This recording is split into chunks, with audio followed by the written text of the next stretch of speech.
What's up, everybody? Thank you so much for being here. My name is FourY4. That is Roodood. We've got some legal Legos to cast. Woo! LTA South is back. Roodood is back. What's shaking, Bacon?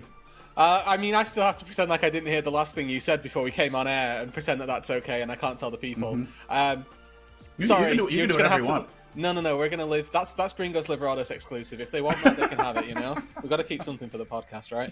True. I'm doing really well. I was here last week. We had a great little time on Saturday. I missed you. Missed you too. You know, we're back. So that's the vibe. That's the gist. And I'm very happy that we're back.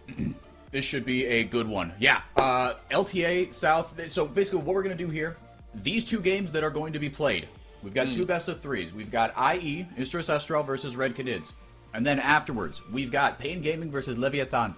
The winners of these two best of threes that played today, they will both qualify for the top four kind of, you know, I was going to say they're going to go to Brazil. If you're an LTA North enjoyer, they go to Brazil. These four stay here. The winners of these two are qualified, and then we're going to play one more best of one to decide seeding, because top four from LTA South and top four from LTA North both go to this 8-team mega bracket to decide the one team that will be at first stand. So that's how that works. And the loser of our first best of three here, Isurus Estral versus Red, they will drop down to game E on the bottom left of your screen to play loud. The winner of the loser of the next best of three, Pain level, drop down to play Furia. So that's how that's going.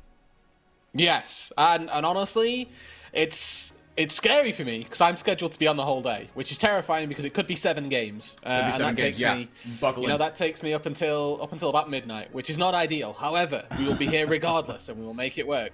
So I think Pain versus Leviathan, IE versus Red Kalunga, both like very, very interesting games. And trying to make it sound like it won't be a 7-game day is probably doing it a disservice. Yeah, I think especially this one that we're about to cast, Isurus Estral versus Red Canids, this could be, I think this has the biggest potential to go 3 games. I don't know who could win. I think this is the closest of probably, I would say, any of the series that we've had so far. This one, to me, feels like the toughest one to call because both of these teams should be in that top 4 come season's end. Yeah, and they may yet end up there as both of them. They could still very easily end up in that top 4, right? Like one of them goes there regardless. The other one, I would expect, probably breaks through either way. So the odds of these two teams being represented or representing LTA South in some capacity at the mini international, I don't know what we're going to call it, the cross conference that we'll go for is quite high, but we get to see a little bit of a glimpse of what they're going to go and what they're going to be presenting at that cross conference event today. Yeah, so let's get into it. Isurus Estral, we'll get that roster up on the screen for you. They are our hermanos, the LTA team, or the LLA, I should say, team, coming in from, the LLA. Them and Leviathan, who you might know from Valorant. They represent Latin America. Bertel, Jose Deodo, Miru, Snaker, and Ackerman. And if you recognize 3 of these names from just watching Worlds or watching MSI, these are kind of the LATAM super friends, as I've described them. Jose Deodo obviously had that stint on FlyQuest in 2021 after his fantastic Evelyn performances in 2020 at Worlds on Rainbow 7. Snaker and Ackerman, they were at Worlds, I think as recently as last year. And then Bertel, he was the big signing. You guys know Bertel. If you are an Eastern League of Legends enjoyer, you know who Bertel is. He is Korean, but came from the LPL this past year. And then Miru, a Korean Korean mid laner, who made his name plying his trade in Europe, Roodood.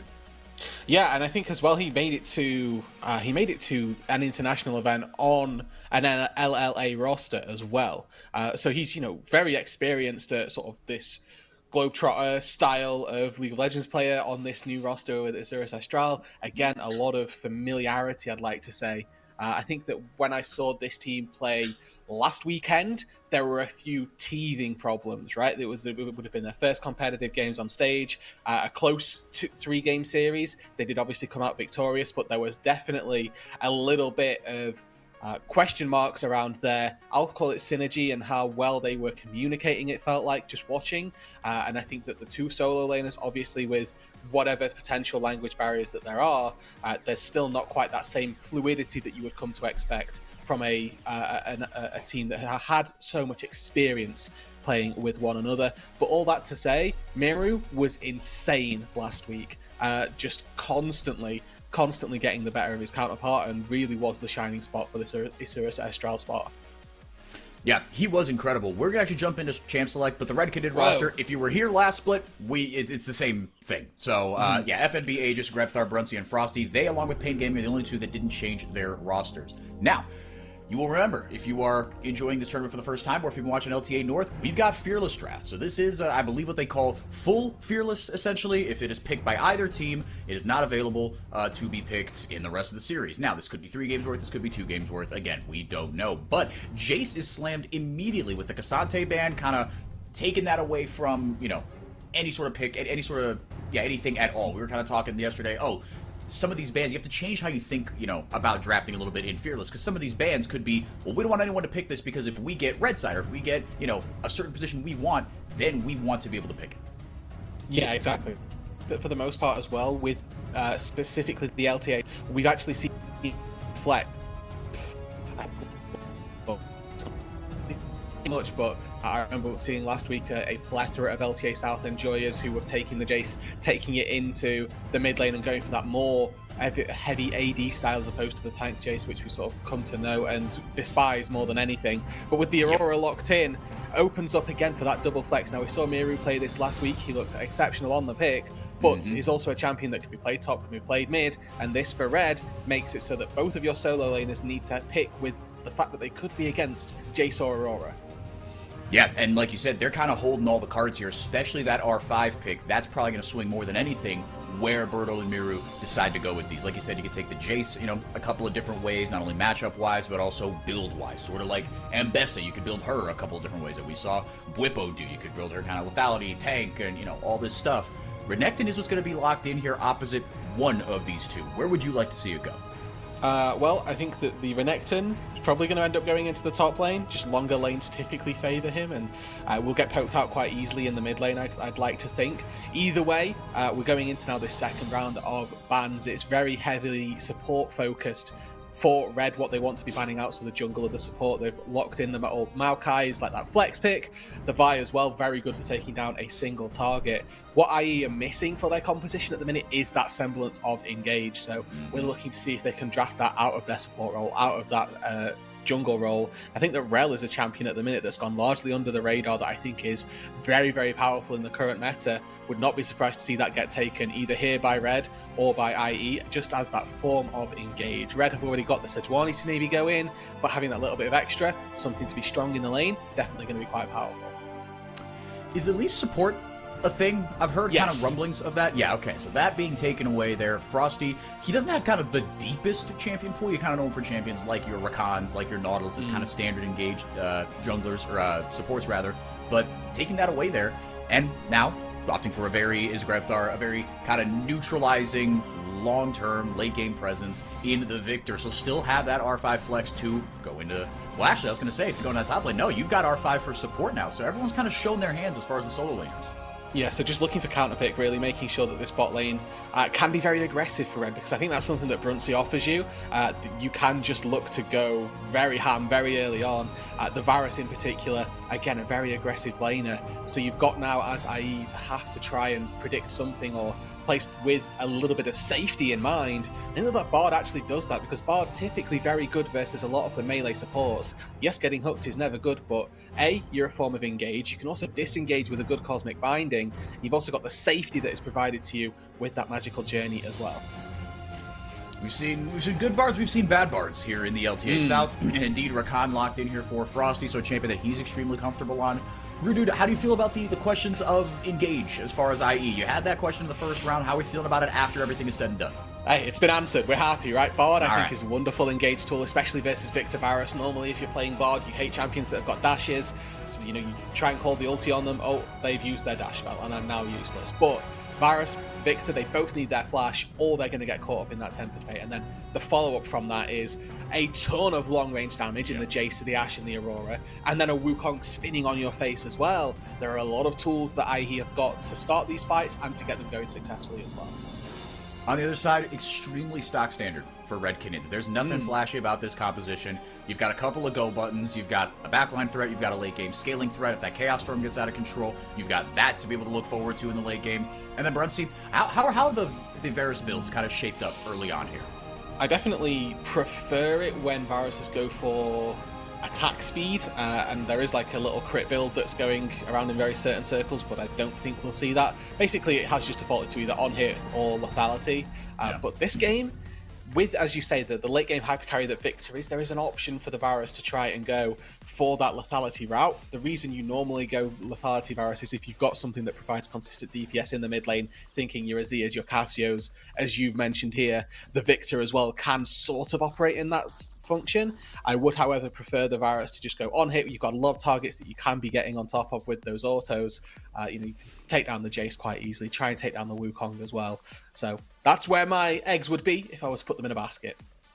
Yeah, pretty good drafts from both sides. You don't see kind of, a ton of holes in them, right? Ashe is not kind of a hyper carry AD carry, but you have a ton of damage coming out of that composition. Ashe, obviously, she, since her kind of little rework she had in the middle of last year, maybe 2 years ago even, she can't operate as that traditional marksman, right? Not going to, just print the damage like, something like a Jinx or an Aphelios, kind of these traditional hyperscalers, but should be plenty good on both sides. Roodood, Asura's Estral, man, I mean, for both of these semifinals that we've got here in the upper bracket, both of the teams coming from LLA, Asura's Estral and Leviathan, they are both represented here. And that, to me, is very, very awesome, especially after you saw Lion getting tonked in LTA North. Yes, it was a 2-1 against Shopify, but they never really looked like they were going to be troubling kind of these top teams. Both of these teams carrying the pride of a region that literally does not exist anymore on their backs. They are absolutely troubling these teams.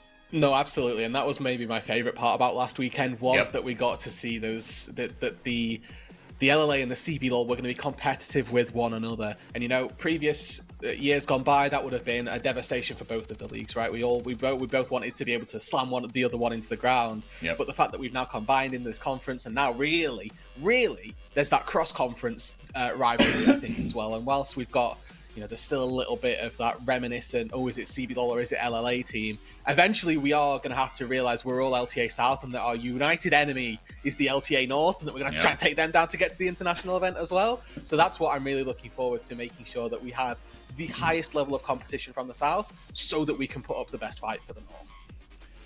Roodood, I had someone, I had a rando on Twitter tell me... Oh, no. All four, I know, when a random on Twitter tells me anything, you bet your top, bottom, and middle dollars that is going to consume my thoughts for the next 48 hours.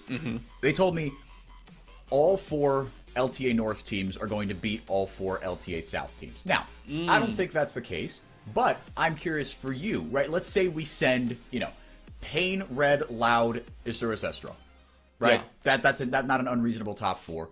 And then up north, you get, FlyQuest, TL, Cloud9, and then 100 Thieves. Let's say. Yeah. Where do you think the best placed LTA South team lands, kind of between that chunk of four and the LTA North? I'd be happy with. I think second or third isn't unrealistic. Yeah. I think what we have to remember as well is how the America's Challenges event went last year as well, where it was looking a little bit, or expectations were, I think that Fear were going to come in and Maryville were going to be exceptional, when actually it was Pain and the VKS Academy rosters that came out absolutely swinging. So the preconceived skill level of each of the regions is wildly off, and was wildly off for that Challenges event. The little glimpse that we got to see, I think that could very easily be the same once again when we do go to that international or cross-conference event. And I think, the crowds have been all right for LTA North in kind of, in week one, right? It was sold out. I actually tried to go to some of the games, but I wasn't expecting it to be sold out in the first couple weeks, and it was. Fair play. But one thing that was kind of the prevailing storyline when these teams came to Brazil is they said, oh, you've got actual crowds here. Like, for the first time, I actually have to, you can hear it outside of the noise-canceling headphones.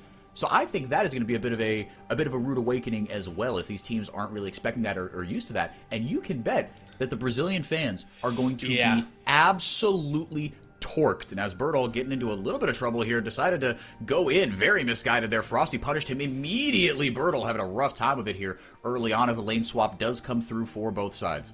Okay, but the important thing is he's looking for experience. He tried to jump in at the time of when all of those minions died. The front three melee creeps die, timed it just a little bit incorrectly, so as soon as Red start attacking him, they draw aggro from the minions, which means that those front melee creeps aren't actually going to go down, and there's a whole, very thin timing that wasn't quite matched, but he was able to get some of the experience. Now he's being zoned off of level 2, which is important here. And Jose Diodo actually up here is a little bit weird to me, but it looks like this would have been the timer at which you'd have liked to see Red try and dive the Jace. Instead, it's going to be just a little bit of a split map in the opposite direction where lane swap is the only real thing that is important or that's actually happening. Yeah, Bertle getting zoned completely off, but now level 2, like you were sort of alluding to, Jose Diodo there to provide some cover potentially, and Bertle done a nice job of dodging the 2 big arrows there from Brunsey. Miru having a really rough time of it early on here as well. You get outranged by that, just a couple of abilities for Victor. I mean, Victor's not a long-range mage, but Aurora not exactly long-range either. The weirding is kind of, you get some decent range out of that, but not a ton. You can skip and slash, but if you have those abilities on cooldown and are able to time those out, Grevthar should be having his way here. Grevthar, for those of us that are new, Grevthar, I have never seen a spread of opinions on a player who is legitimately good. He's not incredible, right? But he's a 2-time CBLOL champion. He's a good mid laner for this level.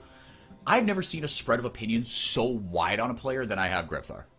What's the spread? Is in this guy's the worst mid laner in the league, or no, this guy's the best mid laner in the league? Is that pretty much. I've heard both of it. Yeah. It tends a little more negative, but people have extremely strong opinions about this man. Now, Aegis, you said you were looking for that dive, Roodood. They've got this juiced up wave here. Bertle hits level 3, could be valuable for him. Flashes away. They will take that, it looks like, as Frosty not taking that tower aggro, but taking a little bit of damage here. They actually are going for that redive. First blood going over to Bertle. Oh my goodness, and Brunsey has to flash away himself. These towers get charged up early in Season 15, Roodood. It ends up being a 1-for-1. Yeah, I think that's still fine for Red. The kill goes on to Brunsey. Bertle misses out on all of this experience. He has no TP to get back to the wave either, and that's actually going to bounce away from the Jace, so it's going to be really tricky for him to step up, get any sort of CS if they just choose to freeze on him. There's no response on the bot side either. Look at FNB, right? He might not be farming his little pants off, but he is alive, he's well, he's getting the XP, and that's actually going to be really, really big. Getting 300 gold onto your Varus, your top laner's not losing out too much on the bot side. These are all good things to set up now what should be a lot of an easier laning phase for FNB.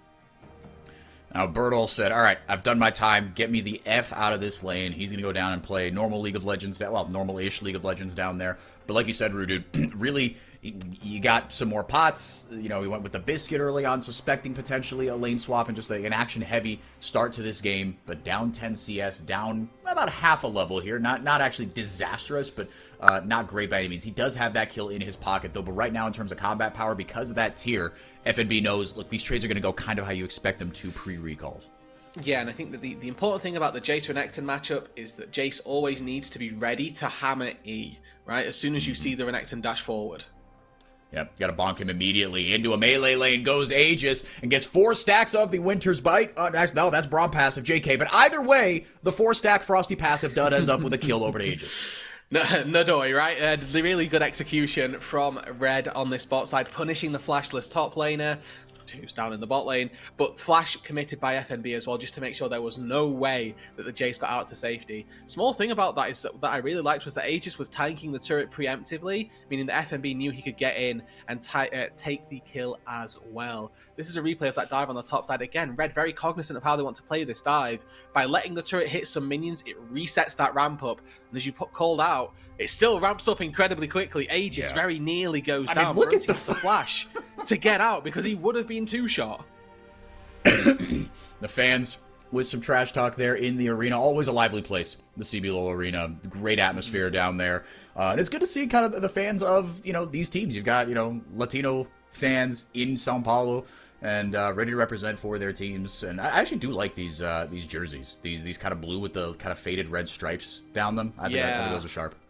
Hey, if Isurus, you want to send us some, you can get our addresses. It's not difficult. They're pretty good. Yep, I would. If the jersey is free, I would pay the the $20 or whatever for international shipping. I think that's a very reasonable trade. Speaking of trading, in the bottom lane, still kind of FNB favored here, but again, it's been a rough one here early on for Bertle, but nothing really kind of out of control. The first 3 Void Grubs did go to Isurus Estral. Both these compositions kind of going to scale in similar ways. I think think Reds is going to do a little bit better. Max range flash ult from Jose Diodo. Pick the right one. And not able to do anything else afterwards. Frosty on the wrong end of the map. Thought about going through that Tri-Brush, but knew that 1 Q from Ackerman would send him straight to the dark place. And instead, he'll actually got out here. I think he's going to execute, just assuming that they're going to chase. But even still, a win's a win. That's an execute, which denies the feat of warfare. Importantly, so maybe an argument for Ackerman to have just chased a little bit to have secured that. We're currently sat on this knife's edge, 2-2, where the next kill ends up giving over that feat. But we'll wait and see how that ends up playing itself out. As looking at the minimap, your top laners are returning back to the top lane, and no surprises because we've got Drake on the bot side of the map, and that's the focus of the junglers at the minute. We put our bot laners down there so that they can be there to fight. Now, Aegis has started this up. It's a Sejuani, so they do it very slowly.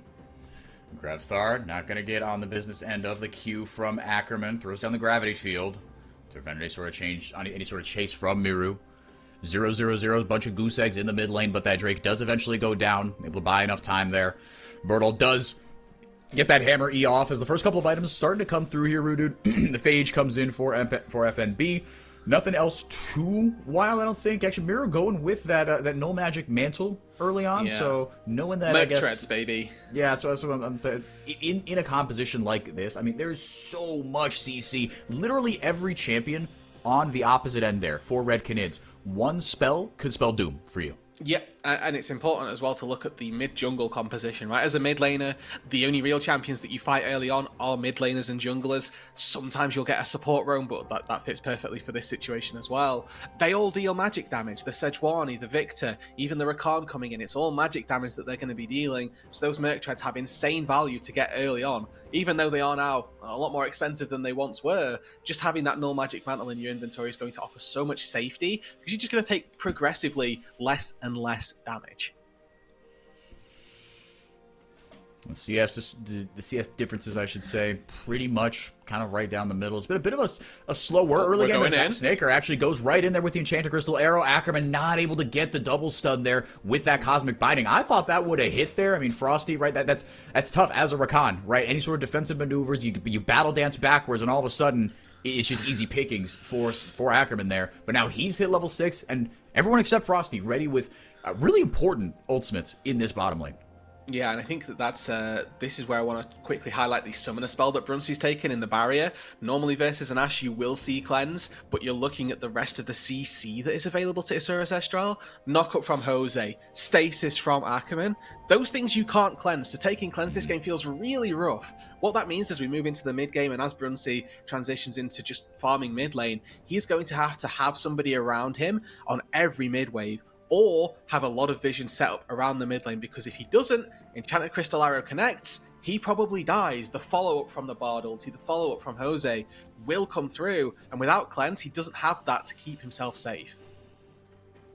Yeah, very immobile on the Varus, obviously, but yeah, it's just the one spell, like you said. It's the flash. Maybe if it's not a max range Enchanted Crystal Arrow, maybe you could Chain to Corruption your way out of there, potentially as a sort of dissuade. Yeah. As Aegis coming through here, going to get onto Jose Deodo.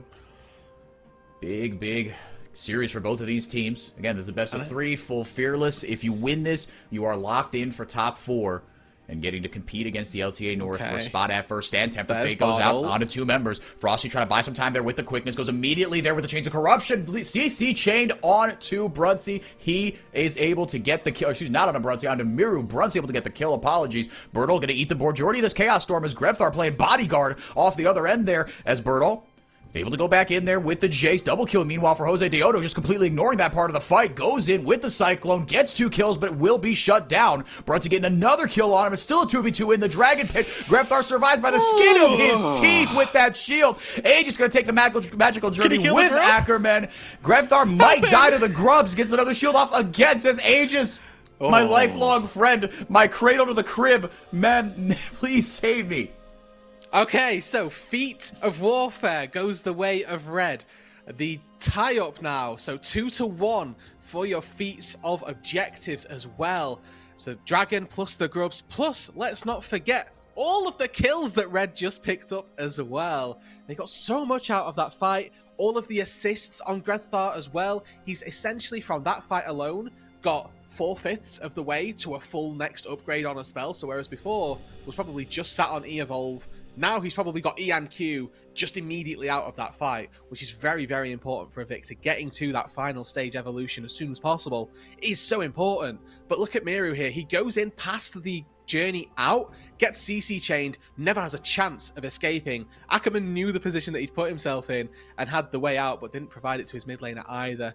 Jose Diodo here had the Finnish Trinity Force, so he's really strong in this fight. You can see just taking down FNB quite easily, and kudos to Aegis as well for managing to find all 3 of these grubs as Snaker goes in, gets taunted up by the Aegis passive, or by Aegis's E, excuse me, and then little Q finishes him with the knockup as well. And the poor old Grethar as well, stuck in the pit, manages to escape, which is quite good, but was very close to having gone down. Oh, Brunsey got hit by a Tempered Fate, it looks like, as Between Two Worlds comes out. Long magical journey for the rest of the gang there. Jose Diodo, man, I mean, you could really tell. I mean, at this level, it shouldn't be like that much of a surprise, but as someone who, for whatever reason, I mean, I'm not a very good League of Legends player, but in Wukong especially, on such an easy champion, the amount I struggle truly should be cataloged and studied by future generations.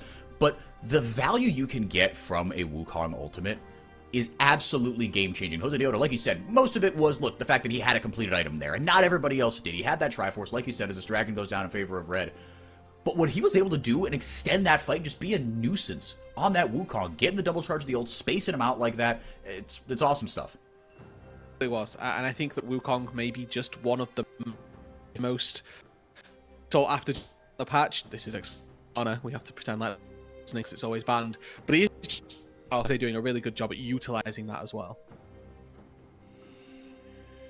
He's LATAM's very own. I mean, we were stoked about the fact that, and rightfully so, Seos was the first Brazilian to play Tier 1 outside of Brazil. There have been others, actually, and Baiano is one of them. There have been quite a few that have played Tier 2 in North America and outside Brazil and in Europe and whatnot.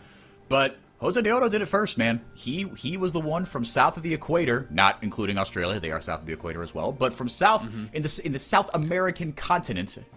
And yes, he came from LA. LA is based in Mexico. Jose Diodo's Argentinian. Don't hit me with these technicalities, chat. I know I can see some of you. I know some of you in this chat are going to ding me with those. I got this covered. But point is, Jose Diodo. Yeah, well, actually, with the glasses emoji. Yeah. It's the internet, dude. It's not that deep. Go outside. But Jose Diodo did it first, man, and he wasn't a world beater by any means on FlyQuest, but he acquitted himself very, very well before eventually going down back to Latin America to finish his career off, and now Bertle eating every single ultimate in the book here. Ooh. These towers charge up quick. Ooh, man, I mean, but you look at that. He's got a heart steal, and after 2 shots, oh my goodness. I mean, they do ramp up quickly. Now, Bertle falls victim to another dive. God bless this poor Jace, as maybe the second or third time that's happened. But that's what you get for picking Jace, right? You're theoretically this really easy to dive, low mobility champion that doesn't have that innate tankiness that you get from other top laners. And taking this pick super early, right? This was what Isurus Estral B wanted. It was their pick, the premium champion on the patch right now, and so far Bertle hasn't been able to live up to that recognition, to that hype that the Jace B1 gives you. Whether or not that changes as we get later into the game, we'll have to wait and see, but this is also a very different build path than we've used to be seeing from the Jace. This isn't unending despair and full tank, and it's not lethality with Eclipse or anything like that to keep yourself a little bit more safe in those fights. Black Cleaver Rush is very supportive, right? Helping Jose do damage, helping Snaker do damage. Yeah, exactly. And I think we're kind of seeing, okay, how justified, if you will, are we in kind of passing judgment on Bertle on this Jace early on. Once he hits that Muramana, right, that's when this champion's going to go crazy. Regardless of what kind of that first item is, if you go for more of a damage-oriented build nowadays in the year of our League of Legends gods 2025, it still hits pretty hard, right? I mean, I don't know if he'll go Cyrilda's afterwards, because you do have the armor shred from the Black Cleaver, so I don't know if you want to stack those two on top of each other. Someone smarter than me can tell me whether that's a good idea or not. But even in that grub fight that we saw, the very chaotic one that kind of broke the game open, there was a shock blast there that hit 4 members of Red and took about a third of their HP. Yep, and that's the power that the Jace actually does give you. So if they can leverage that a little bit more, that'd be really, really solid for them. But now Red looking to try and take a dive on this top side. Face check 2. Yeah, absolutely. Just face checking immediately. Jose Diodo not level 11 there, but Miru able to bounce to the other side of the Between Two Worlds. Just barely got out of dodge. Nice arrow there from Snaker. Gonna deny this a little bit more. Tempered Fate, but the Chains of Corruption go out first. Fantastic ultimate there by Brunsey, but Frosty can clear the screen about the blink of an eye, able to lock down Miru, grab himself a kill, and Red Canids with a little bit of map pressure here, Rude. Uses the flash to do it, so that engage potential from the Rakan for the next 5 minutes definitely subdued, and with Drake spawning in 1 minute and 10 seconds, that could be something that Red might have liked to have. But importantly as well, they burned Bruncey's flash, they burned Aegis flash, and FNB's flash. That's 4 summoner spells, all that go down for a tier 1 turret and a kill on the mid laner. Whether Miru's bounty was worth that much, we'll have to wait and see, as FNB now is on a flank. Grebthar looking to help sandwich this one down. Aegis shifted his attention completely from the Grub, or from the Rift Herald, I should say. Miru looking for a Mondo flank here. Doesn't have his ultimate. Remember, a lot expended that last one, and actually able to swipe away the Herald is Jose Deodo, as Berto grabbing his 3rd kill of the game. Slowly but surely coming into this one. Roodood, Aegis waiting for that Q to come back off cooldown. It will not be in time. Shutdown goes over to Snaker, and now the gold lead from Red Canids has been wiped out almost completely, as Miru hits a stack of the Weirding there, but Frosty, again, slippery little bugger there. And all of a sudden, 2,500 worth of gold just wiped out. And just like that, it's right back to this dead even gold game where, yes, the map's still a little bit more favourable for Red, but importantly, both of these tier 1 turrets still stand, and it doesn't really look like Snaker is in any position to look to give up that turret either. Might even be able to break open that mid tier 1. Jose stealing away that Rift Herald as well is massive. If the Rift Herald goes to Red, they probably use it to break open mid lane. They've got that full outer turret sweep, and all of a sudden, the map looks a lot more favourable for them. But with it being taken away by Jose, now they're the ones that have got that option. If they want to put it down to try and buy prio for this Drake that's spawning, that'd be very powerful as well. Red have already got 2 dragons started, so if they get this one, it's sole point for them. But again, they're taking these fights where they've still got no flash on all 4 of those targets we highlighted earlier. And something else we highlighted earlier was please help Brunsey in the mid lane. Just barely sidesteps that Enchanted Crystal Arrow. Does get the Chain of Corruption out to dissuade anything further. But with that barrier, actually able to heal up a little bit from the Honey Fruit. FNB caught out here. Well, not caught out, but he's seen. They know that something's up here. They smell blood in the water, or leather in the water, I guess. Yeah. As the Chemtech Drake is coming up here. So potentially a fight going to break out here. But Brunsey, he's in a bit of a weird spot now. So this is no flashes versus no ultimates. How did Isurus actually engage a fight without any of those ults? They've got Jose's still available, so maybe you can look for a flanking Wukong. We don't really want him to be flanking. He needs to be in charge of the pits so that he can try and get a smite if necessary. I think for the time being, Red actually hold the majority of the cards. They've got a couple of minutes still without flashes on those carries. Neither side able to actually make any real headway in this mid lane. And that's when you're looking to Jose. Okay, we're going to use this Herald. Are we going to look to do something with it? Because it might not take the whole turret down, but it definitely puts a lot more pressure on Red to try and answer it. Ooh.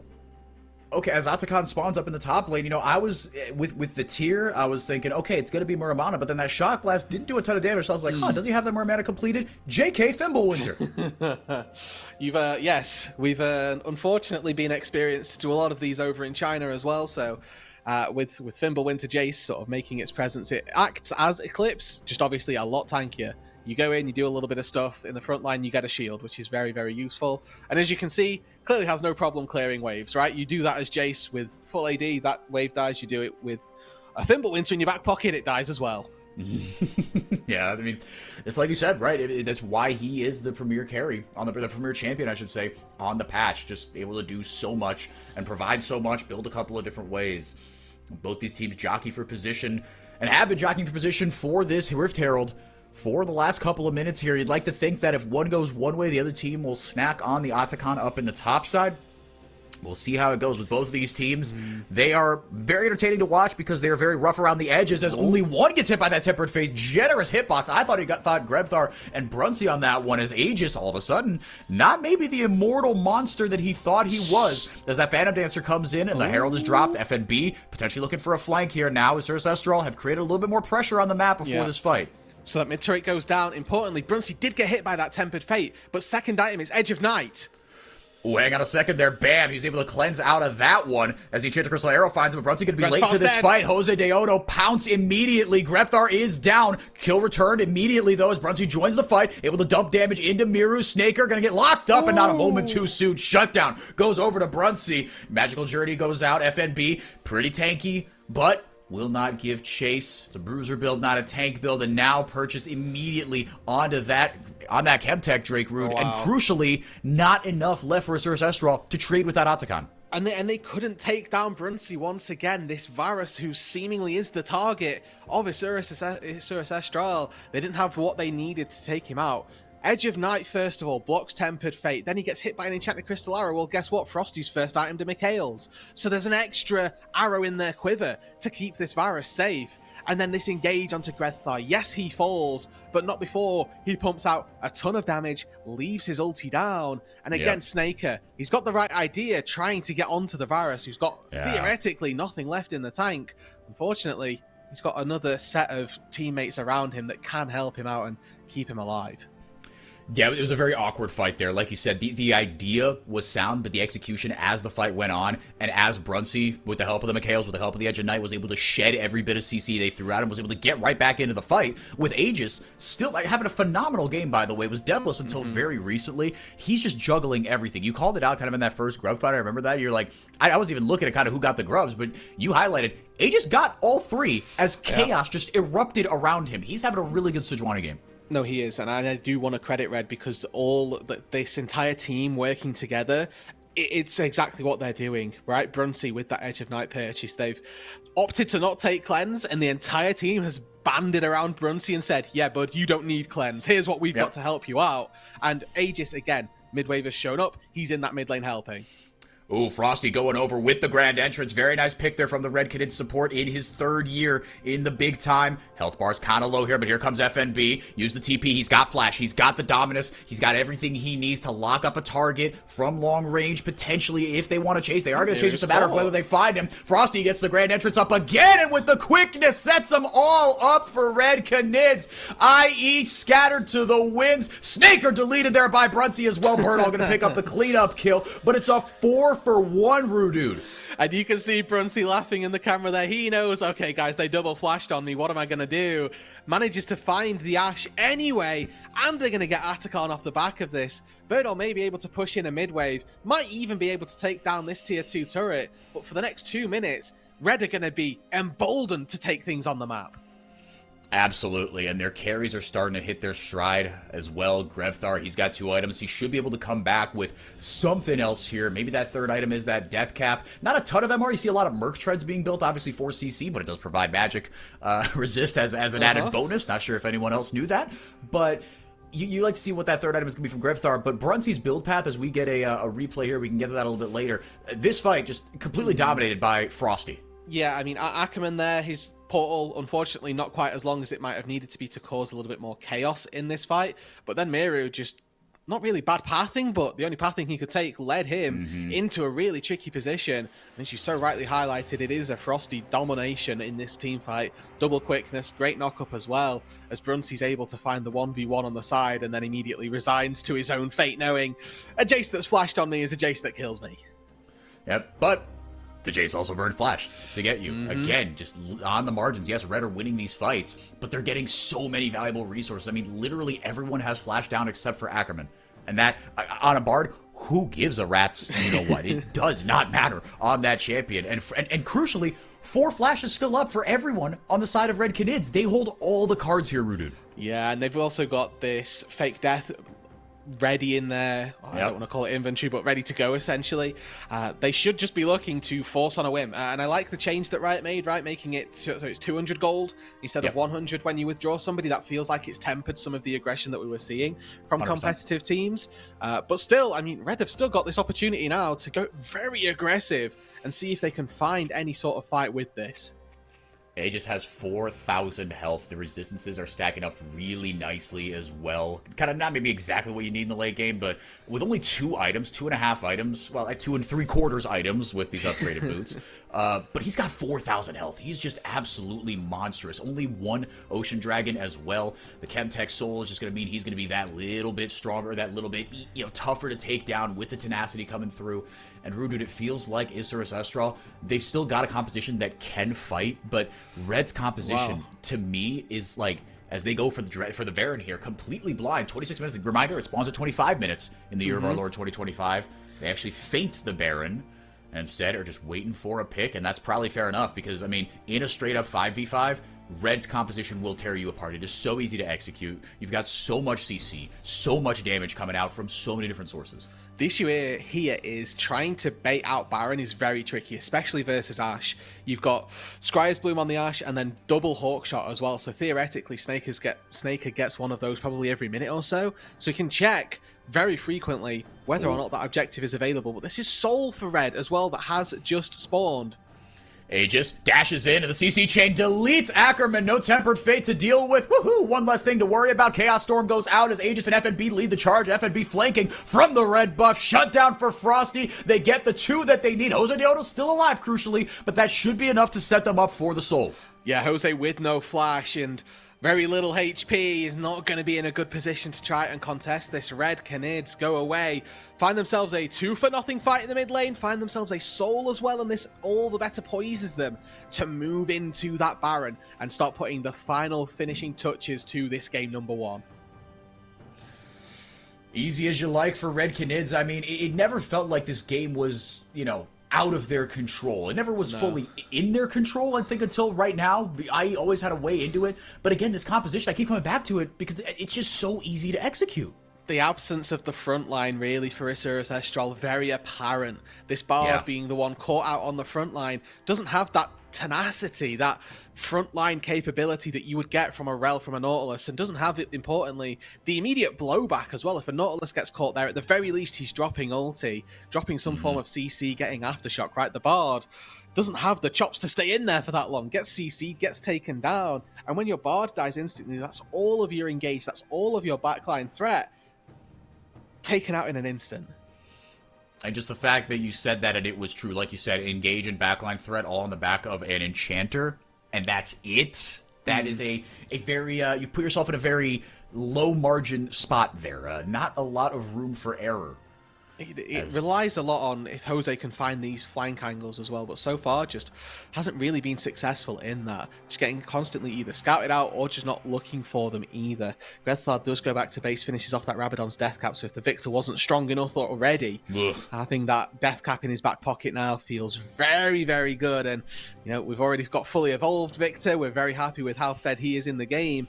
You were talking about the consistent DPS that comes from this mage, and that is exactly what Grethar has right now. Soul at his back as well. I think that this entire red roster with the Atacon, with the buffs that come through from all of these dragons as well, they are very well poised. And for Osiris Estral, the question of who can really step up to this plate, I don't know that there's anybody that's got what they've got, what is needed. No, and I think it's like you said, it just feels like a lot of things have to go right as Birdall, separated from the rest of his team, immediately pounced on by Aegis. CC chain helped out there by Frosty as the chain of corruption goes out as well. Doesn't really land on a Birdall, or if it does, it doesn't extend to anybody else as FNB TPing in and forces Jose Dioto to burn the ultimate defensively. That is all their engaged tools gone. Tempered Fate was blown as well. Able to get a Cosmic Binding down to lock up Frosty and FNB is Ackerman, but that's about it. Blowing a couple of key flashes and key ultimates, and now Red again taking control of the map. But is it enough to go for that Baron? No, I think they still need to be very careful. Miru still has ulti, so stepping up into that what is theoretically quite a confined space is quite difficult versus an Aurora with ult. Granted, just 2 items, doesn't have those Sork pen boots either, sat on those Merc treads, so we're not really fed on the Aurora at the minute, but you still can't put a doubt on how much damage that might be able to be done if they are left unchecked.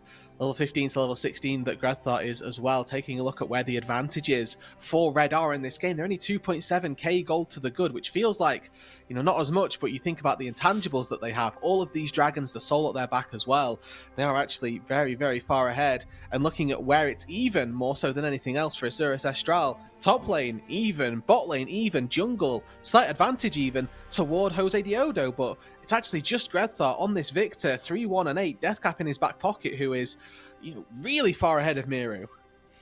Yeah, 2,500 gold is nasty work. That's essentially the entire gold lead is in the hands of Grethar. Now it's, a little bit more of a margin there, but like you said, 2,500 gold at this stage in the game really felt like less. I'm glad you pointed that out, because the perception, how it feels, is Jose Dioto going in, it has to go right back out, pops the Cyclone, is Brunsey able to get the backline off there with the Chain of Corruption. Ackerman eats the Tempered Fate, but it gets immediately jumped onto and helped out. Like you said, it's like the comp doesn't revolve around Brunsey, but like it also kind of does the way the Red are playing it. Brunsey's just having the time of his life. Yeah, and it seems like he's getting a lot of the focus as well. Osiris Estral not certain who they need to go for, because the consistent DPS, yeah, probably coming from the Victor, but if you try and step into him, he's got that Gravity Well, he's got the Chaos Storm, he will churn you. And then you've got Brunsey as well, who, with the Chain of Corruption, has his own semblance of self-peel also.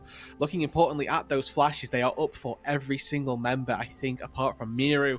Frosty, there's about 10 seconds out. So big, scrappy fight. Lots of sums going to be available. And you have to take that into account when you're looking for these fights. Jose with no Cyclone, that Tempered Fate, the Enchanted Crystal Arrow, all not there. So this is the time where you'd like to think that Red could actually start to be a little bit aggressive, start posturing for it. But earlier chunks going down gave Asuras Estral just a little bit of breathing room that they could step into this jungle, find themselves just shallow control of the river more than anything else. Yeah, exactly. That's the best they're going to get because, like you were saying, this kind of me felt I think like... this is the good play. Yeah, no, you sneak the Baron immediately. You have the damage to take it down actually pretty quick here, right? 7 minutes after it spawns. And Asuras Estral kind of get away with murder there. Yeah, daylight robbery, honestly. Red, either they just pushed everybody back at the same time or weren't expecting them to be able to go for this. But either way, if Asuras can get out as well... I was going to say, that's going to be the challenge here. Finally, the Cyclone comes back off cooldown, but everything is used defensively to just give them a chance to get away from this. Between Two Worlds comes out, Miru will be the sacrificial lamb, but losing one in the condition that Asuras Estral are right now, you'll take that trade. No, absolutely. This not only, gets a lot of gold back for them, but it also stops Red from being able to close out this game for the next 5 minutes. The wave clear, might not be large, but you've still got Jace who can do a fair whack. They're not particularly pressured on this bot side or on this mid lane either, so Snaker for the time being happily able to take that out. The issue is that Miru died. He's got a 30-second death timer. Well, guess what? Elder spawns in 10 seconds. You don't have a mid laner for when that Elder spawns, and that's maybe what Red were thinking. Okay, let's base and set up for the Elder instead. Did lose out the Baron for it, but I'm sure they'll be happy to trade that if they can find Elder Drake on spawn. Yep, that's exactly what they're going to do. Kind of the opposite of what happened earlier, able to push them out. But Jose Deodo, he doesn't have Cyclone, but he is able to clone into the pit. He's got the flash. So it might be a one-way trip to secure this this dragon, but Red turn off it immediately. FNB pops the Dominus. Aegis playing a little bodyguard. The Chain of Corruption land. FNB immediately onto the Redemption is going to do absolutely nothing. Actually, it kind of did a little bit more than I thought it was going to. It kept Snaker alive, but only delaying the inevitable as a Shock Blast finds Grevthar. Ackerman goes on a magical journey. FNB says, you're wasting my time. That's fine. I'm going to get another kill. It's a double for FNB as he doubles his kill count in the game. Bertle buying time. Jose Deodo and Miru, all they could do is watch as their teammates are slaughtered. No Elder, no problem for Red. They are advancing this lead in a heinous way as Jose Deodo just farming up that mid wave, kind of wasted a little bit of time there, trying to get the Baron buff onto as many minions as possible, I guess, but yeah. It's the game save. The goal for Red there was to push with that wave and end, so taking those minions stops them from ending. It does give Red the Elder, right? So by no means is this still a good thing for Asuras Estral. But that would have happened no matter what Jose Deodo did.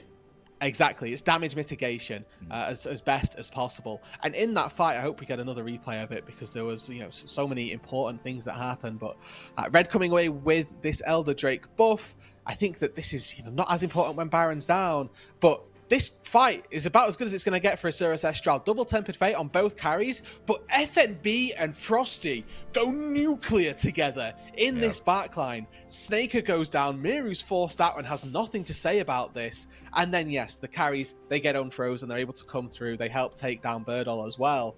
But for the most part, that was a Renekton Rakan duo that just tore up the backline.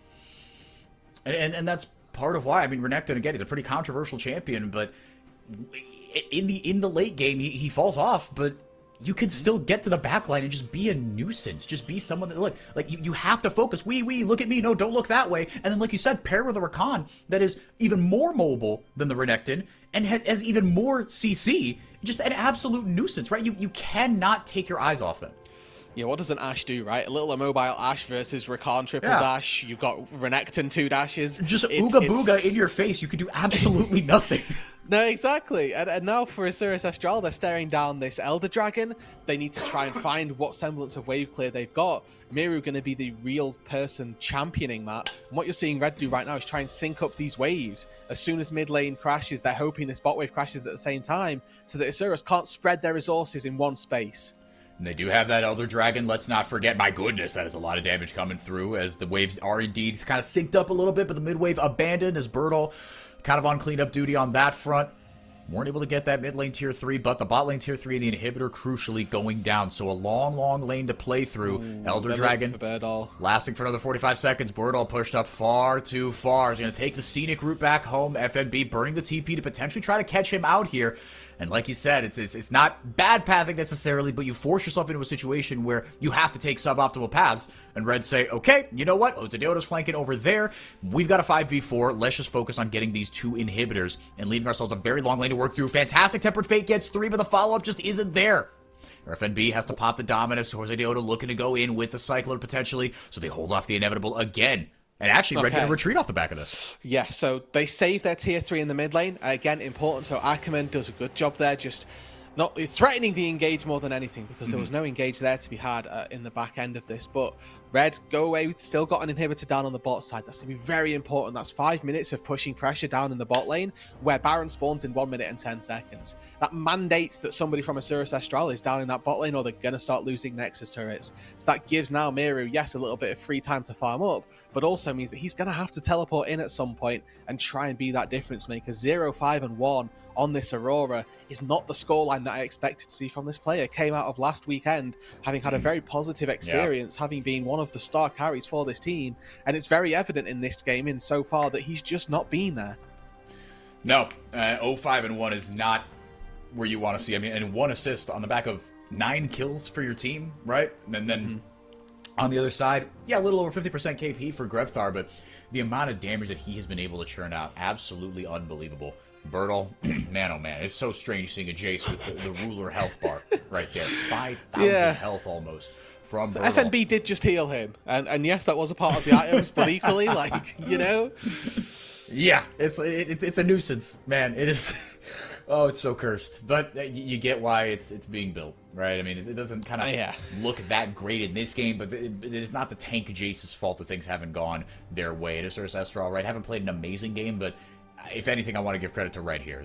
Red Kinid, they are a very Brazilian team. They have an oopsie or 5 in them. They don't always play the cleanest League of Legends, but this is one of the most front-to-back solid games I've seen them play in a long, long time.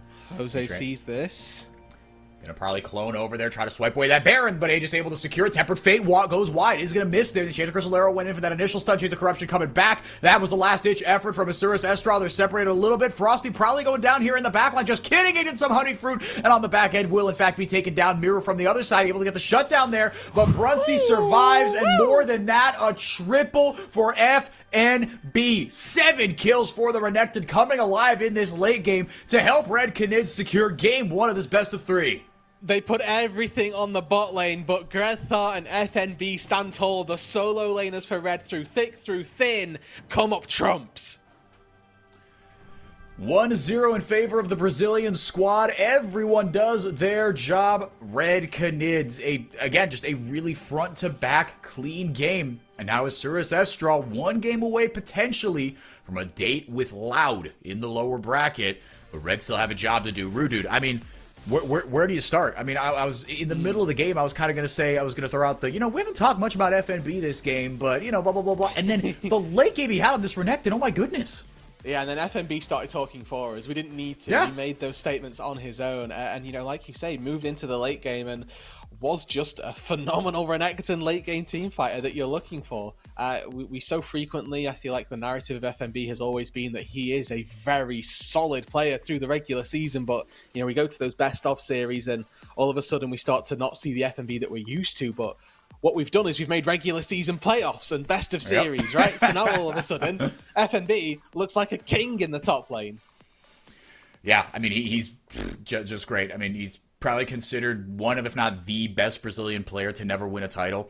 And on this Red Canids roster, he's got a really good opportunity to do so. Pain Gaming's still the big boss at the end there, waiting. But Red Canids, again, they will get so much more experience if they win. One of these 2 next games, they get to go to cross-conference play. And FNB, a guy who, he'd gotten praise from, I forget who it was. I think it was, oh my goodness, T1 top laner, Zeus. Jesus, oh my God, they met on Korean, or I don't know if it was like a Korean boot camp that FNB was doing out there or something, but met him and, kind of in chat afterwards, there was like a screenshot of the chat that went viral and was basically Zeus complimenting, just being like, look, you're really good. I did not expect this from a Brazilian player. And of course, Brazilian Twitter went bananas with that. They were feasting off that for a long, long time. But Roodood, let's finish talking about Red here a little bit. Anyone else you want to highlight from a very complete performance? I mean, I think complete is the perfect term. Really, we got to see a lot of Frosty showing up in the mid-game team fights. FMB obviously got a lot of the glory in those back-end team fights. And I think that Frosty deserves a little bit of credit for those late-game team fights as well. Giving him Rakan has so frequently been a key for success for Red. And again, you know, we saw a good angle for it. It's one of those things where when you're on Red side, I love to see teams use that Red 5th pick and have it have impact. Rakan, R5 for Frosty, it fits the bill exactly, and he came in when they needed the team to. And then on the other side, Miru, he was the story in week 1 for good reasons, and this game, not quite as much. The story for worse reasons. Everybody else kind of doing their darndest. There were a couple of whiffed arrows there from Stacker that we can't really overlook. It was not his best game, but when he was allowed to play the game, when he didn't have, you know, everyone jumping on his face, he actually played a solid Ashe game. Yeah, as the beauty of being an AD carry player is I can tell you that there's not a lot that you can do as an AD carry player in certain situations. When you've got 6k HP Sejuani, not your fault. 4k HP Jace, you know, there's the argument of, well, if I don't die there, I'm actually not auto-attacking anyone, and then why am I playing AD carry, right? So you're falling into quite difficult scenarios as Snaker there to try and play this game out appropriately, but ultimately it just comes back down to Red knowing exactly how they needed to play out those team fights and getting very good at it. Yeah, and kind of to loop back to draft and something you mentioned early on in the game, the lack of a front line, right? Because if you have some sort of front line, or if you have some sort of peel, Ackerman probably has a little bit of a better time. But it's not that comp was capital B bad, but it wasn't a great draft in the sense that it was tricky. Playing that from behind was so hard because you're getting so many ultimates blown, especially like Jose Deoto Cyclone. How often? I mean, before, into, and after every single time he used that cycle, we were like, this is significant. And you don't the full power out of it as well. Yeah, I'm lagging, so I'm going to stop talking. A little bit. That's okay. We'll give your router a little time to cool off as we got game 2 coming up of Asura Ancestral versus Red. Again, the winner locked in for cross-conference play. Losers got a date with Loud. We'll be right back.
So hold our heads up high and beat the drum to what we love. Risk the fall, or we have felt it all come crashing down from far above. Stars are rising, countless worlds colliding, only one will take it all. Can we bring to fall the giants? Can we make the final call? We are the ones to ignite the darkened skies, the champions of the world that we defy. A solo ride of the few who rise up high, and we all fight at the last light.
welcome back, everybody. Thank you so much. We're right into Champ Select. Let's dive right into it, man. Yeah. We were kind of ganked by the draft here. Yesterday, they started at like 15 past, and today they started at 5 past, and then yesterday we were able to run 10-minute breaks, not too difficultly, but now, boom, instantly, we're straight back into the draft. But hey, I'm all for it. Game number 2 between these two teams. Red once again on the red side, so Asurus opting to take blue side. Could very well see a little bit of a repeat. Some bans the same, again, as we would come to expect from Red. Obviously, Fearless means that all 10 of the champions you saw last game, you will not see this game. I think the important part of that is that it looks at the bot laners specifically. They are no longer playing these utility marksmen that have agency regardless of what they are playing. Varus and Ashe off the table. Now it's going to make life a lot more difficult, and especially if you are Snaker this game, because Red have already locked in the anti-AD carry champions. Unless you take Xayah here, your game is going to be miserable. Yep, and Xayah, I mean, you want to pair her with Rakan, sure, but like, Rakan's banned. She's still really, really strong on her own, and like you said, the Rakan is banned. But yeah, Xayah would not be a troll pick here at all. And you've got the Rumble here early on to be, in theory, that bridge into the late game. Ezreal, another solid pickup. Yeah, that's the other option, and I think this also, I mean, this is normally the answer to Corki. Obviously, they've banned Corki, so not necessarily the worst thing in the world. The reason you take the Ezreal here, you can Arcane Shift as the Vi lands the Cease and Desist on you, so you have a little bit of a window to get yourself over a wall, get yourself even just a little bit of space away from Aegis specifically. But for Red, they've got this very all-in composition. Something like a Kai'Sa here wouldn't go amiss either, just to really hammer home that they are a dive comp. Yeah, and in case you, again, had any doubts about the identity of this composition, the Rel locked in here. That will go to Sapporo. We haven't seen that in jungle in 18 months-ish. But pretty good responses here, and a lot of kind of anti-dive, right? With the Xin Zhao, with the Crescent Guard locked in here from IE. So you see both those identities taking shape here through the first round. So Braum Renata bans are very important for me, at least if you are Red, because they are so heavily engage focused. Those two champions do really well at disengaging. I think importantly as well, if you want to take away the... we're looking at mid laners for Asurus Estral, because this Galio, whilst it is typically your mid laner, is probably going to match up against the Rumble. The reason you take the Galio is to match this Rumble for the top lane, so I expect that to be in FNB's hands. I expect the AD carry to be taken next by Red, just so they can keep that quote-quote flex open as well. Well, Rude Stradamus strikes again. You kind of nailed it with kind of what you would expect here, right? The Kai'Sa, she's not really like meta right now, but in Brunsey's hands, and Zeri, very strong in Brunsey's hands. For those that don't know, there's a champion that he has made his money on in the last couple of years since she has been in the game. And on the other side, banning the Alistar, right? It wasn't exactly the Renata ban, like you said, but the Alistar with the headbutt, with the pulverize, can do some damage to you if you try to dive in kind of full-throated. On the other side, a couple of really big ultimates you could pick up here from this Sylas. Going to be able to potentially have some lockdown, right? Respond with a Magnet Storm or Cease and Desist of his own. And the anti-dive continues to come through here with what looks like is going to be a Poppy support. Yeah, so Halo of Blade, you actually have a really decent time of things in this lane, especially against Rel, and then the Zeri as well finds it really difficult to get out of Poppy. You have to wait for the Steadfast Presence to go down before you can actually commit with your with the dash over the wall. But now the choice for Red, and Grethar in particular, goes back to a experienced champion, not one that we have necessarily the fondest memories on, but Grethar on Ahri to round out this composition for Red. They are a dive comp, they will be diving you, and they have seen the Poppy and said, oh hell to it, we're going in anyway. Yeah, a champion that makes its money on having 3 dashes after getting the Poppy revealed there, right? The way you saw the hover there, but they're going to kind of just overwhelm you essentially, which isn't exactly what they did in game 1. It was more methodical in game 1, but Red absolutely do have that in them. But again, this is a mistake-prone team. But to kind of counterbalance that, this is also the longest we have seen a Red roster have continuity in a long time. They've always chopping and changing at least one piece, and now this roster, aside from Pain Gaming, was the only one that was unchanged coming into this year. And just based on that last game, especially like you said, compared to the teething issues that a roster where everybody is speaking, I imagine they're speaking English on Asurus Estral, right? Just as kind of the lingua franca. So you've got 5 players whose first language is not English, right? Now, Jose Deodo, right? You imagine he's kind of one of the main shot callers. He has experience playing in LATAM North, right? Formerly the LCS. So it's not that bad, but what you're also seeing here is that Asurus Estral, despite the teething issues, they're not getting run over, right? And they took down a solid squad in Furia in week 1. So what all these players have is experience, and that is what they're relying on to get them over the hump. Yeah, that sort of inbuilt knowledge, the instinct over expectation of what you can do as a team. So certainly something that is going to be very important for the Cirrus Estral, especially through this first split. And of course, even if this ends up being an 0-2, then going back down to the lower bracket, they still have another opportunity to make this top four. Whereas, excuse me, sorry, for Red, I mean, taking this top two here puts them in very good standing, right? If they manage to find themselves in top two in this best of one at the end of the day, I think they can go into that with their heads held high, especially off the back of a 2-0. That level of confidence that you get is certainly going to be very powerful. Absolutely, and they will play the winner of the next best of three that we will have. That will be Trajan taking over for me later in the day to take you through Pain Gaming Leviathan. That one should be interesting as well. Pain heavily favored in that one, but I didn't expect Leviathan to be in this second round. We on the Gringos Liberados podcast, we put them firmly at the bottom of our tier list, below a Cade Stars team that gave Loud a bit of a scare, and you wonder how much that is Cade, how much that is Loud, blah, blah, blah. But point is, Leviathan have performed above expectations. Cirrus Estral, this is about what I expected from them, right? Can trouble the top teams and should be, for my money, a top half team here, a top four team as the LTA South splits roll on. But right now, they've got their backs against the wall. And FNB, we didn't really talk about it, but indeed going to take that Galio, thank you, Brain, into the top lane. Yeah, so it has just risen as a bit of a counter pick to the Rumble. Largely, if you taunt the Rumble, then obviously you can't use his spells. The question then becomes, well, if I'm taunted whilst I'm overheated, that's actually the win. So there's a little bit of nuance to how this top lane matchup can work out. But Berto will know this. FNB will also know this. If you're looking for really good Galio tops, Hoya in the LPL, Thundertalk has been very exceptional on this pick of all people, so definitely something that you can look at. But for the Galio specifically this time round, should be looking to just weather the storm of the early game and playing as a Galio. You don't need as many resources in particular. No. Right? You are just looking to be a little bit of a front line. You are a full tank, and your job is to go in and CC whoever you dive on.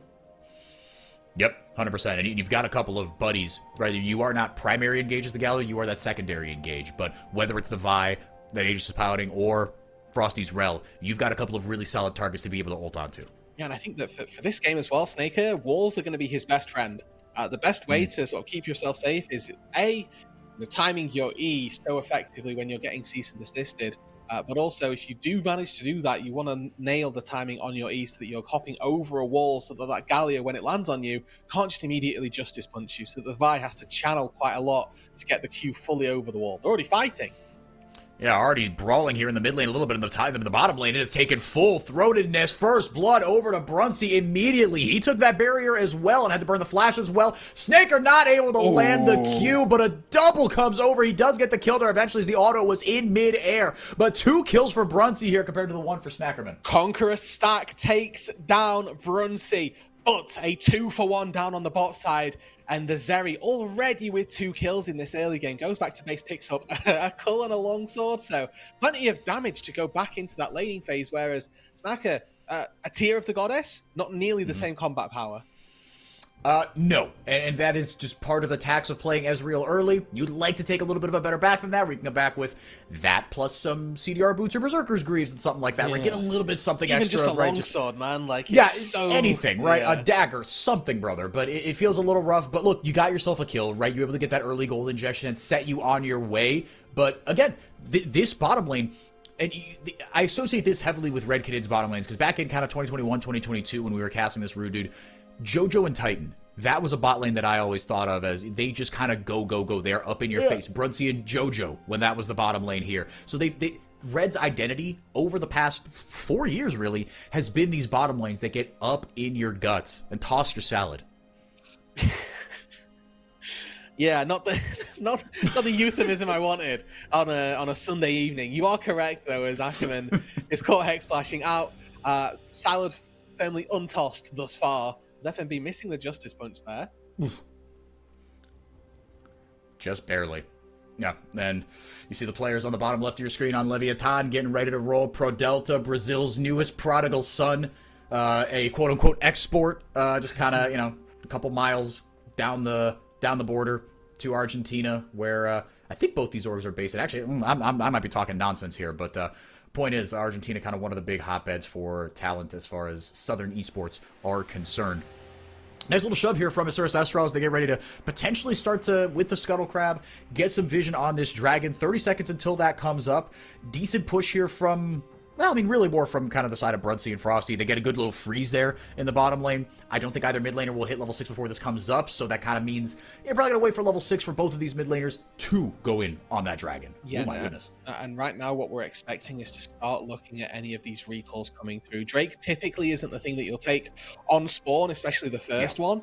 Obviously, I'm here to be proven wrong, as we see some great trades from Miru in this mid lane. Silas, one of the picks that he definitely made a bit of a name for himself on when we saw him at that international event. But even still, Drake spawning, I think that starting to get your resets, looking for those grubs in the minute's time is normally what we tend to see from teams. But teleport back into that top lane from FNB, only going to be there for a wave or so before he actually ends up taking that base, if that is what these teams choose to go for.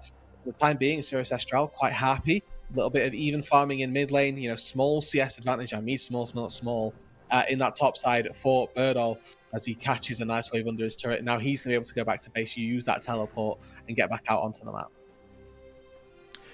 Yeah, I'm very excited to watch Miru kind of on this Silas, to go back to something you were saying, because, I mean, he, in week 1, played 3 games in that series against FourY, excuse me, as he's a little low on mana here. Just trying to punish that, but will not be able to.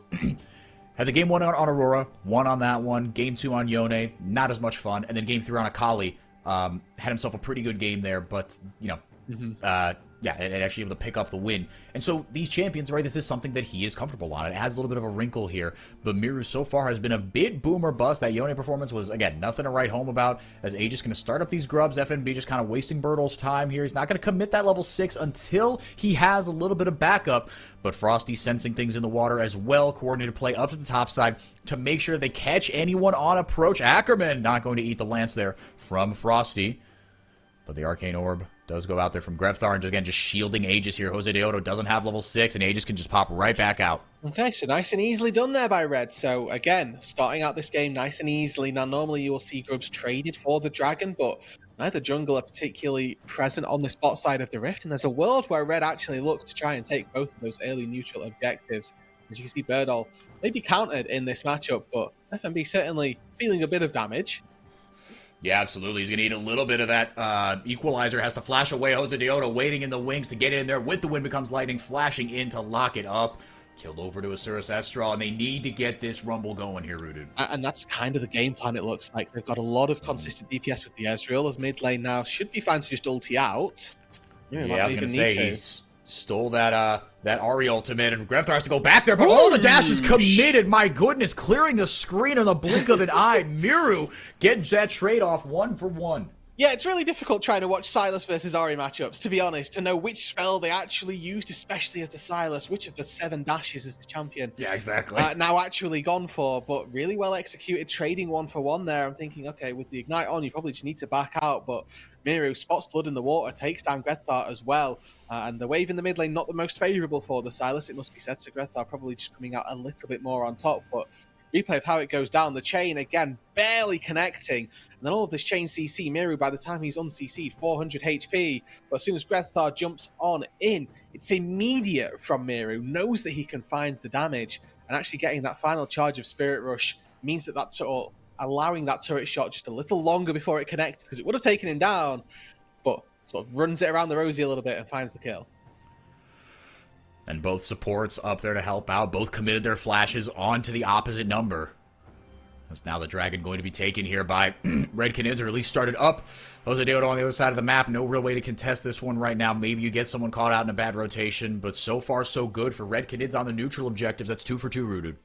They should be happy with this as well, making sure that they are, you know, continuing this early game aggression. I think that this composition as a full dive style should look to hit level 6, start trying to dominate. And that's so far what they've gone for. But the beauty, I think, of this composition that Red have drafted for themselves is they don't just fall off of a cliff late game. Yes, they're going to be very reliant on Brunsey, but this Zeri won't need any introduction when it gets to the late game. It is just going to be a terror. And trying to target the Zeri as well in particular is something that Asuras Estral actually have a fair few tools to deal with also. Remember Miru, he can steal away the cease and desist and just lock onto Brunsey. You've got Poppy to follow up as well. If you're timing those with an equalizer that comes down and potentially a knockup from Jose, there are plenty of things that can take Brunsey out of the game. there's tools for Isurus Estral, there are tools for Red. It's all about who's using them earlier on to make a play happen. Yeah, a lot of extremely impactful ultimates, and I think you nailed it. You can't really underestimate the importance of this Silas, right? And Miru, he's not going to be able to steal the cease and desist every single fight just by the way that ultimate works. The hijack, you can't swipe, 2 ultimates in a row usually, or if you do, it has to be separated by a long, long time. Yeah. But still a couple of big ultimates that he could use, again, just to provide CC, whether it's that, the hero's entrance, right? You can jump onto Jose Deodo. It's probably going to be those 2 ultimates that he grabs. The Magnustorm as well, going to be pretty valuable as well in the late game, because like you said, it's going to be, the target is going to be on Brunsey's back. It behooves, I say, Red Canister try to get this game ended as early as possible. 2v1? Bertle, very nicely done here. Yeah, able to 2v1 and just, they want no part of this. Aegis has the flash, has the cease and desist if they want to continue. But Bertle playing like a man possessed. He's just going to go forward. Gets the taunt off. FNP goes down. Lit on fire. Bertle, level 9, overheated. Grefthar comes in to save the day. That could have been ugly. And they need to use teleport from mid lane to make sure that it's not a complete slaughter on the top side. Bertle playing that fight immaculately. Equalizer catches the back of Aegis. FMB able to, well, unfortunately die, not really do a whole lot. Is the sum total of this, as now Miru goes in. Lightning Crash swiped away the ultimate there from Brunsey, gets decent damage onto Grevthar. TP comes in from FNB, immediately back here with 2 components. You've heard well on his of way. You'll be familiar with this 4x4. Full AP Amumu, what's the coined term for that? Is the AP hand grenade, right? Yeah, the little hand grenade, exactly. Yeah, when Silas steals Brunsey's ulti, that's the AP nuke. It's not a hand grenade anymore. Yeah.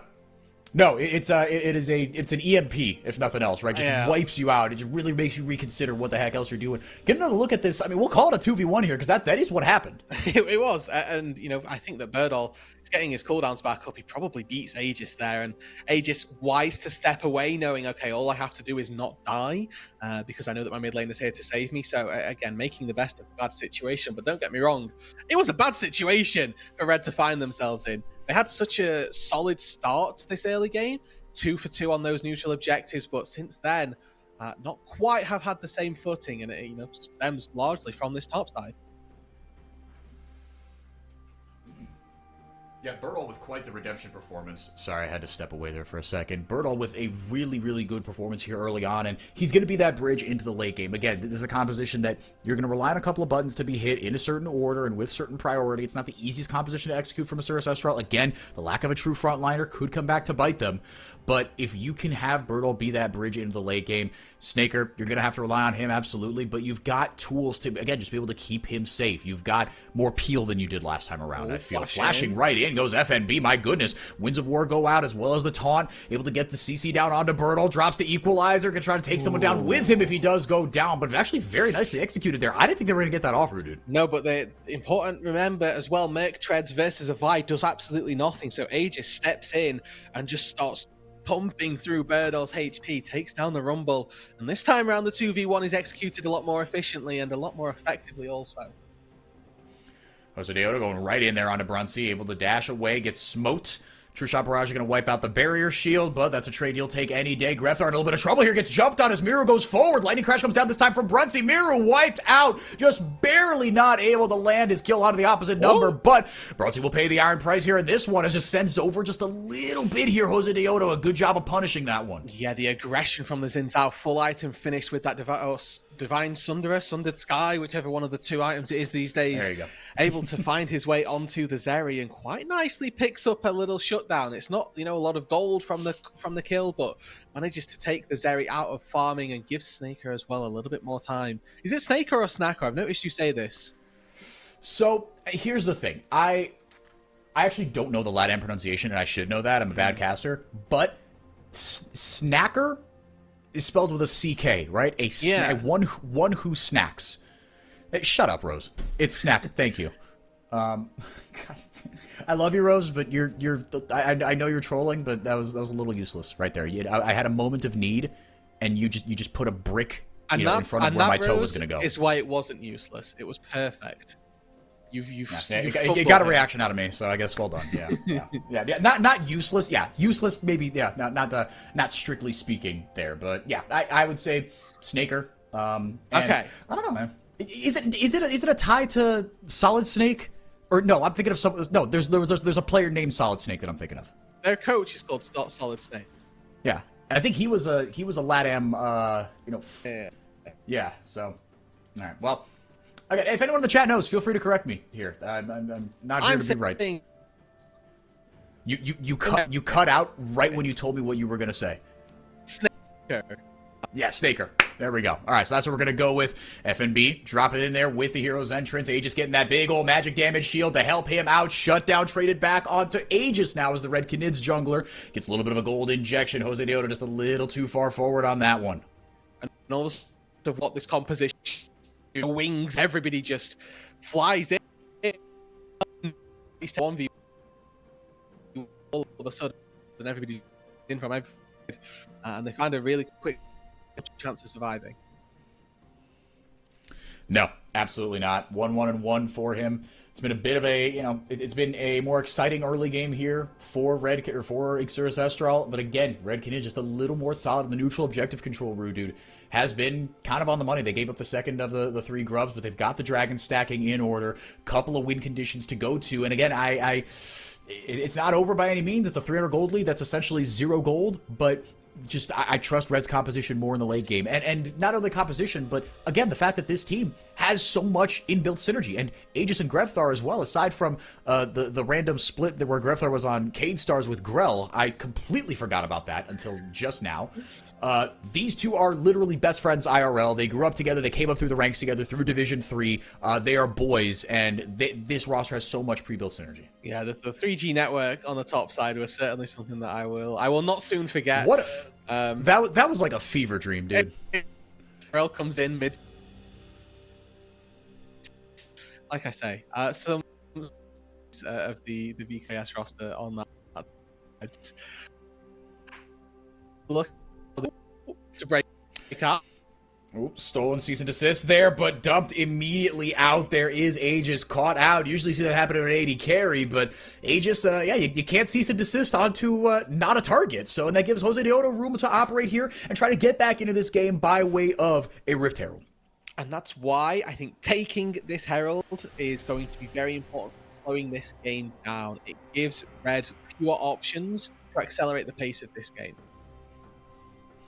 Yeah, absolutely. And now, for the first time all game, and what it feels like all series, a non-zero gold lead for Xurus Estral. They do have that first tower, right? They were able to take down that bot lane tier 1. Mid lane tier 1 still standing. Amiru didn't just take that down, but 5 minutes ago, he was right there doing that exact same thing, standing over a smoldering pile of rubble. So, very much doing his job on that front. And he's going to be a big side lane threat, Roodood, in the late game. Yeah, definitely. And versus, Ahri, maybe not going to have the best or not going to have the worst of times versus a Galio, though. Probably not going to want to find himself in that laning position.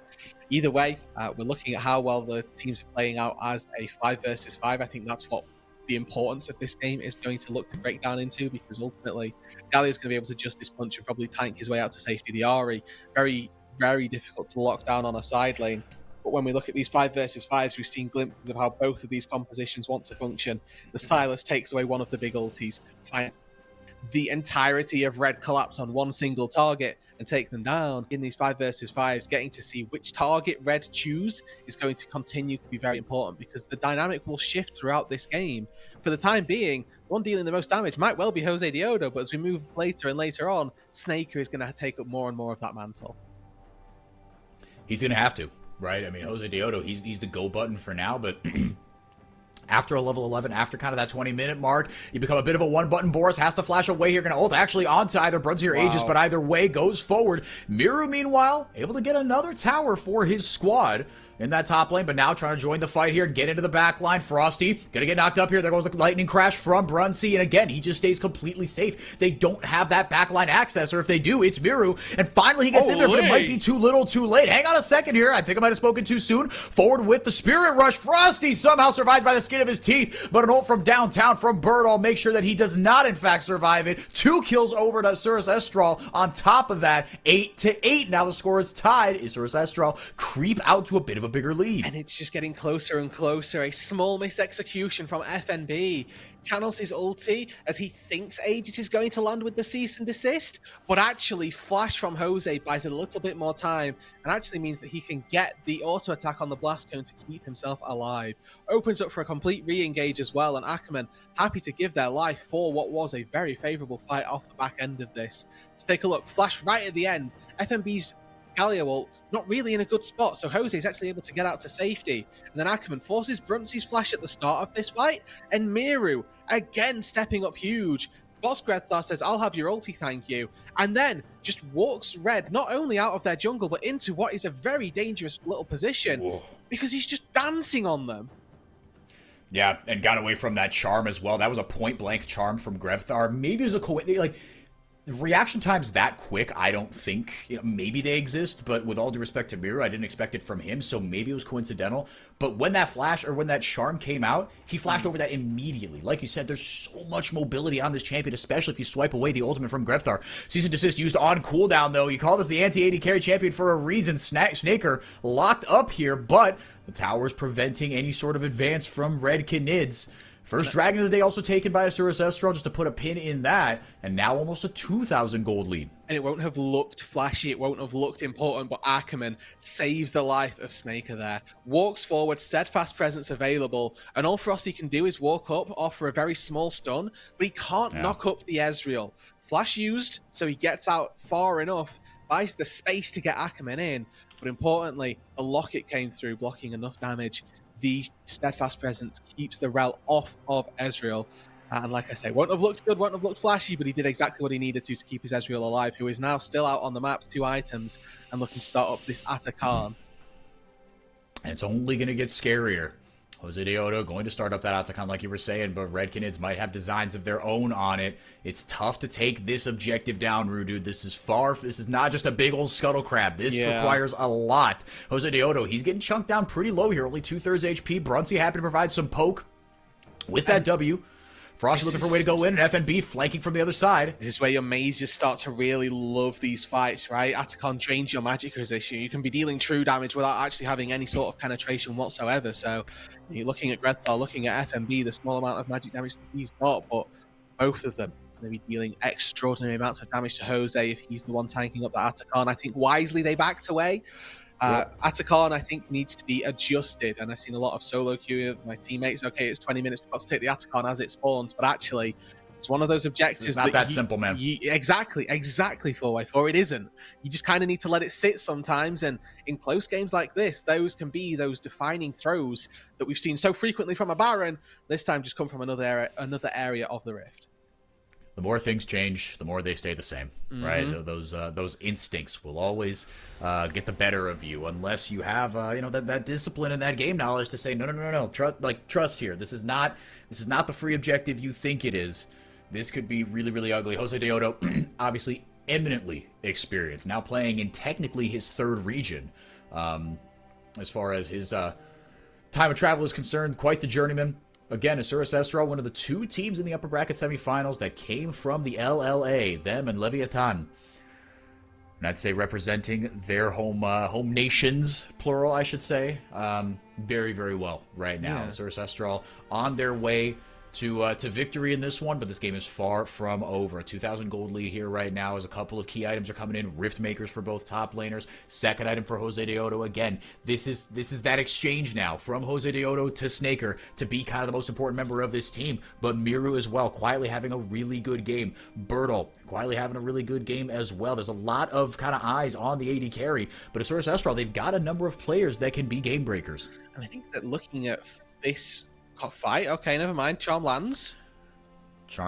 Miru doesn't get one of his own. The cease and desist used to keep Grethar alive. The charm barely doesn't land. If that lands, the Orb of Deception is going to be curtains for him. Miru can deal so much damage. He's still got flash. Absolutely. Abscond goes out. Now he'll get the abduct down as he just provides some CC of his own, a shutdown over to him. As Frosty in a little bit of trouble, should be able to get out. Yep. I think it was actually just like 2 or 3 seconds off cooldown, and not quite able to get out in time, and then you're seeing like just a slither of the timer there, but Miru down on that bot side. If it's 1 versus 1, he absolutely has Grethar, but unfortunately Aegis was there for him, and Red happy to catch out the mid laner, who is having a very good game, but he's getting just a little bit too big for his britches in that bot side.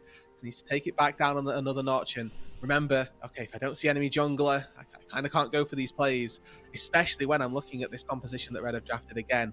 You have Galio ulti coming from so far away. The Zeri can fly over a wall. They have so many tools to keep their teammates in particular alive. Making sure that those plays are calculated appropriately going to be very important. And what I want to say for this Red composition as well is Brunsey slowly ticking away here, right? You talked about the carries on Isurus Astral getting their items in. I think importantly, Brunsey here sat on 2 items already, but there's nowhere near an Infinity Edge. We've still not finished off the Immortal Reminder yet. When those items start to come through, and that is a long way away, when they're there, the Zeri will be pumping. Yeah, you saw how much Miru was healing just in that 1v1 against Aegis and Grethar, how he was able to keep himself alive, and the Riftmaker obviously going to help out tremendously with that. Yeah, I mean, once Brunsey able to get that anti-heal down, and he is the most reliable member to put it down, right? Everyone else kind of big single target energy. Brunsey going to be able to spread that out a little bit more. But yeah, point is, grabbing that Executioner's Calling. Thank you, Brain. But meanwhile, another duel in this 1v1. Oh my goodness, Miru just flashed away. Do you think did he see that TP? Yeah, I mean, even still, he must have. Yeah, there were 4 people now in that top side, so I'm sensing that he'd got something about it, thinking, okay, this might not be the play. But Atakan started, and there's just no response for the fight from Isurus Astral. Worth noting on the map, though, looking at bot lane, looking at mid lane, they are going to get at least 1, if not 2, tier 2 turrets. So responded in kind, like you were saying, FNB immediately TPing to that bot lane tier 2, trying to rescue that one from Oblivion.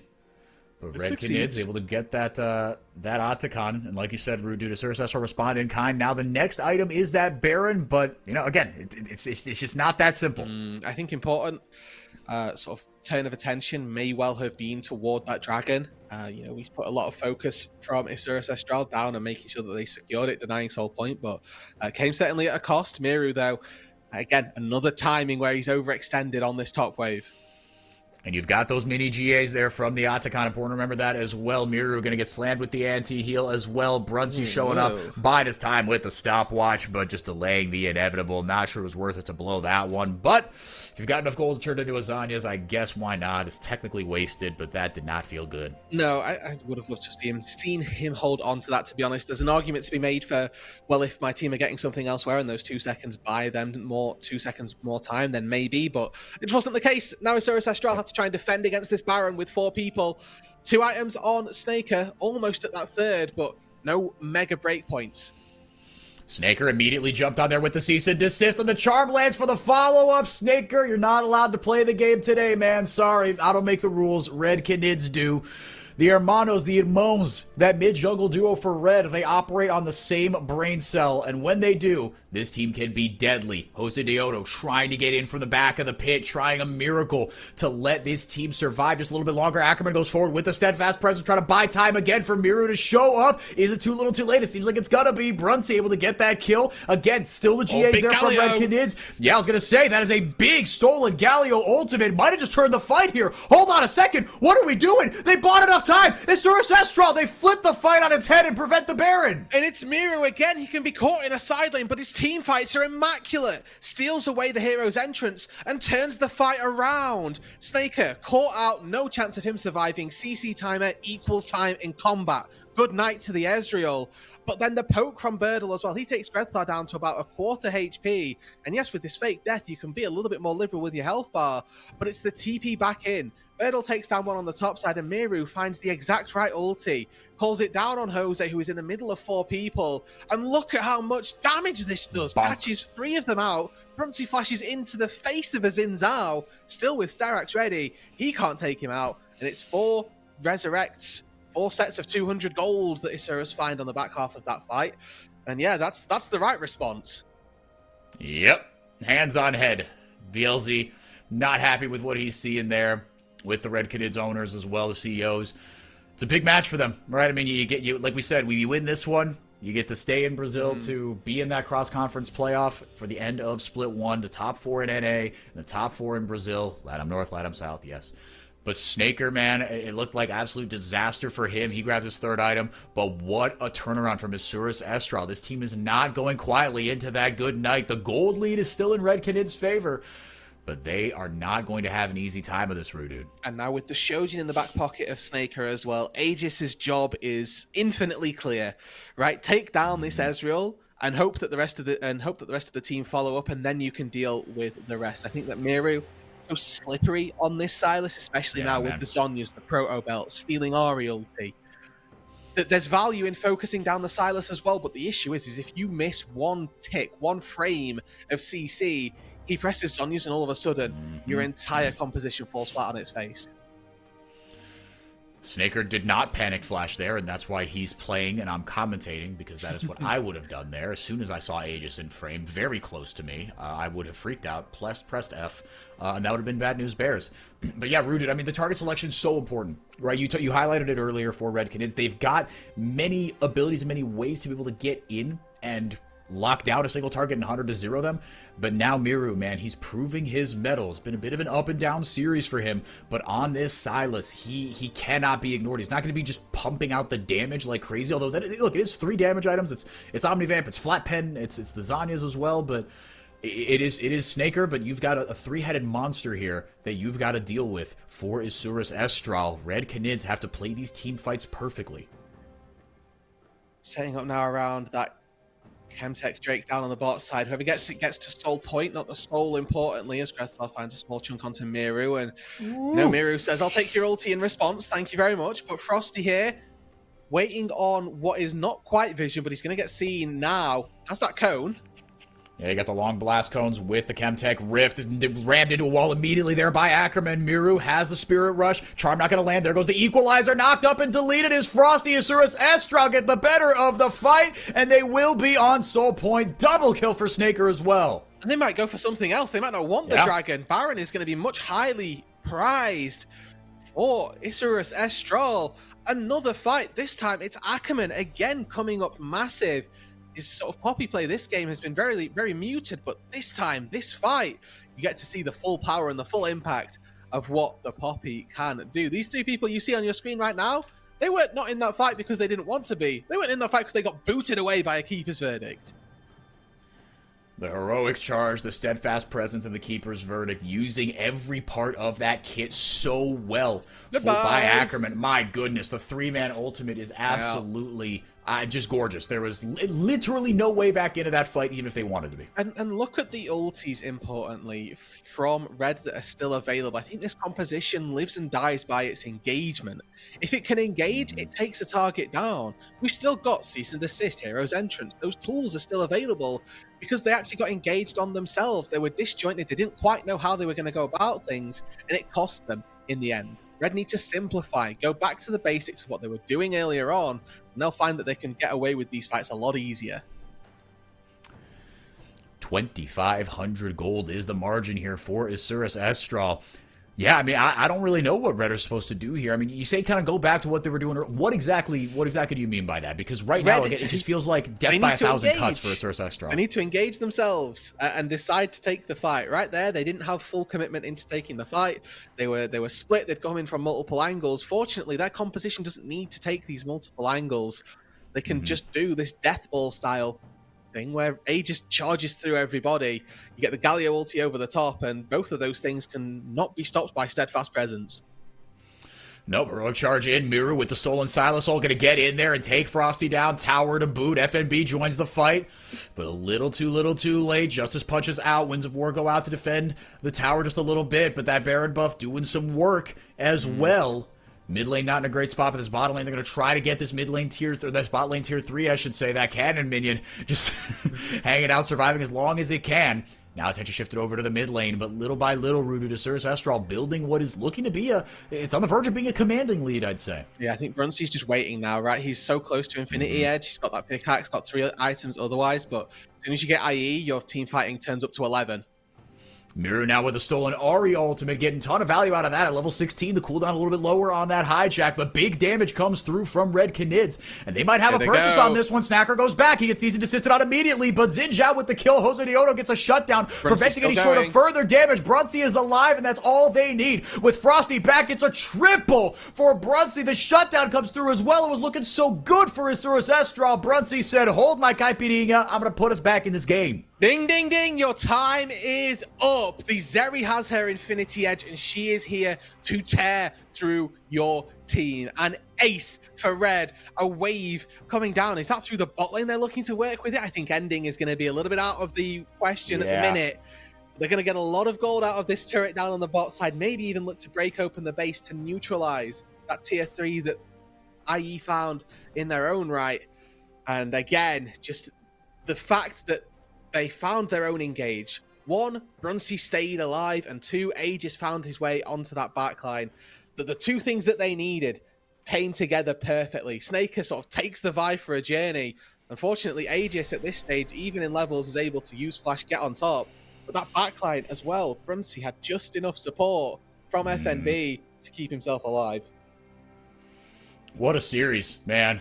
Yeah, it was a lot of oh no, oh yes, oh yes, oh yes. Yeah, it did not look great there for a second, but look, that Aegis has a nose for an engage, man. At one point I don't know if he actually won an MVP, but he was talked about in that conversation a couple of years ago.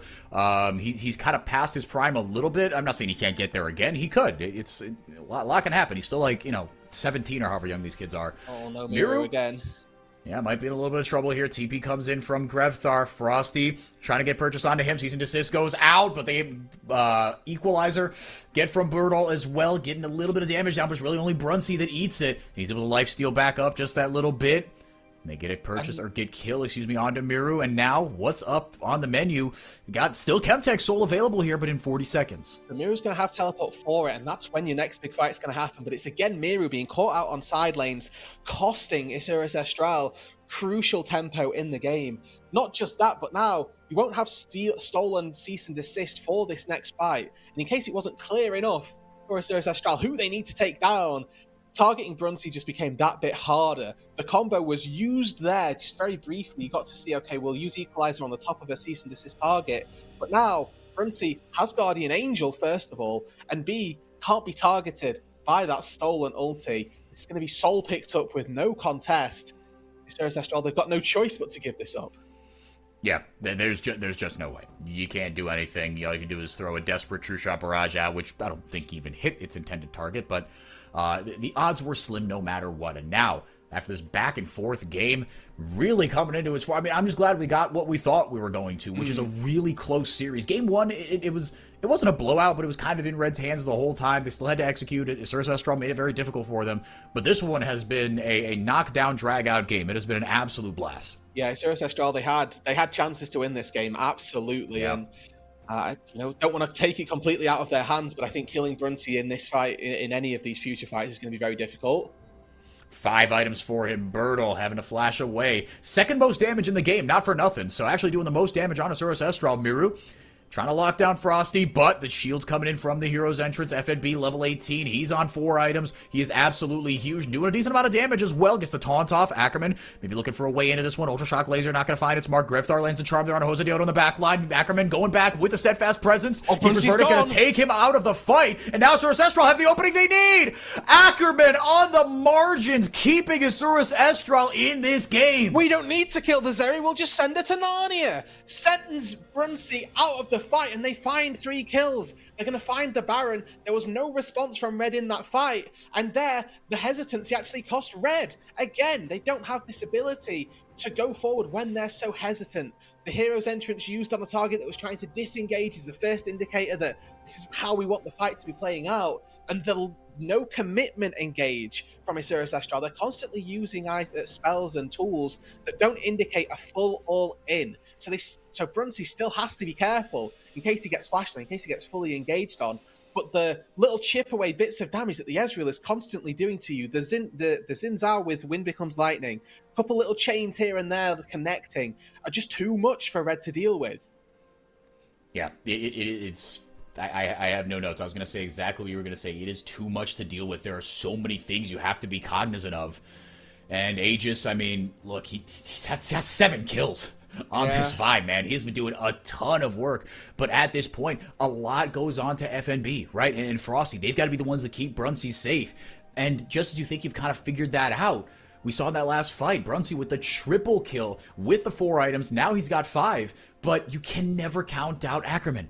Him on this Poppy, man, the way he has changed a couple of these fights, they should have been death knells for Red Canids, i.e., by himself, being Ackerman saving, I should say, these games by himself for Isurus Estral.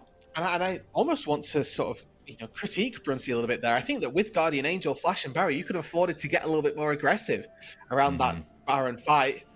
Flash goes in, and it's going to be a quick chunk onto Frosty. Quickly back away, though. FNB going to need his HP before they go in.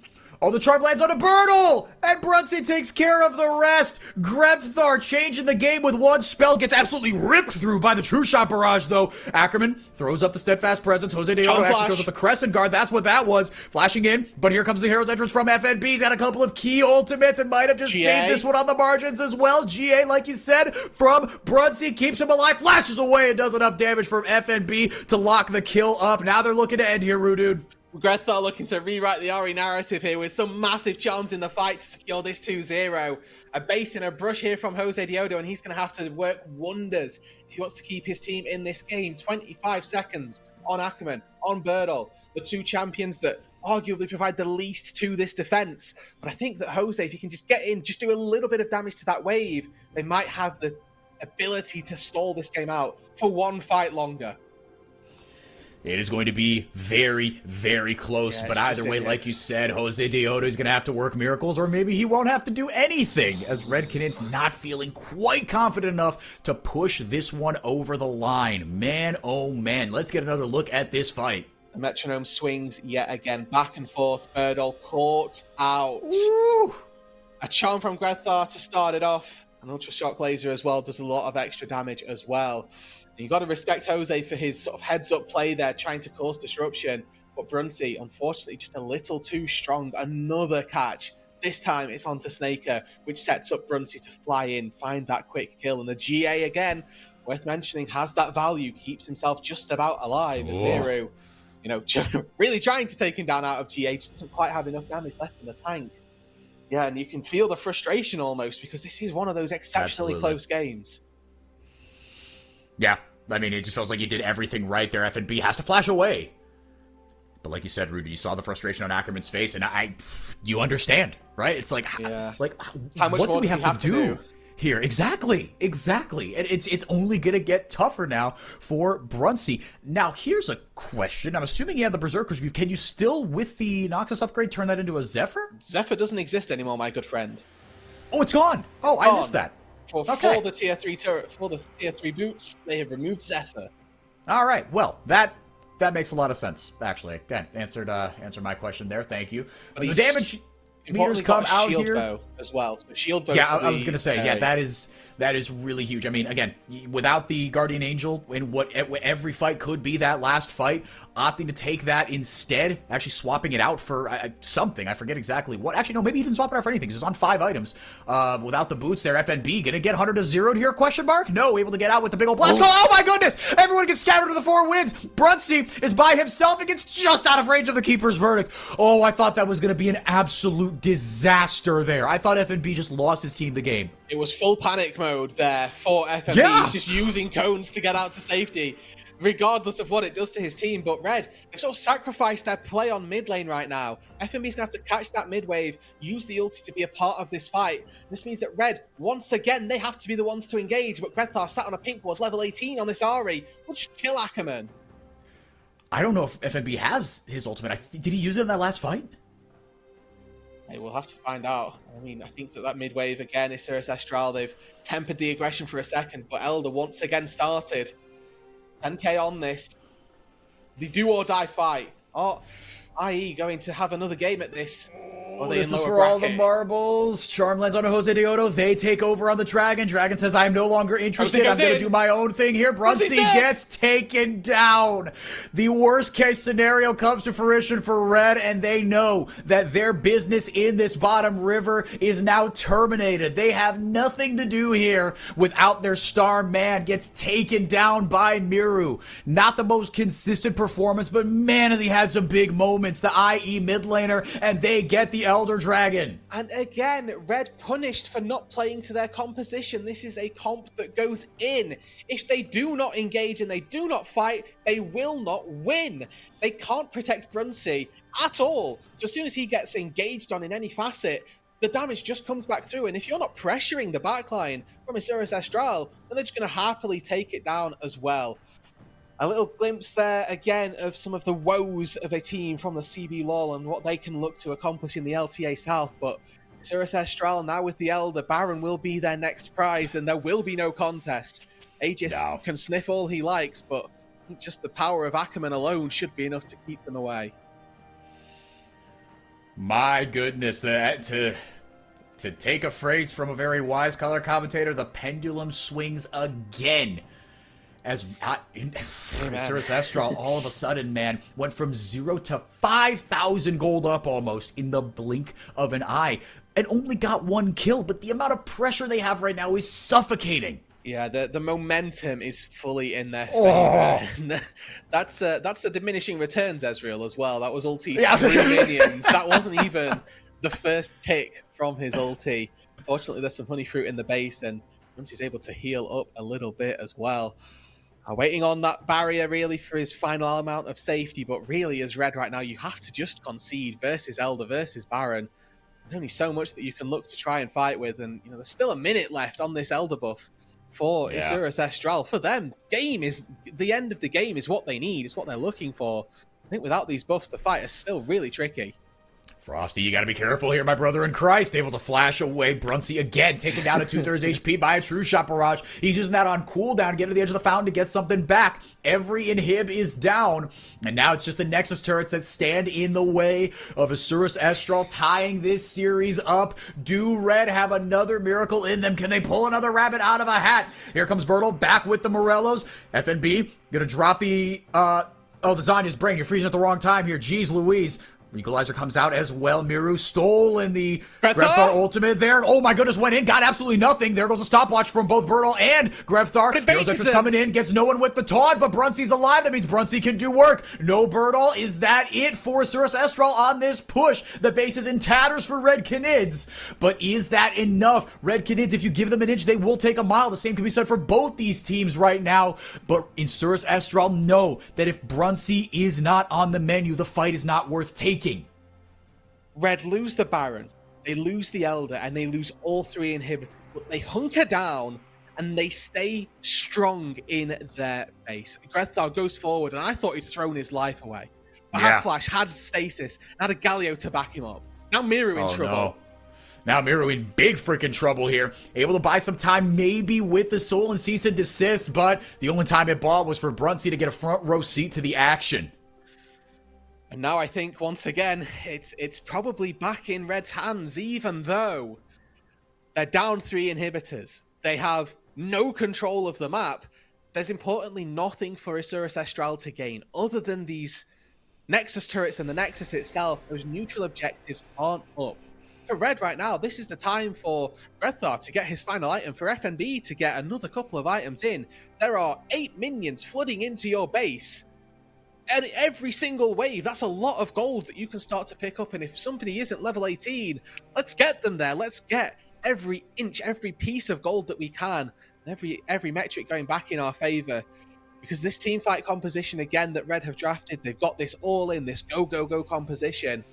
But they've also got the fallback option. The I have Brunsey fallback of, okay, what can I do? He stole the static shiv now, so he is all in on the team fight damage and the sustainability that it provides for him. Fair enough. Flash and barrier is still available. It's kill Brunsey or lose for Isurus Estral, and I think that the difficulty for Red is knowing which part of that to play, because they haven't played Peel well yet. They haven't peeled this very, very well, but they know if they do, then they'll win, but it's not what their comp does. Ooh. True Shot Barrage just goes wide. Now Mirror with the Stolen Heroes entrance, posturing around these fake battle lines. It's between the Nexus turrets and the downed inhibitors. 2 minutes left until those come back up, and about a minute left for that Elder.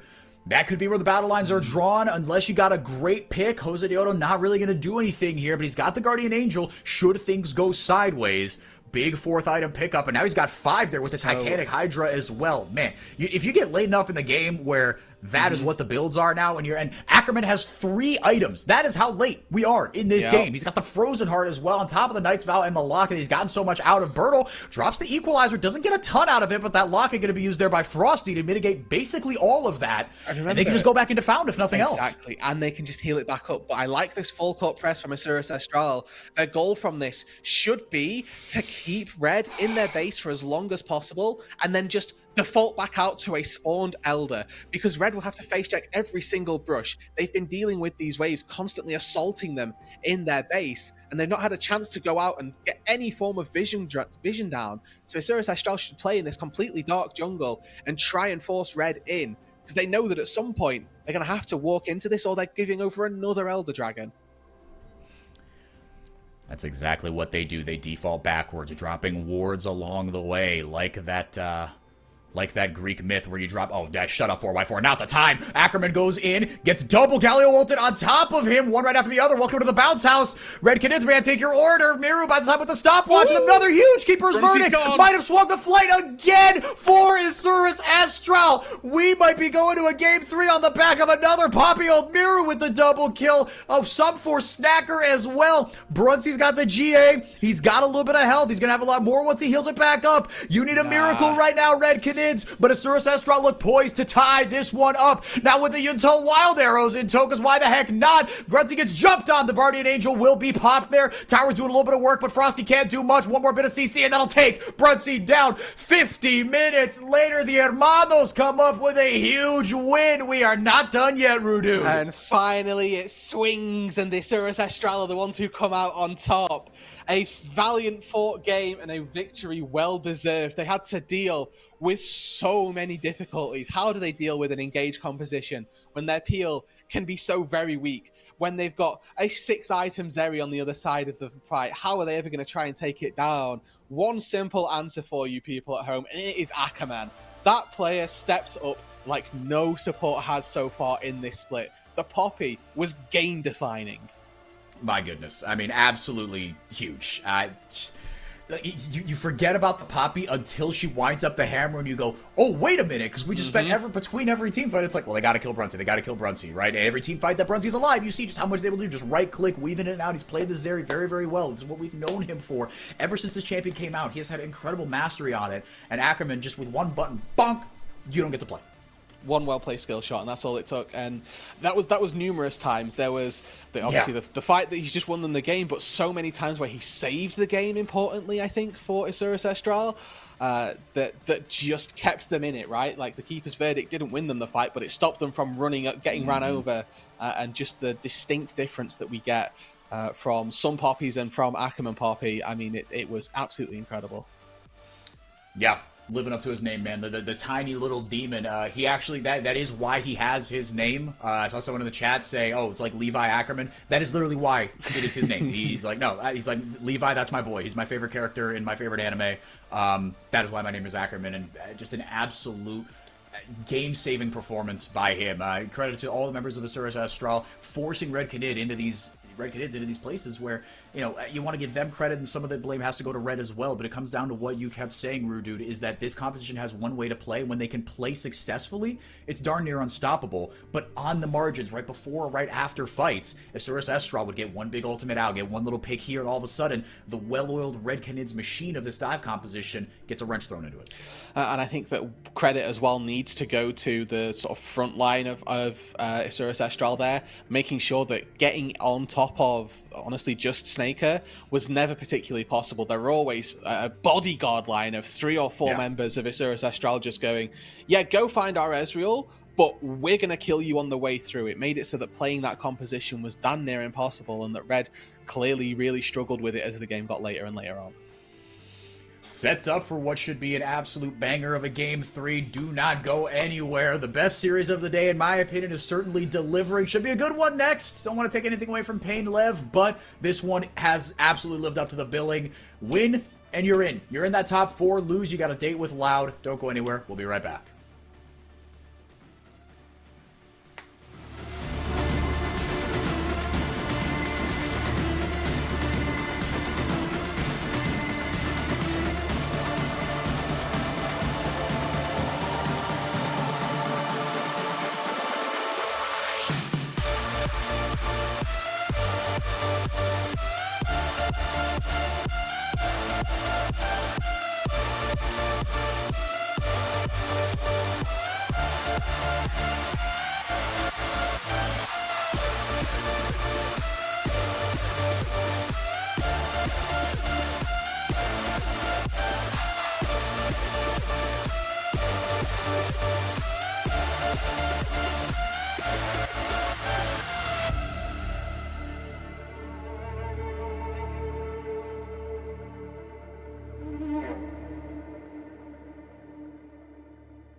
Welcome back, y'all. Thank you so much for being here. We hope that if this one is half as much fun as the last one, then we've got a good one in store for you. 4x4 and Roodood taking you through the last game of this best of 3. The winner locked into the top 4 of LTA South, and will play in the best of 1 that will come after a best of 3 that is coming after this game. It's all a little confusing, but point is we might have 7 games today. So, yeah, it could be, at minimum, we're going to have 6. So, lock in, Roodood. I get to go after this one. So I hope that you are strapped in and ready to go. I'm here. I've got my water ready. Like I'm good to go. Okay, so 7 games, 6 games. It is what it is to me at this point. We're getting no sleep tonight, and we are ready for the day tomorrow. You know, it's that kind of mood. Yep, exactly. Yeah, and I think you, like me, have an actual big boy job you got to go to on Monday morning. So a little bit, yeah, a little bit. Yeah. Well, that's okay, because Brazilian League of Legends, we've put a lot into this, and it is certainly giving it back. Thank you guys here who are here from potentially holdovers from eras gone past, holdovers from yesterday's Captain Flowers stream. We really appreciate you guys being here. Roodood, let's get down to brass tacks with this one. How do you think? I mean, I think Asurus Astral will be able to, they're going to be able to go blue side, winning game 2, and I think that's how they're going to play it. So, indeed, that's just kidding. All right, psych. Get owned. Now. So this is interesting because Asurus Astral, I think so far we're on, Asurus Astral were blue side game 1, they lost, they then chose to take blue side again for game 2, then won. So it was a little bit of a switch up there. However, this means that the bans do get slightly changed as well, and Corki is one of those bans that gets taken away. Now, usually the answer to Corki is the Ezreal, because you can outrange him and match him actually with that. But we'll be interested to see what AD carry they take down to answer the Corki. And we have to remember as well that Corki is still a flex pick, not long gone rather. All the method of Corki is Zia mid lane, and with the Zia being locked in, would be no surprise to see that be the return really for Red, and especially since we've already seen just a slight homage to what could go down in that bot side. And if they find a favourable Ziggs angle, Ziggs going down into the bot lane really doesn't suck either. No, absolutely not. You saw the hover there as well, rather than in kind of the draft for game number 2. So it's definitely something they have in their back pocket. FNB going to lock in the Gnar, into this Jax.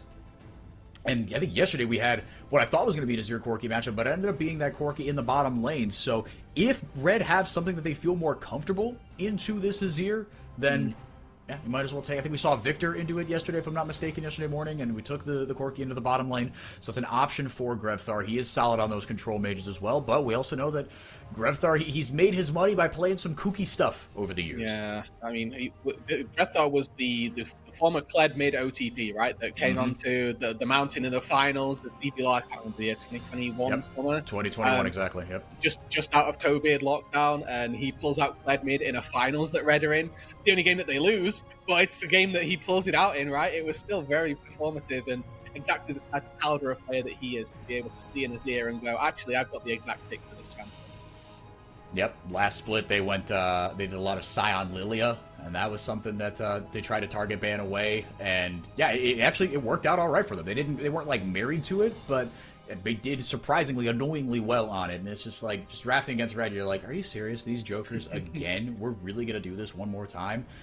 And this composition that's taking shape for Asurus Astral, Roodood, it did also have, as if I'm kind of remembering correctly, I forget who we saw this from, and I apologize for that, but it was almost this exact same composition. You had the Azir, you had the Jax, you had the Caitlyn, and you had Ivern to tie it all together. I think that was literally those exact 4 champions. So ready to take away that Ivern. You do get a lot of value out of that with an Azir.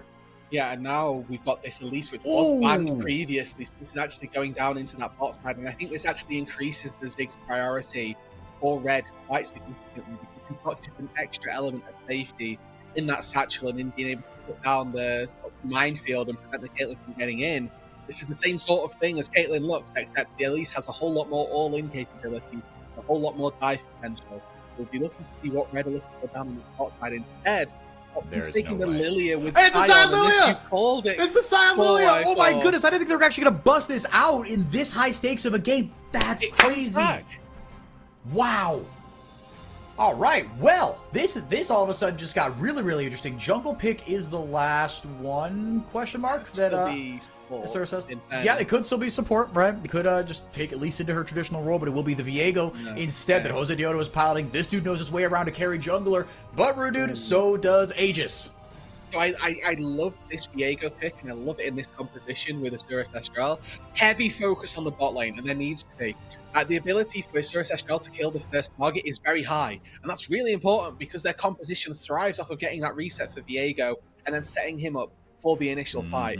Red need to be very careful with how they posture, and Grethar has a really, really important job this game round because he has to play with exactly the right amount of his health. If he goes down, it becomes so much more difficult to try and take these team fights because he's then got to deal with, obviously, the Scion that really doesn't do anything, and you've got a load of resets that are coming through that can want to win over you in a team fight. Grethar, you dastardly dog. He's I mean, Vision is going to be extremely important because the way that they kind of play this is just they don't play it kind of front to back. Grethar will bomb in from angles that you didn't think that he could, whether it's just straight up the lane or like from top river into, you know, kind of roaming down. He's going to take these creative angles, and if Asuras Astral have done their scouting against Red, you know, I'd like to think they would know this is something they could pull out, but also, again, maybe with a team like Asuras Astral where you're coming in and just you're hoping, like, look, we've got experience, we've got good players, we know that this can work. And Asuras Astral, they're putting up a heck of a fight. It's not to sound patronizing. If they do lock up a top 4 spot by making a lower bracket run, one, they're going to have to take out Loud to do that, so not going to be easy. But two, they will have absolutely earned it, especially if they survive here, just lock up that top 4 right off this win. What an incredible story that would be for Leviathan, a region that just went up in cinders last offseason. Went from, I mean, in 2017, you had LATAM North and LATAM South, and then it was just one region, and then it was 10 teams, and it was 8 teams, and it was 7 teams. And to have your region represented like this, and to have your team represented well in the stands as well. The Asuras Astral fans have shown up here. They're in the front row, they're making noise, they're jawing with the Red Canids fans. This should be an absolute banger. I hope it's not a blowout. You can't draft something like this and then get run over, although it would be kind of funny to draft the Scion Lilia and just absolutely steamroll Asuras Astral, but man, oh man. So the thing about taking Scion is that you generate DPS checks, right? Because Scion does nothing other than tank. With Unsealed Spellbook as well, like this guy is clearly not going the AD like full aggro zombie Scion route. Like he's just building to be a frontline. And that, just like I say, generates DPS checks for everybody else. Now, fortunately for Asuras Astral, they have got a ton of DPS, literally 5 carries on their roster. So taking down this Scion, whilst it's probably going to take them a while, relative to other compositions, might not take them nearly as long as others might have anticipated. And Conqueror specifically as well on the Azir, so he's going to have a little bit of extra durability in these team fights, getting a little bit more sustain coming through. I think that Asuras Astral, they've got the tools for this game, and if they can focus this bot side and look to play the Caitlyn as aggressively as I know that you can, then they do have opportunities to take a good advantage this game.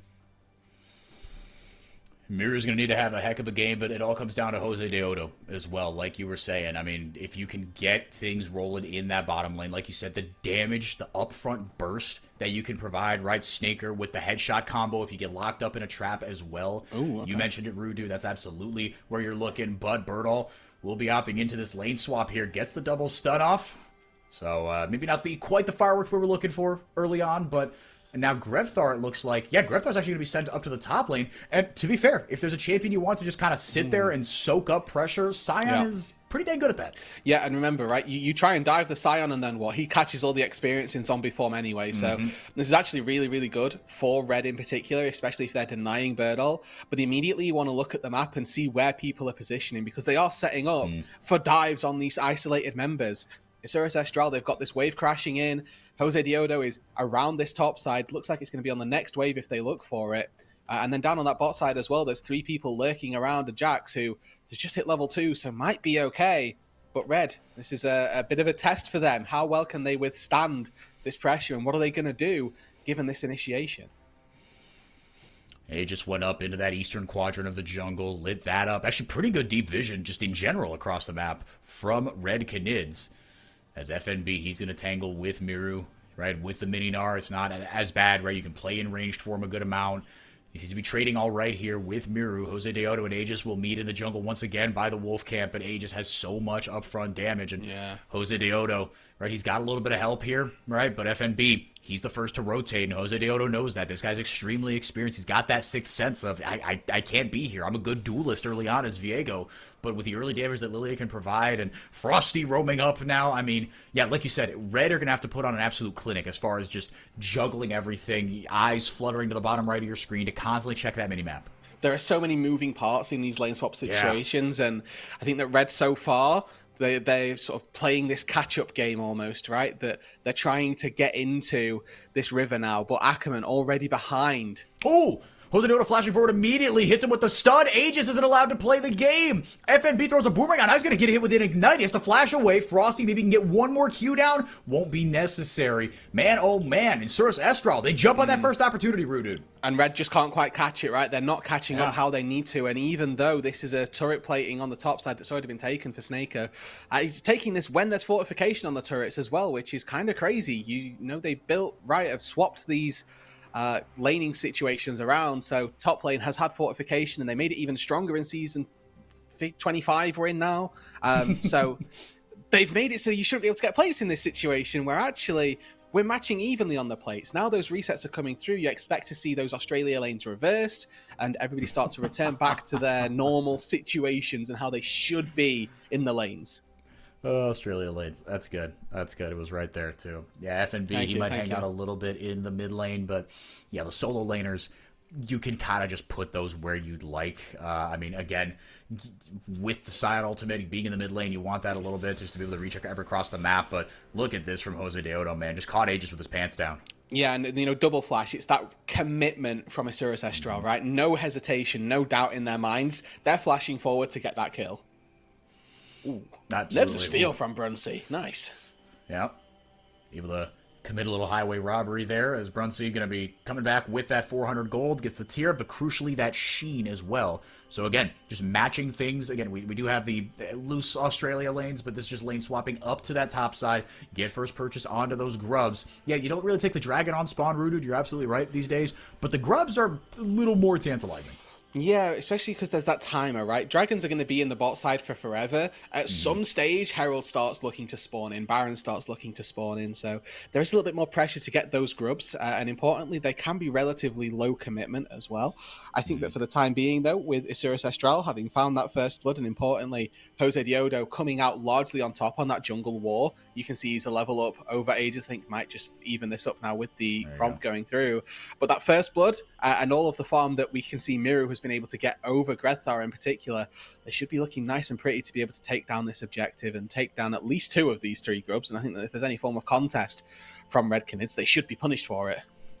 Yeah, absolutely. Jose Deodo's got himself a phage. Maybe with the numbers advantage, you've got it, but everyone and their mother has their eyeballs trained on that top river. You know exactly what is going down here. Jose Deodo is not going to hit 6 off it, but like you said, once that Heartbreaker comes through, the resets that this composition is going to be able to generate, and Jose Deodo is going to be such a good bridge into that late game if they can survive it. But Jose Deodo right now, he's at a bit of a critical point, right? Because if any more resources go into him, if he goes 2-0, 2-1, 3-1, then things get really, really tricky. I mean, Red will have, you know, they've got a decent team fight composition, they've got good damage, but if you get into that late game with the Caitlyn getting through her mid-game trough, right, Jose Deodo having carried you there, Miru's going to just print damage in the late game, and Bertol's going to be a good side lane threat as well, this gets so much tougher to win for Redkinids. Yeah, and I think that when you draft Lilia, I always love to see what composition she's against, because Lilia sucks when the enemy team has hard CC, is insane when the enemy team has like frontline and non-committal like weird forms of CC, right? I don't think that there's a lot of frontline necessarily that Insurus Estral have for the Lilia to dance around, but equally their CC isn't particularly large either, right? Like they've got Cocoon, landing that on a Lilia, good luck, buddy. You've got Counter-Strike, and that's probably your best bet. And if you can layer those two together, then yes, you can take Aegis down. But if you're committing all of those things to Aegis, that gives Brunsey the time to start free hitting, and that can be a little bit problematic. So there are tools for Red as they get a little bit later on. I do think that Insurus Estral have got a really good setup for moving into the late game, but it's worth mentioning as well that the Lilia, that sort of secondary carry for this team that we don't usually see come out of the jungle, has a weird niche to fill in this game. And the range advantage as well that this Asuras Astral composition has, right? There's a really short range composition. Like you said, the Lilia, she makes her money because she's really tough to take down, right? She's very, very slippery. If you have that hard CC, great, right? If it was the Leona on the other side, you might feel even a little better because, like you said, it's just the cocoon for Ackerman. But for Frosty on this Leona, it's just so much easier. Able to get the Lilting Lullaby off. Up goes Ackerman, and actually he's going to just kind of wait out that sleep, and as soon as he comes down, he gets squashed like a bug. Good effort, good effort. I respect that you managed to, remove the sleep. However, you have just been immediately taken out the second the spider comes down the drain. And Frosty, really good play. Just flashes in on top of it, finds the Q, and there's nothing really else for Ackerman to be able to do on that top side. Now, here we've got FMB down a level. Birdle looking to try and take a bit of a win in that fight. Merctreads versus Ashin. I know where my money is placed, especially one level up for Birdle. Now FMB, who's just ticked out of Mini, or into Mini rather, should be in feeling like he can't step up really. No, and Birdle's making sure that he can. Yeah, like you said, in the Sheen in the trade of Sheen versus Merctreads, kind of which way that's supposed to go. Meanwhile, Grevthar, he's got that Bomby Cinder. The first items are first components, I should say, are starting to come through. Jose Deodo, though, really flexing his muscles as far as just playing on that advantage and a little bit of tempo that he's got and securing the first couple neutral objectives for his squad. Up a cool 1,500 gold in 10 minutes. Damn. Yeah, and when we see the objectives go so heavily one-sided, it's normally because the enemy side has a really heavily scaling late-game composition, but I think that for Red Canids, that's just not the case. And, I look at the late-game scaling for Asuras Astral, well, I have a Jax who probably beats Gnar in the side lane later on. I have a Caitlyn who hits a mid-game trough but comes bouncing back, again, incredibly hard as we get later into the game. And an Azir whose late game needs no introduction. They have so many tools as Asuras Astral go later on that for Red Canids, I'm really worried about how they actually are hoping to win this game and what that looks like for them. Yeah, couldn't agree with you more. Yeah, you start to kind of look at and project forward, right, as we like to do around this kind of 10-minute mark and say, okay, the early game, mid-game, late game, kind of break it down and see who's got the advantage in each phase. Asuras Astral, right? I mean, this is, we'll have to see how it goes in the team fights, but right now, if you just show up and just no, I'm bigger than you. My biceps are larger than you. I'm going to just kick you in the face repeatedly. That's what this composition can do. Asuras, they're playing this early game very, very well. And again, Jose Deodo, first one of these grubs. They're going to get at least 4, maybe 5, probably all 6. They're Brunsey and Frost are just kind of locked in this mid lane. They're going to rotate over, but it might be too little too late. Grevthar, again, you're just wasting his time, 2025. He's taking up he's just a nuisance, but Miru with the soldiers over the wall. Frosty, able to get the stun down, but buffers the Heartbreaker, does Jose Deodo. They might still fight. Yeah, they very well might. Dream Dust lands onto Ackerman, level 6, not really big deal for that elite support, so they get the 1. As Lilia comes through, Aegis not really able to get anybody, or Grevthar, not able to get anybody, and the damage is too much. Goes into zombie form, Shurima Shuffle doesn't land at all, but it doesn't matter. They get that kill there onto Grevthar. So they deny the feat of objectives. So that's the small silver lining that you can take here for Red. But again, they lose out on the fight. Grevthar goes in, but there's no follow-up. Even though Miru misses out on that engage with the Shurima Shuffle, he buys space. It means that his backline is left untouched, and he's not even really under any threat either. So it's just a win on every single front there for Asuras Astral. They're going to be very happy that Snaker once again finds himself another plate. And then continue to pushing the snowball down the hill. Oh, Miru, man, if he had that Emperor's Divide, that was a surefire kill. But you are seeing the power of that first item into Mininar, even with the Merctreads. Miru just auto-attacking him to death, almost. Taking complete control of this bottom lane right now. Ocean Dragon's not going to be up for another couple minutes here, but Asuras Astral, yeah, wherever they go, they're going to have an advantage, especially with Jose Deodo waiting in the wings. FNB doesn't have his ult up. He's got Flash. He had to TP back to get back into this lane. But Asuras Astral very nicely keeping their foot on the gas here.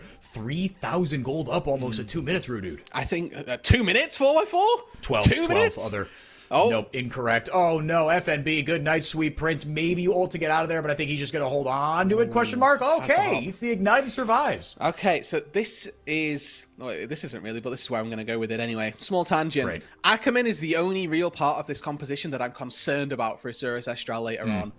Pound for pound, in terms of CC and what I'm looking for from my supports, Frosty outweighs Ackerman quite significantly. 100%. Now, obviously, if Ackerman cocoons Brunsey and one-shots him, my concerns are removed. However, Elise on support income finds it very difficult to try and one-shot these AD carries the later the game goes because they're so used to having been snowballed. And in competitive games like this, snowballing just isn't as easy.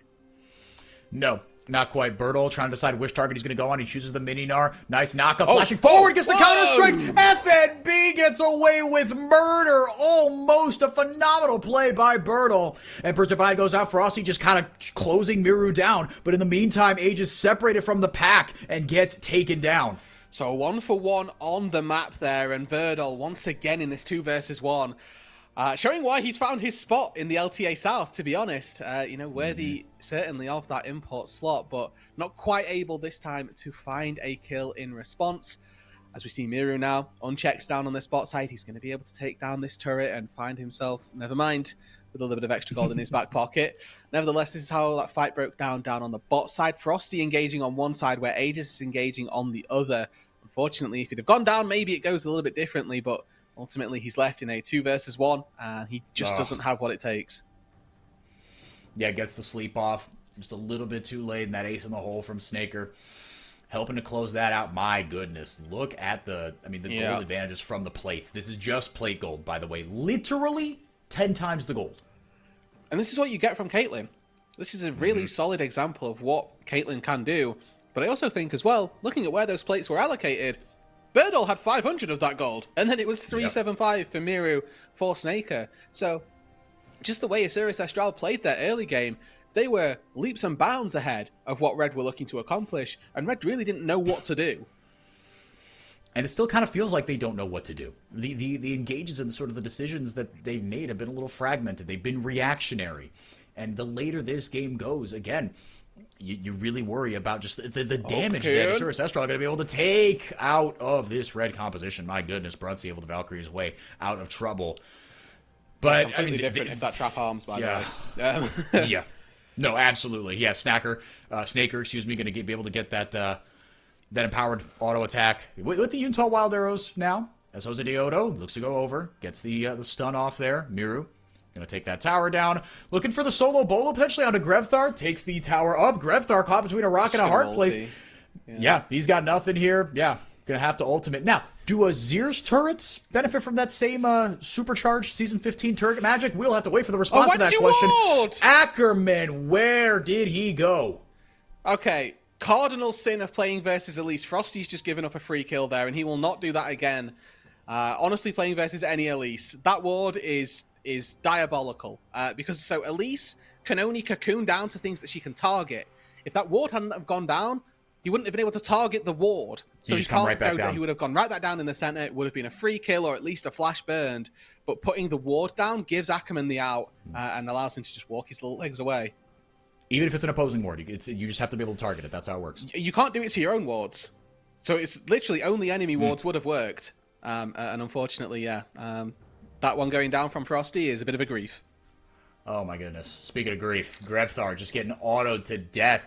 Miru and company running away with this one, Roodood. 4,000 gold lead as the Rift Herald just kind of joining the party. Aegis taken so low. Pops the lilting lullaby, but really gets almost nothing out of it. Frosty doing the heavy lifting as far as keeping his carry safe. And Bertel just solo bolos FNB. Red are falling apart at the seams right now. Everywhere is going in favor of Osiris Astral. This early game has snowballed out of control. 2 dragons, 5 of 6 grubs, 5 of 7 kills that have been taken down, and now 2 out of 2 turrets that have gone their way as well. Osiris Astral have seen what Red have tried to outsmart them with, to fancy pants their way to a victory, and they've just shut them down with clinical precision, League of Legends.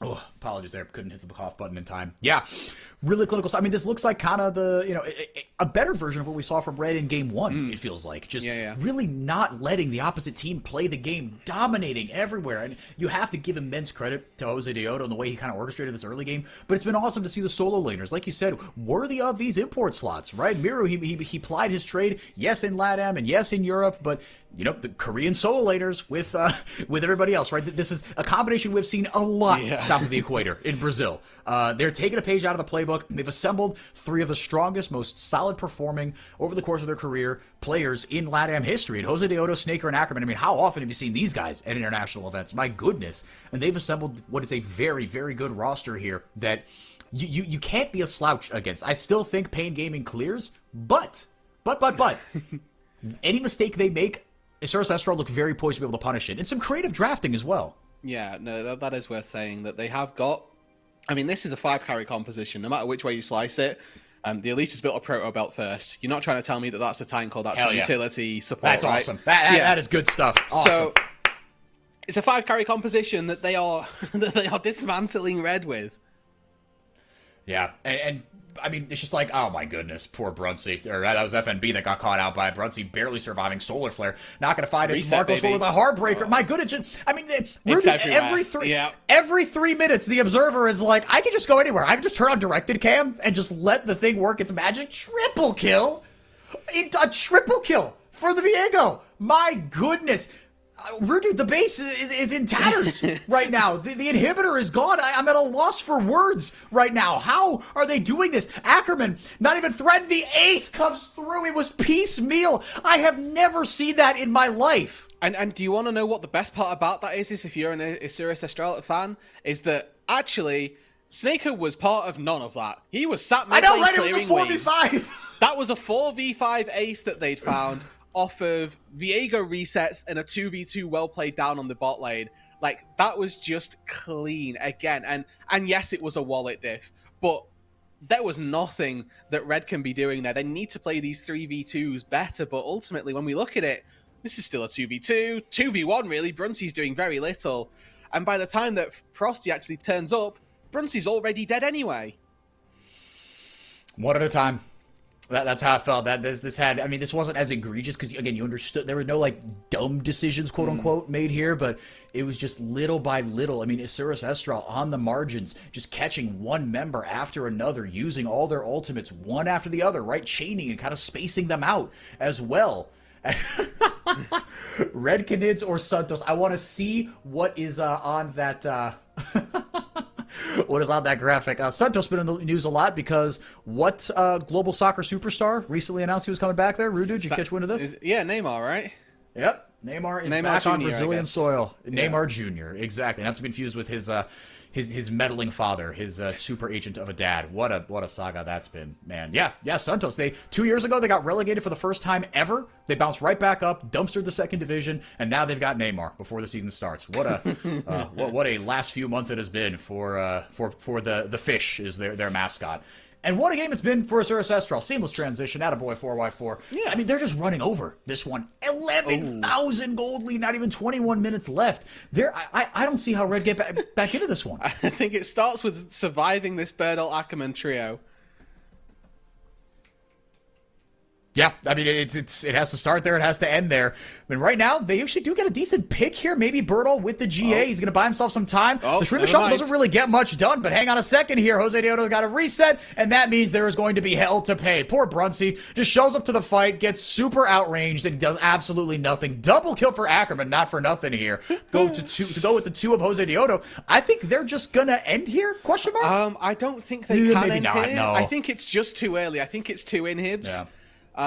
Birdal can get this bot inhib. They've got a top wave coming in. Maybe it's 3 inhibs as well. Like they're set on all fronts. And if they need Baron to close this game out, I do actually have concerns for them, to be honest. I think that Isurus in week 1, they had one game where they absolutely mega choked closing out a game, and they just about managed to find the victory. But this time they're looking to put the nails in the coffin very early doors without really any answer.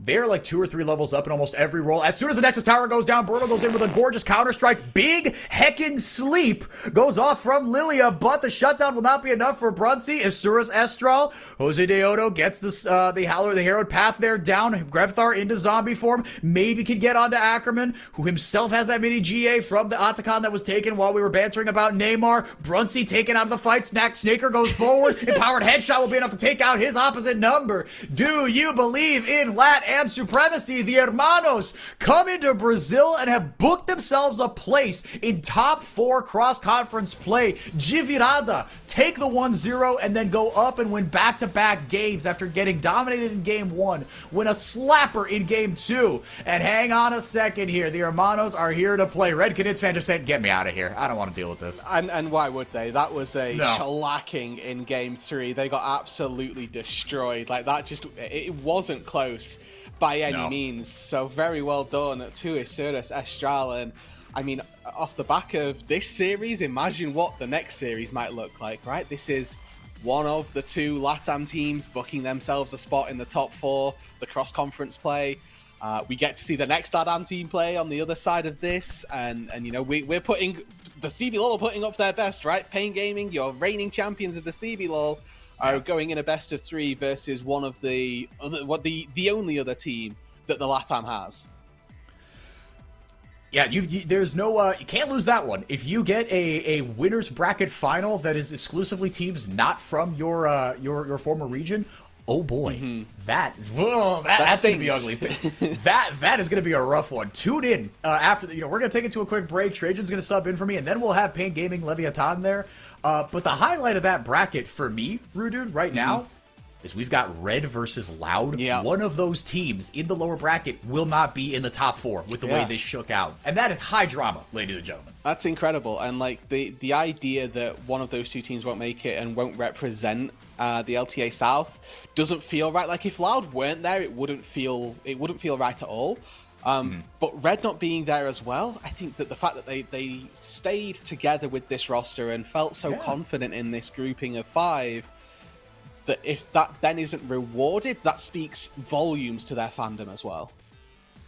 Absolutely. No, there's going to be hell to pay. I mean, look, this is a high stakes format here in Split 1 and LATAM North and LATAM South. You cannot take a series off, and now either Red or Loud will not be representing LTA South in this top 4 cross-conference play. Congratulations to Isuras Estral, man. We knew this was going to be a solid roster with a very high floor, and the experience is showing out. And I mean, a couple of really bounce-back games. Bertle and Miru, both. I want to highlight both of them. Jose Diodo, I feel like, was consistent kind of the whole series, but the solo laners, man, they had some up and down moments, but they came up huge. We talked about it. I mean, it was solo kills, right, in the middle of the game to kind of help accelerate that lead, and they got flamed this week, rightfully so, but they should be held on a pedestal right now as top half laners right now. They put their money where their mouth was. Quite easily as well. And I think that Miru, despite the side lane woes from game number 2, I think that raw mechanically has been phenomenal. I think Bertle has been a little bit more reserved, but definitely still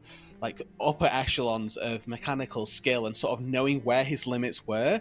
Even today in game 2, taking 2v1 victories right on this rumble where he's in a counter matchup first of all, and then he's still finding kills 2 versus 1.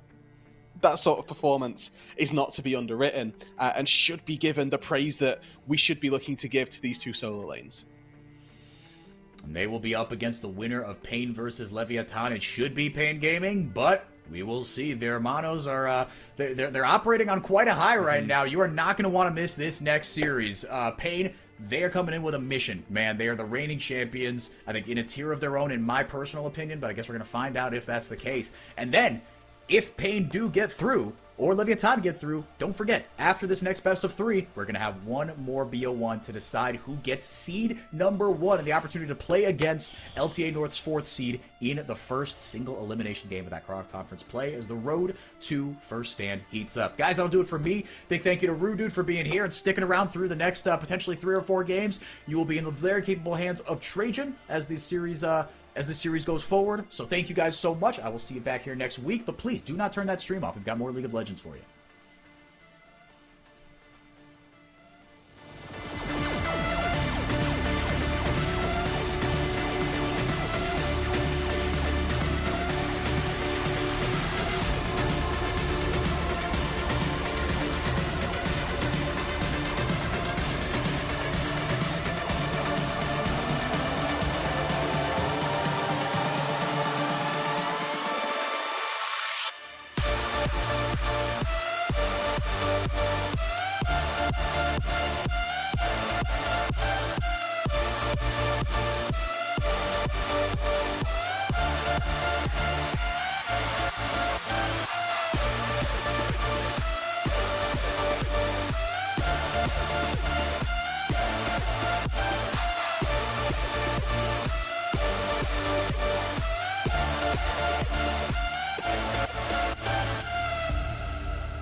Welcome back, everybody, to the LTA South. My name is Trajan. I'm subbing in for FourY4 for our second series of the day. Welcome back, Roodood, as always. The first series delivered in... I can't say it delivered in all the ways I expected, to be honest, because that last game was just such an unholy blowout that I could never have seen that coming, honestly. No, me either. I mean, I see my camera freezing, and I immediately know that That's you've how I taken felt. the internet from the UK. So Yeah. I'm doing my Yeah. best. We're gonna hope that Yeah. you can stay with me. I'm funneling it all into my PC right now. It's all doing my work. I need a little bit, just a little Yeah. bit. Give me some of that. Yeah. The Scottish and English power grids are fighting with Yeah. one another right now to try and disparate Yeah. despair. We're the energy But no, superpower here. congratulations. That's what we do. It's what we do. Isra Yeah. Estral, though, they make a bit of a statement for our best of one that we've got at the end of the day. Leviathan are going to be looking to make it so that it's double LLA for some reason.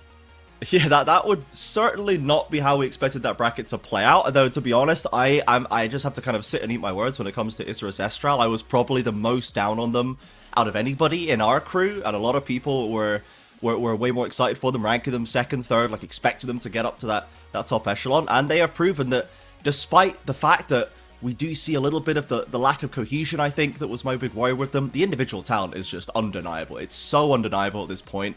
And they completely dismantled Red's whole deal in that last game. Yeah. Every single aspect was just destroyed. I mean, Red dealt themselves a pretty bad hand, and Yeah. then they played it awfully as well. So, Yeah.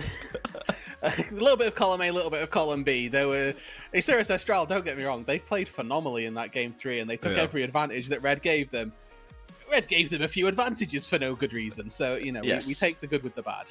Yeah, so the LLA will walk away with a solid victory there, 2-1 and head over to the final. Now we need to see who joins them from our second series, Pain Gaming versus Leviathan. Another surprise story that we're going to see how far Leviathan can carry. They got that 2-1 victory over VKS. Of course, they are now out of the competition through the lower bracket. Pain Gaming with the 2-1 victory over Loud. And now they both arrive here with the winner advancing to cross-conference play and to that tiebreaker against Isra Estral. Now, this, on its face, seems pretty unbalanced, I will say. We're expecting Pain Game to be a favourite. We expected it from day number 1, and from what we've seen from them, I don't think we have any reason to believe different just yet. No, the game they lost in week 1, let's call it, was them still being ahead 4K, and then Loud having like a little Loud moment where they decided, actually, no, we don't want to lose this game. But then you look at the strength of schedule, I think is still important. Like Leviathan have played versus VKS, who are now out of the tournament. And, you know, they on paper a weaker team, still took them to 3 games, versus Pain, who have played a lot. VKS, you know, took them to 3 games.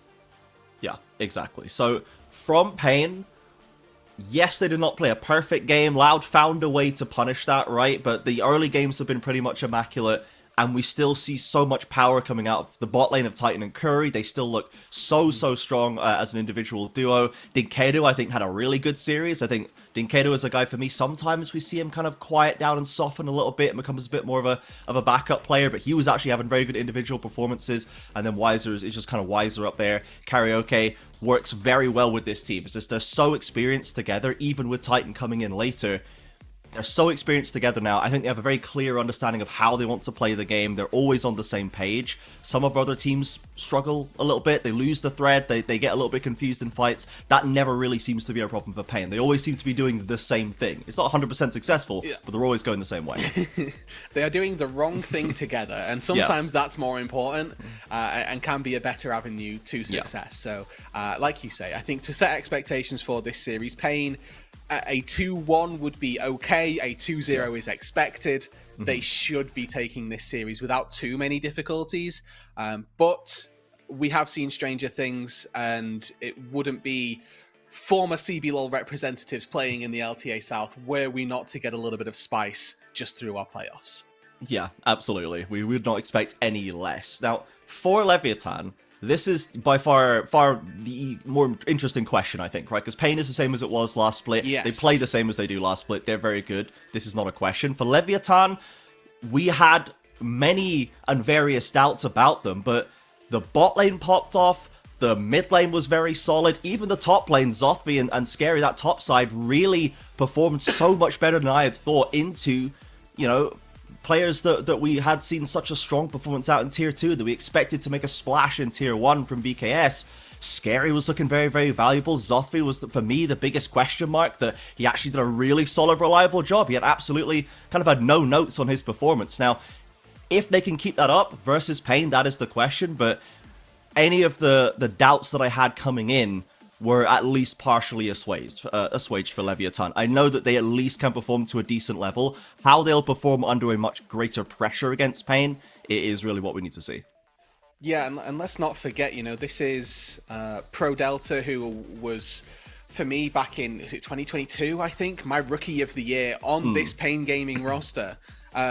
He's, you know, going up against a former AD carry that he played with. There's definitely that little bit of rivalry there. Obviously, him moving to the Cade Stars and finding a spot there and finding good success over there as well. I think Pro Delta is one of, if not our most upcoming sort of support players. And, you know, third year in his competitive career at this point, kind of needs to be talked about as, you know, not just this new rookie that's coming onto the scene, but more of an established pro support that we've got now in the LTA South. I think that the bot lane specifically for Leviathan is the most important area of this map, because pound for pound, they can go toe-to-toe, in my opinion, right? You've got Pro Delta, who I hold in very high regard. Seo, again, a player who's made it to numerous international events through his time previously in the LLA. This is a 2 versus 2 that can go very volatile and that could probably win. Yeah, absolutely. You know, Titan and or Curry and Pro Delta were, I think, unequivocally top 2 supports in the region last year, and it was just a question as to which one you preferred. You know, Pain ended up coming out on top at the very end of it, but Pro Delta made it difficult for them all the way down, was a massive part of that BKS roster, and has spoken that now there is a little bit more room for his leadership to come through in this team. It is a newer team. The players are not necessarily all incredibly new, but they're less experienced than that Pain roster was, and the BKS roster was in terms of individuals, and now Pro Delta, there's room, I think, to structure the game how he wants to do it. He's not necessarily being overwritten by players like Titan or coaches like CL necessarily, you know, who probably have very strong visions of the game. I think we get to see a little bit more from Pro Delta, and then Seo's just super reliable, super valuable. We saw it at Worlds, and we're seeing it here. Yeah, I think, I mean, the on paper speaks for itself that we do expect this top side then by extension for Pain. I wonder if we can fly the Pain roster just so that we can get a full visualization of what they look like going into this top side. But obviously with Wiser in the top lane here, Karaoke in the jungle, Dinkedo that mid lane, that's where I expect to see those advantages really emphasized for Pain Gaming this time round. Wiser has had this just notorious ability to neutralize anyone, and given the opportunity, ham-fist other top laners that are weaker in experience, that don't have that in them, that dog in them to handle Wiser as a top laner.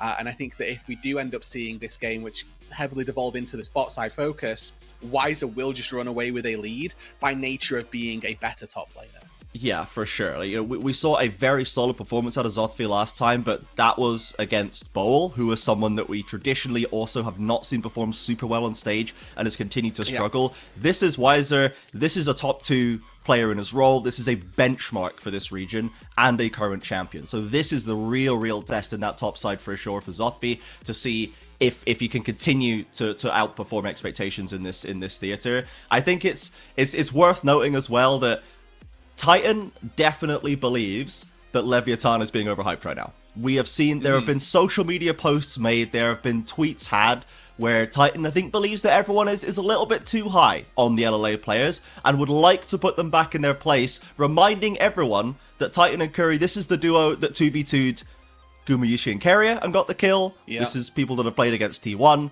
These are people that have got Worlds experience, that qualified to groups, that have been the top of their game over the last few seasons, and they want to prove it right now. So Leviathan has got not just a very skilled opponent, but quite an angry one by the sound of it. Yeah, let's call it aggressive opponent, I think is no short way of putting it, to be honest. So we're not selling Titan short by calling him aggressive and not doing him any sort of disservice either. No, absolutely. He is just a very aggressive player, as is curry. Now, we're into the pick and ban right here, and we're seeing the AD carries that are coming off the table. Varus, Kalista, and Ashe, all very solid picks for all three of them, but the Skarner made it through pick and ban. You can see that 100% pick and ban, and I'm pretty sure that's no picks until now. Yes. Yeah, exactly. So, Pain have won game 1, Okay. and we'll move on to game 2. Yeah. So, but to they must have a plan, okay? Is the theory is that they must know what they're doing with this. They've given over the Skarner, and that suggests that they've got an idea for what they're going to do with said Skarner when it emerges onto the Rift. What that plan is, I will leave for Leviathan to decide and to tell me as the game gets a little bit later. But Ambessa, Corki are two very stable pickups in their own right.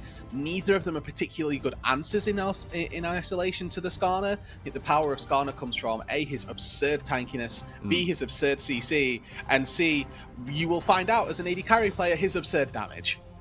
Yeah, absolutely. It will be something for Seo to contend with later on in this game. As the early picks of Leviathan, the Ambessa and the Corki. The Corki obviously still flexible between mid and bot. The blind Ambessa is a bold way to approach this one. Going into Pain, they're not giving him the benefit of the counter pick, and here comes the Cassante as an answer. Generally seems like one of, if not the most higher priority top laners right now. Tankiness, and should be able to hopefully just kind of weather the storm of Ambessa early on, but we'll see what Zothvi can do there. Looking for the last pick from Leviathan. We're cycling through hovers. We'll see what their priority is going to be. I think the Enkedo Azir is a perfectly reasonable solid pick. It's kind of no notes from Pain. It's high priority. It's high meta value in all of that top side. And they're giving the bot side the benefit of the counters, maybe. Yeah, so that they want to preserve the flex, I'd like to think. So just locking jungle here, that's absolutely fine. Ivan Taken gives that enchanter capability, also a bit of an answer to the Skarner. You see him charging through a wall, you throw a root caller, all of a sudden stopped in place. But the idea that this Corki can go mid and can go bot lane is something that they're going to want to try and tussle with. The concern is, I think they're going to reveal this quite quickly when they get round to that 4th pick. Because they probably want to leave counter pick for Pro Delta. We talked about this bot lane duo being so aggressive on both sides, and that if Leviathan were going to find an advantage anywhere, it would be through this bot lane. Giving counter pick to Pro Delta is how they ensure that they've got the chances of doing that. Yeah, and as the AD carry bans continue to fly through right here, I'm kind of... I wouldn't expect Pain to drop a final one, but I'm waiting for like an Ezreal to land here, potentially for Titan, which is a pick that he likes to go back to as of late into the Corki, can contest him early on. The Leona is in fact the ban. If Leviathan just opt to take the Ezreal, drop the Corki into mid lane, I'm wondering what Titan's pick is even going to be. You know, we saw Caitlyn last game from Snaker that did really, really well, but we have really thinned out that bot lane pool. So the thing is if they take an AD champion here, they instant lose because they're playing against Skarner Cassante, and Right. they both build armor, and then they don't die. So Pain aren't particularly worried about which AD they would take, I wouldn't think anyway. That's why you can see they've banned out a little bit of a hybrid in the Kai'Sa. But Ahri going in gives them a little bit more of that sort of mid-game capability. I think currently, if they get to late game, Pain are just laughing because the late game damage comes from Corki, and that's about it, plus the Enchanter of the Ivan. Maybe there's a world where they can carry, but definitely going to be very tricky. Pain need to go full gas, no breaks. I think that Pain should recognize this and see, okay, let's just play neutralizing bot. Sure, so they are going for the Caitlyn. Now, what are we going to have from Curry right here? Normally, the best Curry games are the engages, but with a Caitlyn, there's room for Karmas and Luxes and Lulus and all sorts of range chicanery. Nico's even. Yeah, Elise that we saw in that last series. The Nico is a classic Curry pick and a staple even at Worlds. We saw that used to great effect, but it looks like it might be a repeat of that combination we saw, and this is blown onto the scene. We can see it 1-0 when it comes through, and we'll see if that win streak continues. I mean, the options here for Lev, I think, are just like Nautilus Blitzcrank. Like, you want to get engaged and like hard engage as well. I don't think a Rel is good enough because you don't have the range really to deal with Caitlyn Elise. By the time you've got in range to either stun or to dismount, you've already taken 200-300 HP. So I really think Lev are going to struggle down on this bot side versus the sheer range that this Pain Gaming bot lane have got. I mean, Caitlyn outranges the Corki by at least 100 units as well, so they're going to struggle down on this bot side. But if they get on top of the bot lane duo, then Titan Curry, they should be struggling. Obviously, the question is, how do they get on top? And that probably comes from, okay, well, jungler, I need you now. Yeah, pretty much. You know, I normally when I see a Pro Delta rail pick, I'm very excited. This is such a classic power pick for him, but it does seem like a really tough game for him to use it. And as Moonfish in the chat has already flagged up, don't waste the rail pick here. Once you picked it, you cannot pick it again. It doesn't matter if you lose, like it's gone. So we will no longer see the Pro Delta rail in a potentially more advantageous situation for this best of 3. So that is worth considering. Now, overall, we have Cassante and topside, just kind of absorbing any of the influence of Ambessa. Think about the Pain draft right here. The Skarner, mega giga priority jungler, and then scaling mid and this super high pressured bot lane. So it does seem like Titan is going to be the one to lead the charge through this early game. Is going to be where a lot of the pressure is being applied from Pain, which is kind of normally how Pain like to play, and it's how Titan certainly likes to play. So I wonder if we're going to see the junglers be dedicating a lot of their time down to this bot lane to try and facilitate or counter this, or if it's just going to be, well, we'll just try not to lose to the Caitlyn lane as much as possible from Leviathan's side. So what's probably going to happen is a lane swap, right? Like, that's the long and short of it is, okay, well, we're just going to lane swap and forget about actually trying to lane versus Caitlyn Elise. The question then is, how much do they lose on that flip side? You're talking about which champions can absorb best in a 2 versus 1, Cassante or Ambessa. Cassante probably able to step up and use a little bit more of his HP, has got that shield and a dash away as well at level 1, where Ambessa, yes, has got a dash, doesn't have that shield. So there's a couple tools that you're thinking they just slightly favor Pain in this lane swap scenario. So if that ends up coming out, again, Pain probably have got all the tools that they need to start running away with it.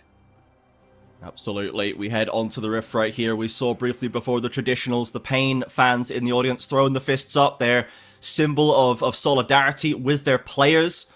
Any well-seasoned Brazilian fan will know, and will have seen that before. The Pain fans were so long without, redemption for so many years in splits, but now they're on top, and Pain are looking for an early invade, but Pro Delta does get that lovely crash down to start it up, and Weiser is getting shredded in the midst of everybody. Who's going to find that first blood? Pro Delta, in fact, is almost down first. It's first blood from Ambessa, the second for Titan. Pain scattering to try and escape back, but Titan's not going to make it. Double kill for Zothvi out the gate.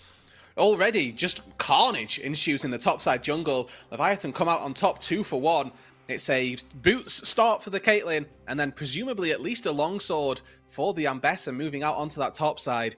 And look at your lanes already. See, the Elise is spotted on a ward here in that pixel brush, and it looks like Lev are going to commit to this laning setup anyway. So Caitlyn Elise will be trying to deny the experience from the Ambessa, where Corki Rel will be trying to do the same thing versus the Cassante. And now you've got this difficult situation for, in my opinion, for Leviathan, as they really should be struggling to get any sort of experience. But it's whether they can get the plates and start trying to push that advantage through that means either.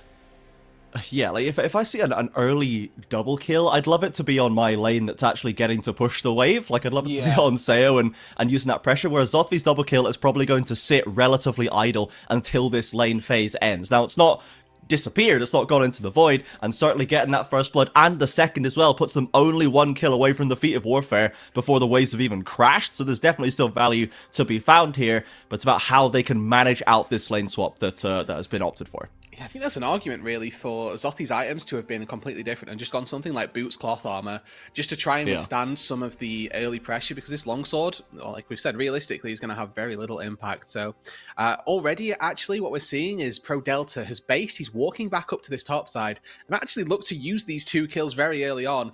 Obviously, Ambessa, when she reaches level 3, has so much mobility, and if Pro Delta can sneak in unscathed, maybe they've got an opportunity to find this 2v2. Oh, Charmlands from Cody Dinkado suffering in the early game. The level 3 R8 putting the pressure onto Pain's mid laner. And we'll have to see if you can keep in control of this one right now, because Cody is not wasting any time either. Another name from the LLA that within that region has a lot of kind of accolades, but going up against the Brazilians' best, we were wondering how they were going to perform. We had a very serviceable first series against Kissy, a strong performer from BKS, and now he's got the Ari, he's got the tools to keep that pressure onto the Pain mid lane and roll into that mid game. As you said, kind of the only AP source. We would love to see him get some gold to be useful at that stage. So he does need to have a pretty pop-off performance, but you can see this Caitlyn Elise lane getting shoved under their turret. This isn't the goal of a Caitlyn lane. This is actually Leviathan actually pulling out some fairly fairly important stops to try and make sure that they are sort of suppressing the Caitlyn as much as possible, but also maybe just getting themselves their own little advantage. Now, Sayo forced a Valkyrie away from Weiser down on that bot side, but shouldn't mean too much in terms of difficulties. As long as Sayo's able to find a plating down on this bot side, that's the win that they're looking for as Curry lands The stun and the ignite, the combo is just too clean, Roodood. He hits one spell and it's over. Yeah, that's what you need, right? And Pro Delta, again, by the time he finds an engage, he's already been taken to 300 HP, and it's just not enough. The Rel versus this combo is going to struggle. The game for Pain is to try and snowball. For Leviathan, they should have been to just try and wait to posture very passively so that they don't lose out. Unfortunately, it's not been the game that they've been able to find thus far. And Pain Gaming slowly, again, putting themselves in a bit of a positive position, looking at where where those gold leads are, Yes, we got one kill for Titan early on, but he's already found another one and is now 500 gold up over Sayo, who has been peacefully farming down on that bot side, but hasn't been getting kills. Yeah, and we can see that this is the replay's fairly cut and dry, but this is the question I have here. When we see these lane swaps coming through, right, you try and rotate your bot lane so where it's in an advantageous position, but Leviathan keeping their support with Ambessa, surely they still suffer in that they are both, they're both double melee against double ranged, and we see they still kind of get blown out in that setting, whereas Cassante into the Corki was able to get a ton more CS and experience in that scenario, whereas Leviathan's early double kill seemed to just kind of evaporate, and they couldn't use it in that 2v2 they opted for, whereas Pain has the actual bot laner and the top laner in their normal setup, and they get to use that value, and they fight back, they find the kill, and now they're kind of golden. So I guess I'm not really sure what the plan is when you keep the support up with your top laner, who's surely just going to get bullied either way. Yeah, it's, in my head, the theory is, well, let's mitigate how far behind our Ambessa gets, but it's just the wrong mentality to have. You should be looking to funnel what you can into your Corki.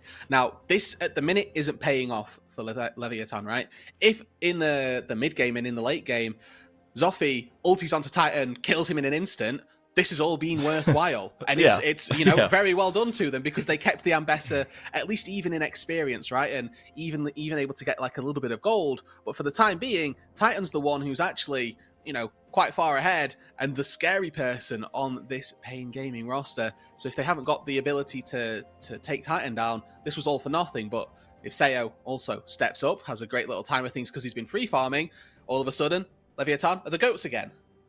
Yeah, both junglers riding up to this top side. Karaoke and Scary just kind of watching. Cody had the first move as well, so Leviathan would be with the numbers advantage if the fight broke out, but Pain had given them the space to move as they wish up and down the river, not over-committing. Curry on that front line using the... Oh, flashing in, gets a trade flash, and Pro Delta actually hard commits. Perhaps once they know that Cody's not on the move, and Pain still looking for every opportunity to keep those kills coming in. Yeah, and you can see that the pressure from mid is actually very important for Leviathan this time round. Pain, they would have loved to have started these up. They've got the pressure from Curry Titan to make this happen, but mid lane can't move. Dinkado's getting pushed in every single time. Cody constantly finding these positive trades and pushing the Azir under the turret, making sure that choke point is not something that he can walk through easily.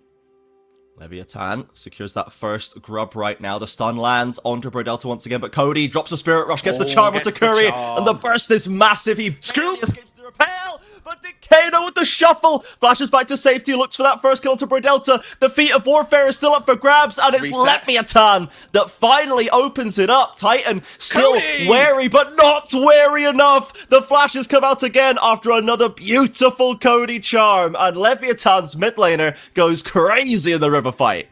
Constantly pushing in Dinkado, forces him to drop away so he's down in experience, and then comes up massive in these team fights. 2 charms connecting for 2 kills on the bot lane of Pain Gaming. Cody has absolutely stepped up in this early game. That's massive from the Ahri right there. Huge value secured. They get a couple of grubs. There's still one to take, but here's that replay. It's just such perfection from him. Comes from Fog, or not even from Fog, because Dinkado sees him, but it's a great Valkyrie from Sayo. He's able to just make his way out over the top of that wall, and that stops him from being DPS'd by Titan, by Karaoke, and they're actually able to turn the damage back right onto that Azir as well. And then again, a second charm. Titan has flash, has barrier, doesn't see it coming in time, and doesn't respond either. Uses both of them in the end, but unfortunately at that point it's too little too late. All of a sudden, Another great opening for Leviathan. That's 2 fights now consecutively where they've hands-checked better and come out on top. And this is not the usual run of affairs for Pain. They're used to being one of our most impressive laners. Just the individual skill is so high for them. But Leviathan are once again bucking the expectations. They've got an ult onto Elise, who deftly dodges the ultimate from Zothvi, but it does not save his life. It merely delays the inevitable. Leviathan now getting a little bit of steam under them, opening up a 1,000 gold lead. If they can get some of these objective camps completed, they could have those extra powerful boots to look forward to and keep this scaling into the mid game. And they have returned now to having Zothvi up on this top side in an attempt to farm up versus Titan, who's, you can see, happy to try and weave in these auto attacks, but Zothvi also quite happy to sort of sit here and tank them. Titan, at the minute, not that strong Caitlyn, and unfortunately is hitting that mid-game trough quite early on. This build path for Caitlyn specifically, so live or die by when you can get your BF sword, I feel. And at the minute, working on that Yuntal Wild Arrow, he's just nowhere near. He's got all the other components, but he's going to have to spend so much time before he can go back to base, get those Wild Arrows, get the BF sword maybe. Once you've got that picked up, you've then got the break point of what's my second item, what's my third, before you're actually back at that high power point. Yeah, the only Pain Gaming member to have a real lead over their counterpart, but just the champion's not in a spot to be able to really benefit from it. It's just not how Caitlyn works at this stage. They've got 3 plates off that top side, which is nothing to sniff at. The first turret would suffice as another feat for them to pick up if they can, but right now, it's all Leviathan, and now they're the ones pressuring into the jungle as well. Scary and Pro Delta, the CBLOL additions to this roster, linking up.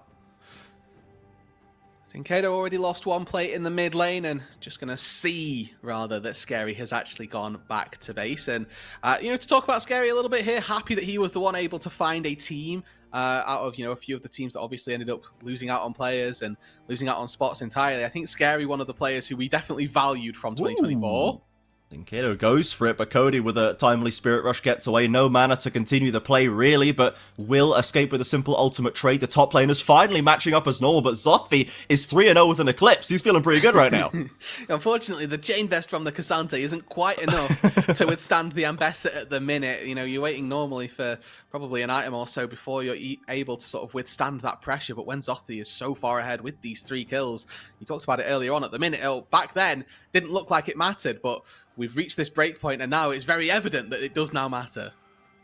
Absolutely. Leviathan keeping the pressure on, using that gold as well as they can, keeping the lead relevant as onto the spot side. Now Pro Delta and Scary arriving down here to try and relieve some of the pressure from Seo, as I'm wondering what the plan for Pain has to be at this stage, because no one's in a spot to really apply pressure just by the way these early plays have gone, and it's going to have to come down to, I guess, objectives and team plays as Titan maybe doesn't even get a chance to wait. Has to burn his barrier just to live. And that now means platings at the very least down on that bot side. You'd like to think Dragon will be an exit objective for them as well. Zothvi dashes forward, cancels Karaoke's recall. Now he fancies the gank. Here comes through, lovely, catches him up with the Skarner E, but do they have the damage to get this one done? There's still a flash available for Ambessa if he wants to go for it. Weiser flashes in, gets the stun, forces the trade in summons, but another slow is there. Dodges the Karaoke ultimate with a shield. It's not quite enough for the solo kill in the 1v2, but Zothvi makes a damn good go at it. And try as he might, he's not able to get out of the play, and now Pain Gaming have got time on this top side to probably knock down this turret. Only the one Void Grub at their back, but they do have a little bit of a window here, and still plenty of minions underneath that tier 1 turret to keep themselves up.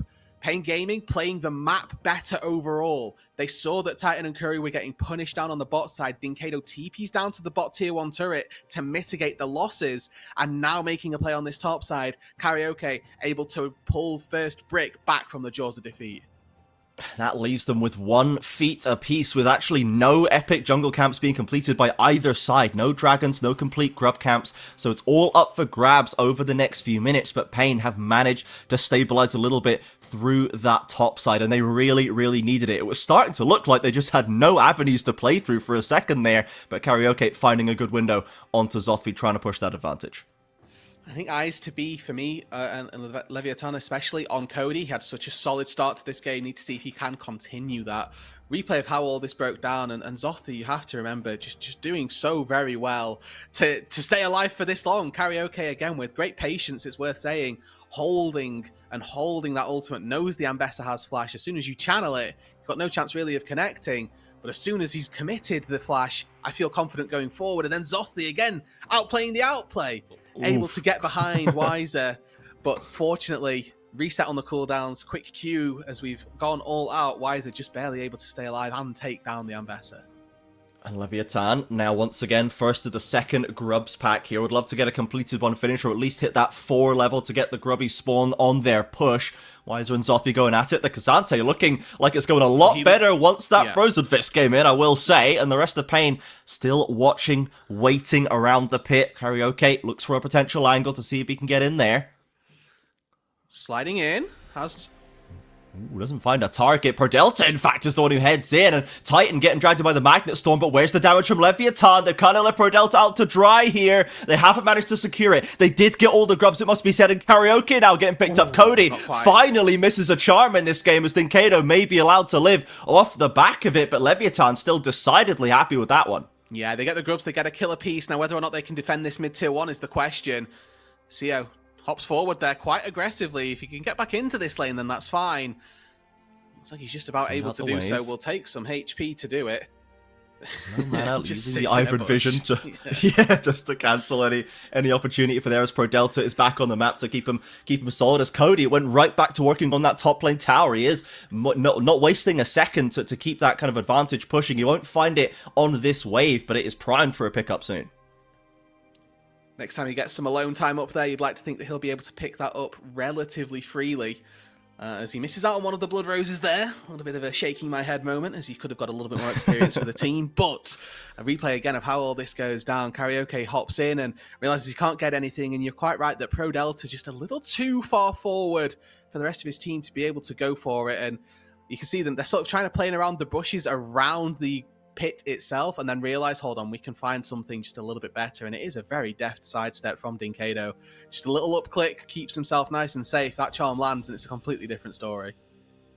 Sayo finally being allowed to pick up a wave in this mid lane, as we are past the 15-minute mark right now, and we have not seen anyone even glance at a dragon this game, Roodood. No one even cares to look into that pit. We're at the 60-minute mark. This is some OG South American gameplay that we're kind of throwing back to right here. And it's the Hex deck as well. So we don't know necessarily, we don't know what the soul's going to be at this point, but given that Leviathan especially do have one grub camp completed, I'm expecting to see them put some effort towards it. They've got decent gold onto Sayo. He's got the Triforce completed right now. But it does seem like we're going right back onto this top side. Pain working on the Herald, and Leviathan now the ones having to approach. Yeah, Perdelta, no flash to find and engage, but Scary has his, whiffs on the Q, and Titan stepping very aggressively here. Eats a rocket.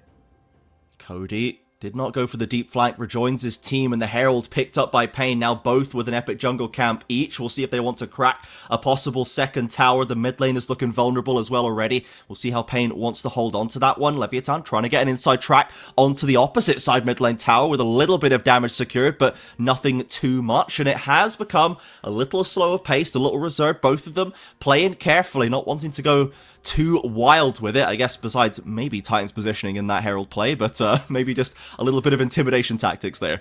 No, exactly, and that's what you get with Titan. It's worth saying he will step up to a fight and pretend that he's got somebody behind him that maybe he doesn't. Yeah.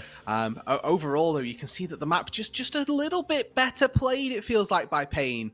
The way that these fights have been going, you'd like to give Leviathan a bit of a chance in these skirmishes, but that Pain are just at the objective first, set up better. Either way, they're the ones that come away with that neutral, and now they've got to try and take down this tier 1. They've got the Herald to do it, but these bushes, they're good now. However, now that neutral space has been taken over, those could be very possible for Pain to try and take.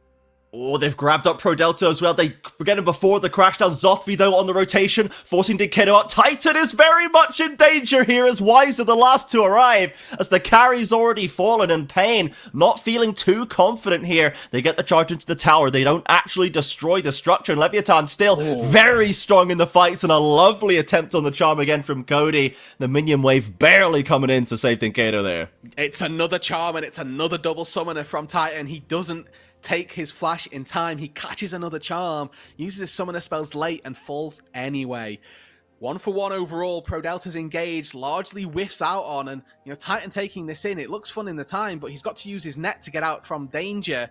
And then it's Cody again. through the Skarner almost, finds one quick angle, picks Titan out, decides I'll take you down as well. And fortunately, Weiser tanking off the public execution going wide as well. A bit of a whiff from Zothvi means that there's nothing more for them to gain there. But in these fights, it does seem to be Leviathan coming out on top. What a gold graph this is. This is not the gold graph we expected here today. Again, Pain is the current defending champions. They're expected to be the favorites right the way through to cross-conference play, at least from the LTA South side.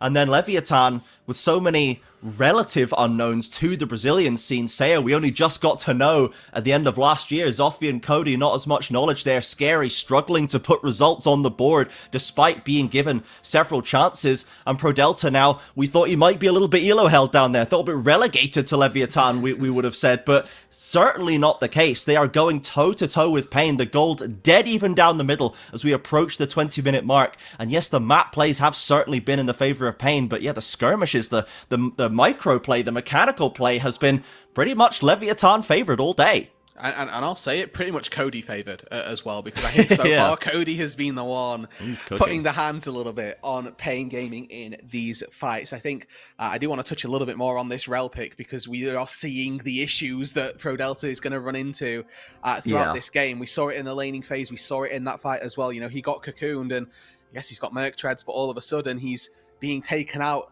even without the without the tenacity being there, and without finding an engage is the important part. So I think eyes on Pro Delta to see if he can improve, because if the skirmishes are going this well for Leviathan without their Rel really doing anything, the second Pro Delta actually gets involved and isn't just hit by a charm, hit by a cocoon and dies instantly, those fights go from being kind of 50-50 to probably very winning for your former LLA representatives. Yeah, absolutely. We did see that top lane tower fall at the hands of Zothvi through that passage of play. The Hextech Drake as well picked up by Pain. They are now one camp away from the third deciding feat of strength right there. But Leviathan still very much feel that they're in a strong position, just holding on to that mid lane turret for a little bit longer. And now we'll see what the choice is going to be here, what their decision is to try and push this forward. Cody still spending a lot of time on the side wave. Will in fact probably pick up a second outer turret for the benefit. And if Leviathan can just sit in mid lane, and it doesn't seem like there's too much pressure on them to really make anything aggressive happen when Cody is generating so much value on the other sides of the map. Yeah, I mean, if he can do this, little by little, slowly, he will start to take down. That's a big swing. Definitely requires more commitment from Leviathan. The item as well. Why is that? Against it's a bonus items he's got right now, but those are the only real he's taking verse 1. Damage to everybody, regardless. So that's the. It's very. Gaming need to wreck be quick. Yeah, pretty much. I think Cody being that solo AP source, of course, Ari not someone we traditionally see in that role, just because it's normally an assassination and not damage that necessarily scales massively into late game. But at this point in that mid game, when Cody's had such a great start to the game, 2 items completed, really is a threat as the Atacam fight is coming through here. Leviathan really just committing to this one. TP in from Weiser a little bit earlier this time. Shouldn't be too late for the play, but will they be able to back him up? He has to instantly drop the Pathmaker just to survive, loses half his HP as Leviathan still playing it safe. Half HP down on the Atacon. Daisy has fallen to this buff. Pro Delta's in with 3. They get a charm onto Titan. Perfect target selection. The Pain carry falls and Leviathan quick to eliminate the second. Another beautiful catch from the LLA squad. Seiya up on his feet. He may well not be from Brazil, but he's feeling the arena instantly. Starts up in arms, screaming to his fans out in the audience that that's the fight that they've been looking for. And that's what we've been looking for from Pro Delta as well. This entire game, we've been slating him, saying, I've been slating him, saying, what are you going to do in this game? How are you going to find a fight? And the second they look for an engage, he double stuns the AD carry and the mid laner from Pain, and they take them out in an instant. Pro Delta, I mean, he's spotted on wards this whole time, yet still, he finds the double. Titan again, caught out, not with the ability to get out from danger, and Karaoke left with no option but to run to the wings. Yeah, look at that. You can see in the player cams, absolutely crazy. There's Zoffy loving every second of this one, and we can absolutely see it. There, Sayoko very loses his chair, to be honest. He's kind of fired it off the stage because he's that hype. That is what we love to see. And that Titan, for all the trash talk, for all the big words that we heard on social media from him before, he's getting a little bit clapped, I will say. Yep. 4 deaths just on him alone. I mean, 3 for Cody. I think we'll give Prodella the kudos for that pick because set it up, teed it up quite rightfully. But even still, Titan. I mean, 3 of those deaths were with flash up or with flash that could have been better spent, I'll say. And now Leviathan, with this Atacon buff, should be looking to take this mid lane tier 1 sort of as a given. And really, what else can they get on the rest of the map as well? Those Ivern brushes going down just to set up a little bit of a safe haven. Now Ivern and Zothvi from behind. Looking for a crazy angle there on the flanking ultimate. Doesn't connect anyone, just fishing for it, and they won't overcommit there, but I love where his head's at, that's for sure. And 4-1-1, 2 items completed, plenty of damage to offer. Cody looking for the charm onto Curry, doesn't find it. Okay. Just a little bit of damage. Pro Delta as well, fishing, but some ults committed by Leviathan and nothing actually found from it, so it will stall their push out for the time being. Yeah, I like the idea of committing there. The issue is that they've now not got this Ahri ulti for this Drake that's spawning in 10 seconds. Expectation would be that Leviathan would be using this fake death buff to sort of secure that, because even if they die, a couple of people should be able to make their way back down quite quickly to this objective. And honestly, with how the last 2-3 minutes of play have played out, Leviathan should have complete control over this bot side jungle. So you can see Pain Gaming trying to face check any of this. Very, very dangerous. So they don't do it, quite rightfully so. And, you know, in fairness, it's one dragon that goes the way of Leviathan. And if we get to a soul this game, Trajan, it means we're here for, 40 minutes total for the game period as a minimum. So soul this game, not everybody's top priority just yet. But again, later these things go, the more likely it becomes. I thought we didn't even get the feats completed until after Atacon was taken, post 25 minutes. So Atacon was the second epic camp for Leviathan, and they got the first Drake second Drake of the game here, and now they finally have those upgraded boots to play with. That's just not where we normally see it. We see the Atacon buff has timed out, I believe now. It's just kind of run off, so we didn't necessarily get much from it. They do get that small extra amount of kill gold. I think it's 40 plus kill gold every time they get a kill for the rest of the game. But we didn't see the Hail Mary kind of plays we normally see off the back of a Voracious. Yeah, I think the nerf that was introduced, where it's now 200 gold drawn, definitely pull a little bit back.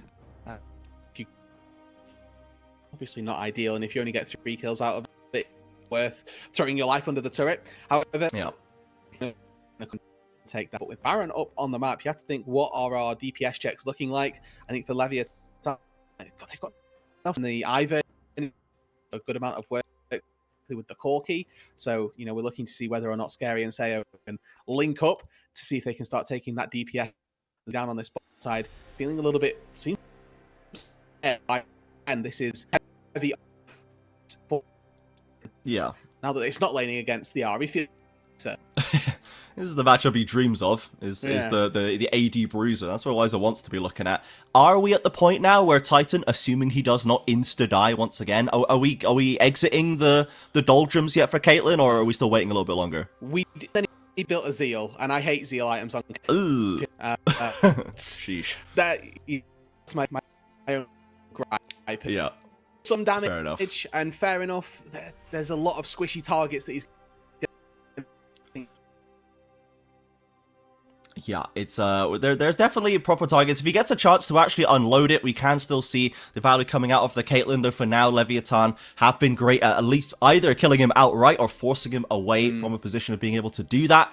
But Leviathan sitting about 2,000 gold ahead right now, and they are still controlling that Barren River fairly consistently. Pain are not being able to find a way in, and the vision has now all been cleared. They are going to have to ask that question directly if they want to stop Leviathan peeling back for it. But again, it's a cautious approach. They're not just sending it. They're not going for the flip. They're not throwing caution to the winds. And for now, they're still very comfortable doing this, but it is all time for the Azir and the Caitlyn to get a little bit stronger while nothing active can be made. Yeah, the Yuntal's going to be fully stacked up by now, so you're getting 25% crit chance from there, 25% from your IE, you're on 15 from the Zeal as well. So, majority of the crit chance has been picked up by Teton already. Down on that bot side, bot side, because that's where the top laners are. We've finished off the Death Dance now for Zothvi, so we are at Apex and Besser. Not particularly great for the 1 versus 1, I will say. However, when you're looking at the team fight focus, it's going to do a lot of work for you. If you're looking to take this 1 versus 1, a Black Cleaver is kind of mandated, but you can see he's finished off Death Dance, and immediately they are hitting the Baron. Ooh. Okay, it's been blue warded out, so Pain know what's going on, but they all kind of pulled the recalls, and now they need to hurriedly get back into position. Cody on your left, flanking from Fog of War. He's been so deadly with these plays and these charms later, but Karaoke sends it in, just skates round the pit to see what's going on right there. Wise is looking for an angle. Titan and Curry are trying to push Pro Delta out as well. Titan doesn't get hit by the Zothvi ultimate. It's starting to break out here. Cody taking a bit of damage. The Baron dropping lower. Karaoke needs to try and get in range. Stunned out as Pro Delta has been pushed back to another continent. Leviathan peeling away. They're not going for the finish right now, but they're not getting damage on the right targets. Cody is suffering on the Ahri. Flashing from Curry onto Zothvi. Titan getting to auto attack, and it's looking a lot better for Pain right now. So close, and Titan charging forward. He's still got Pro Delta not able to be a part of this fight. Pain Gaming, they've warned them off. Wise is committed in and found Sayo on his lonesome. The rest of Leviathan cannot help them. A TP coming back in from Zothvi into mid lane, but Pain have taken control of the pit. They're starting up the Baron with Titan. Still some traps around, cutting away some of those through parts into the pit itself. Dinkado as well. They've got strong DPS for this one, but Zothvi is in position. Maybe Leviathan, with the pincer in their control, can find more success without even the Corki. Pro Delta gets in for everybody. Melts on the front line, but what damage can they do? Curry is the first to fall. Wise are looking a little suffering here. Scary cannot help him. And Cody now arriving once again. And Pain, they should have to stop this one. They're peeling away. But man, that took a long time to resolve. But the win, overall, that's a win for Pain. Leviathan started that. Pain Gaming had an opportunity to maybe take the Baron back, and Leviathan stopped that back as well. So we return to a completely neutral game state. 100 gold separates these two teams. Drake spawned down on that bot side, but if either side heads towards it, then you know that this other team is just going to start working their way through this. Dinkado called the TP just in case Leviathan were going for it. But now he's in position. He's ready to try and take this objective. The Azir DPS, Nash's plus Leandri's, the goated duo for an Azir taking down a neutral. And now Cody, back with his ulti, should be looking to farm and fish once again. Titan, that key target. Still has flash. Yeah, may have to use it. Pro Delta fishing again. Cody looking for the flank as well. Baron dropping ever lower down below 3k. It's going to be the flip. Scary goes over the wall as it goes lower and lower. Who's going to find it? Karaoke picks up the buff. Pro Delta left in the pit. Tries to get what CC he can, but Cody loses out to Titan this time as the ace in the hole seals the deal. Zothvi now arriving. What can he do? Goes over the wall, drops the ultimate deep into the backline. Curry with a timely stopwatch to keep himself alive, but they're looking for those priority targets. Curry falls and Wiser on the front line, suffering at the hands of Cody and Scary. Pain will not walk away with all the buffs. But the Baron is there's Wiser waiting for some Cassante action. Almost gets the counter kill. But it's Pain Gaming with buffs on 3. And they will take that. That is a win for Pain. They come out with a even fight and the Baron as well. They keep the Baron on Dinkado and they keep it on Titan as well. And this time round, Titan takes the fight versus Cody. You want to look at this top side of the fight and see how it all breaks out. Cody's been such a key player for Leviathan throughout this game, but Dinkado starts off with just a little bit of damage, and then Titan immediately on top of Cody. Flashes immediately into a charm, in fairness, but Cody just doesn't have the damage, unfortunate enough. And I think if Cody goes back in with his ulti, maybe that damage takes Titan down. So again, a bit of a misplay, but even still, both of these teams giving absolutely everything.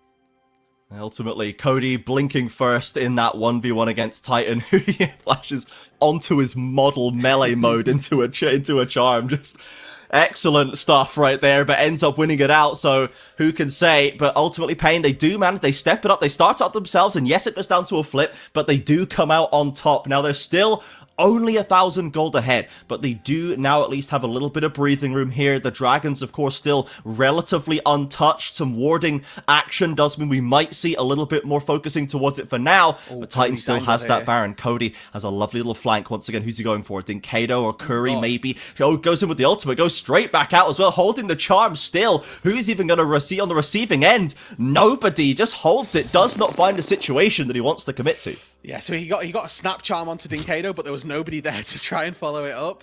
And fortunately enough, Pain Gaming were able to limp out. I respect the playmaking capability. I thought that dashing into the two people there, I sort of feared for his life. Fortunately enough, I think that Pain kind of were a little bit scared in their own right and all managed to back away. But we're getting down to now what is a very tense part of this game, as Wise are caught by a charm. It's karaoke, in fact. Yeah, trying to slip over the wall right there. No knock-up to be found. And Seo, now 3.5 items deep, is starting to really sting from the Corki's perspective there. But Titan, 4 items completed on the Caitlyn with the rapid-fire cannon, the Infinity Edge. Got all the crit he needed. Decent amount of damage as well. The headshots are really going to hurt. If anyone, kind of not called Zoffy, maybe even just the Daisy, I guess, can take it. But no one else really wants to deal with it. Ooh. I love how aggressive we've seen Cody be, and this Drake, it doesn't really mean too much for either of these sides, but it's something to fight for. And Curry now fought a little bit on the top side. Prodelta with a defensive W away, but Curry abandoned, cannot get away. Dinkado's been lost as well, and 2 quick kills for Leviathan. Titan running for the hills. Cody desperately dogging after him, but he just goes straight down, and the sidesteps are crazy. The ace in the hole, knocking Zoffy down to a sliver. A redemption keeps him just about ticking away, but Titan will not be intimidated himself this time. Leviathan still coming out with the man advantage. They start at the Dragon and Titan. These shots are hitting. 1,200 damage crit onto Prodelta means he's got to go back to base. Leviathan did enough to secure themselves the Dragon, but this Caitlyn is causing problems, and the answers that Leviathan had in the early game aren't as good as we're getting later and later on. It's Curry who starts off on this top side with Zoffy, but Cody, Prodelta are immediately there. Prods, great engage, catches Dinkado, it's followed up on by Zoffy, and there's nothing really that the Azir can do. But then this duo, they think, yeah, let's charge onto the Caitlyn. Unfortunately, headshot from a net trap, and then just one more auto afterwards. You get literally 2 shot. Death's Dance saves Zoffy's life here, by the way. He would have died to that ulti had he not had it. And a couple of shields and heals come through just about in time to keep him alive. But Leviathan again in these skirmishes coming out on top, but eyes need to be firmly on Titan. He's now got that QSS. If a charm hits, he has a get out of jail free card. And his flash, about 15 seconds away from coming back up. This Caitlyn about to be back on full force. Titan really holding the fort down right here. Dinkado is almost finished. The Rabadons has been struggling a little bit. The damage, though, will be undeniable once that item is completed. And Leviathan right now, we don't have a Dragon to play for. Baron, not for another minute or so. And so far, so we're expecting to see mainly just waves being caught and kind of ping-pong back and forth a little bit. But let's see if Pain can, I guess, show us once again that better map control that has really kept them in this game at many points. And if they can get the better wave states, maybe they can get that better setup, give Caitlyn a chance to put some traps down. Seems to be the best chance for them. Seo, you can see topping the damage charts with this Corki. Titan not too far behind him, but Seo as well. Whilst we've been talking a lot about Titan, because he feels like the linchpin for this Pain's damage profile so far. Worth mentioning that both Seo and Dinkado on the flip side are also very, very strong, because, we've had a lot of Cody versus Titan pushing. I mean, this is a 3-item Azir, level 17. Again, Seo, 4 items on this Corki, level 17. These are very powerful carries. It's Karaoke caught by a Q, not quite going to fall as Scary takes one big chunk of damage back. Seo trying to clean this wave out. Titan again stepping up aggressively. A charm lands onto Karaoke for a bit of poke damage as the Baron spawns again on the top side. Zoffy Zambessa pushing away on that top wave. It looks like Leviathan might have a decent opportunity here to take control of the pit. Someone's got to go and catch that. Dinkado takes the opportunity to farm up that wave, but Leviathan slowly but steadily, in fact, pulling the recalls, opting to go back, maybe get that last little bit of inventory power that could be the difference maker in the ensuing fight. So Vamp Scepter picked up for Seo, a little bit of health that will come back to him through these fights, whereas the rest of it is just basing for control wards, making sure that you've got as much control over this top side as possible. Again, Dragon just so inconsequential in this game, just isn't a factor. Whilst it may spawn in, a couple of minutes' time, for the most part, teams will be more than happy to trade it. Pain Gaming, start up initially. They're going to be ones to poke the bear and see if Leviathan will respond.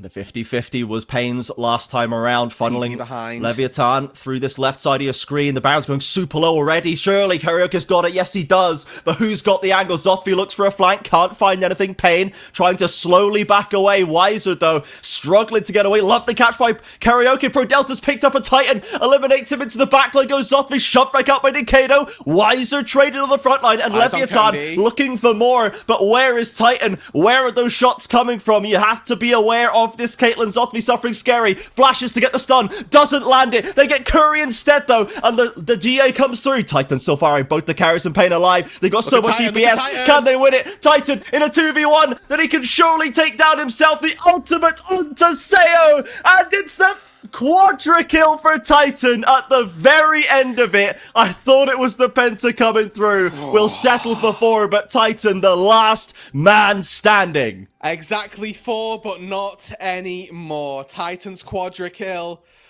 will keep Pain Gaming firmly, I say firmly, just about in control of this game. He is the only member of the fight that comes out alive.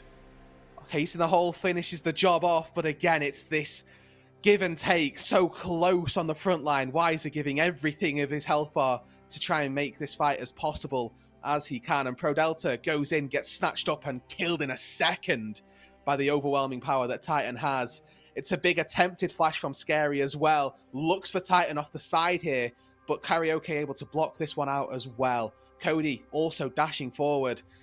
There you go. It's Scary. Actually blocked out by Curry. Zothvi uses the GA, but GA versus Caitlyn. Titan's just giggling at this point. You're going to get one shot as soon as you come back up. And Dinkedo, again, shifting sands gives you a shield. He managed to use that shield to keep himself alive and buys an extra auto attack off of Seo. Titan here, you can see he's untouched during this fight. In his element, in his groove. Yeah, and just look that you can see, going into that fight, he set up a trapline on the south side of the pit. By the time it resolves, he has another trapline on the north side of the pit that he has been placing mid-fight to give him a little battle line to play behind. It's just beautiful Caitlyn play, using the terrain to his advantage. Comes out as the lone survivor, and the Baron buff maintainer now has the wave that they can push in. Pain, though, does have a TP behind. It's the classic Cody flank once again. Looking for an angle. Pro Delta's in. Ari's not in range right yet. This is a 4v5, but now the damage onto Titan is good, but they gotta finish it off. In comes Cody. They need to find some kills, and they just can't get them over the line. 2 divers from Leviathan fall, and Pain can keep the push going. Just not enough there. Nobody ready for this bot side fight. And even if they'd have got Titan, he's got the GA. He has that extra tool to keep himself safe, to keep himself alive. And now with the Baron, with 2 members dead, Pain Gaming, they're looking to take the game. 5 members pushing into this space right here. The first inhib falls, and they keep marching onwards. Seo, Scary, and Cody with it all to do in the 3 versus 5. It's not a Baron-empowered wave right now, at least, as 1 tower falls. Titan's still got to be careful. Wiser taking a lot of damage from Seo. No slouch is this Corki, and Pain instead will rotate to mid. They get one of those Nexus turrets. Oh! They got him on the front line. Titan goes down as the GA. Do they have a way to do it? They didn't quite time the stun. Can anyone finish the job? Pro Delta desperately scrabbling for it. They'll find Wiser. Cody knows 1 auto will be his death, and he does go down, but they do get the Caitlyn Seo now. Ingress by Nikado. He goes golden, but Zothvi off the fountain will just be waiting for him, and the ult cannot save his life. In comes Daisy, slowing down Curry. Scary, looking for more, looks for the stun. Gets his way in off the spiders. And Scary cleans up that last kill. Leviathan again managed to scrabble their way out. Okay, so this is going to be Drake's sole point for Leviathan, surely? They actually have to defend bot lane, so they might not even be able to get this dragon. But it's just a little too much too quickly. If Cody is here, this is a completely different fight. And weirdly enough, Azir tanking the charm, again, sort of saves the fight. If it hits Titan, looks completely different. But Dinkado's got the HP to be able to absorb all of that damage. Manages to keep himself alive just barely.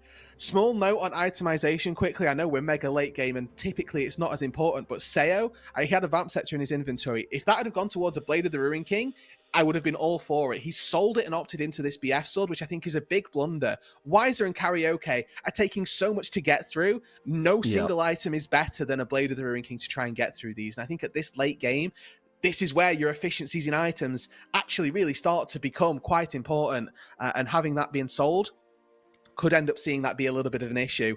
Obviously, as Conqueror and, a lot of inbuilt tank shred with his, E plus the ability on LDR, but still, just a little thing here that I think might end up being quite indicative of how this next fight may play out. Yeah, these fights are on an absolute knife edge, Any tiny optimization could be the difference that you get that critical kill to open a play up and get the fight, get the Baron, walk down with such long death timers at this stage in the game. 1-1 fight could be end of the game as Seo suffers again. Titan almost takes him down with a clean Caitlyn combo, but Seo's got to get out of there. Yeah, and with Baron spawning, oh my god, are they trying to interrupt the recall here? They looked for it. 20 seconds on that Baron. Just managed to get out to safety. And that's very important, right? Because now he can move back out onto the map just about in time. In terms of getting your 6 items at the minute, you're waiting for mid laners to finish them off. Top laners are full build already somehow. AD carries a full build, and it's where you need to start funneling your resources back into your jungler, back into your mid laner, and getting them the items and getting them the gold for them. Yeah, he's opted for the Bloodthirster in the end, has Seo a little bit of survivability and sustain from these Caitlyn shots, but not as much damage on the front line. The Baron is getting shredded, you're absolutely right. Decado over the wall, Titan working on it. Cody gets a lovely charm though onto Curry. It's a 4v5 at least, and yes, the Baron goes down, but can Leviathan keep Pain corralled into this topside flash in? Zoffy deep into the backside, another ultimate for the disengage, and there's that front line trying to hold back Leviathan. Titan looking for those big autos, but Karaoke's barely alive. A lovely ult. Decado gets good autos down. Zoffy suffering for Weiser, but Cody and Seo desperately trying to get in a flash away from Decado. Titan is still full HP, and Leviathan, they desperately need this to work, but they just cannot compete with the carries of Pain. The missiles are big right though. Zoffy's looking for another angle. He's going to get in there with the shields. He's onto Titan. He finds the kill. He slips away. There it is, the ace for Leviathan. And Leviathan have done what they needed here. They've got the fight, but do they get the game? 30 seconds on Karaoke, 5 seconds on Curry. If he can just get to the wave, there are still 4 turrets that they need to get through. Leviathan, they've got it all to do, but just Curry defending? I don't know, it's not looking good for them. Karaoke in 20, can he do more? Seo is so strong, Zoffy as well. 11 kills deep with a critical catch to finish that last play. Leviathan are sending it down the mid lane. Cody forces the repel, but is there someone to follow up? Zoffy forces the stasis. Curry, not long for this world. They're focusing the towers, and Leviathan open up the best of 3 versus defending champions with a win. Is it welcoming people to the CB LOL? No. Bienvenido a la LLA. It is the LLA who are dominating the LTA South, and they have just taken game number 1 against the reigning CB LOL champions. The first thing Leviathan did in the LTA South was defeat the second place team from last year, and now they're up against the first place team, and they're 1-0 up in the series, Roodood. What is going on? Yeah. Carnage in the back half of that game. So many different parts of those fights that just needed to be tweaked, and Pain Gaming win. Earlier on in the fight, so many small things that if Cody finds one of those late game charms onto Titan, right? Completely different again. But when the chips were down, when they needed to play the perfect team fight, it was Leviathan who did what they needed to. Titan, with just so much pressure on him at that point, there are a couple of just missed inputs, using your net a little early to not actually dodge anything just for DPS. It's not something you can get away with when you're in these late game team fights, and it is so crucial, so important. But Leviathan, they go out 1-0. They are now poised to make it so that our top 2 teams from the LTA South are LATAM reps.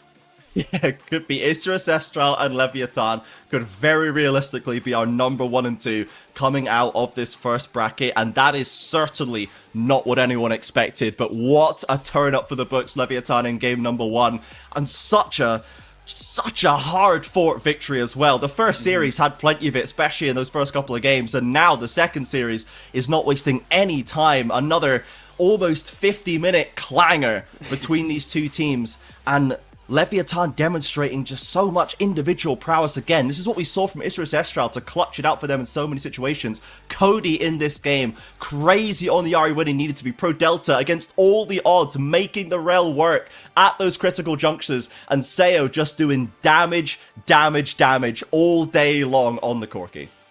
I mean, it was a knuckle duster. Like, so many fights in this game that could have so easily been swung one way or the other. But this, I think the important part for me, this is the first time that we've seen Pain Gaming stretched early. Leviathan were there, you know, every step of the way to try and fight them early doors, where Pain Gaming frequently have been so successful and so dominant. Even in their series that they lost a game versus Loud, the early game was still dominated by Pain Gaming. But Leviathan, this time, right where they needed to be, and went blow for blow and managed to even knock them out in the end.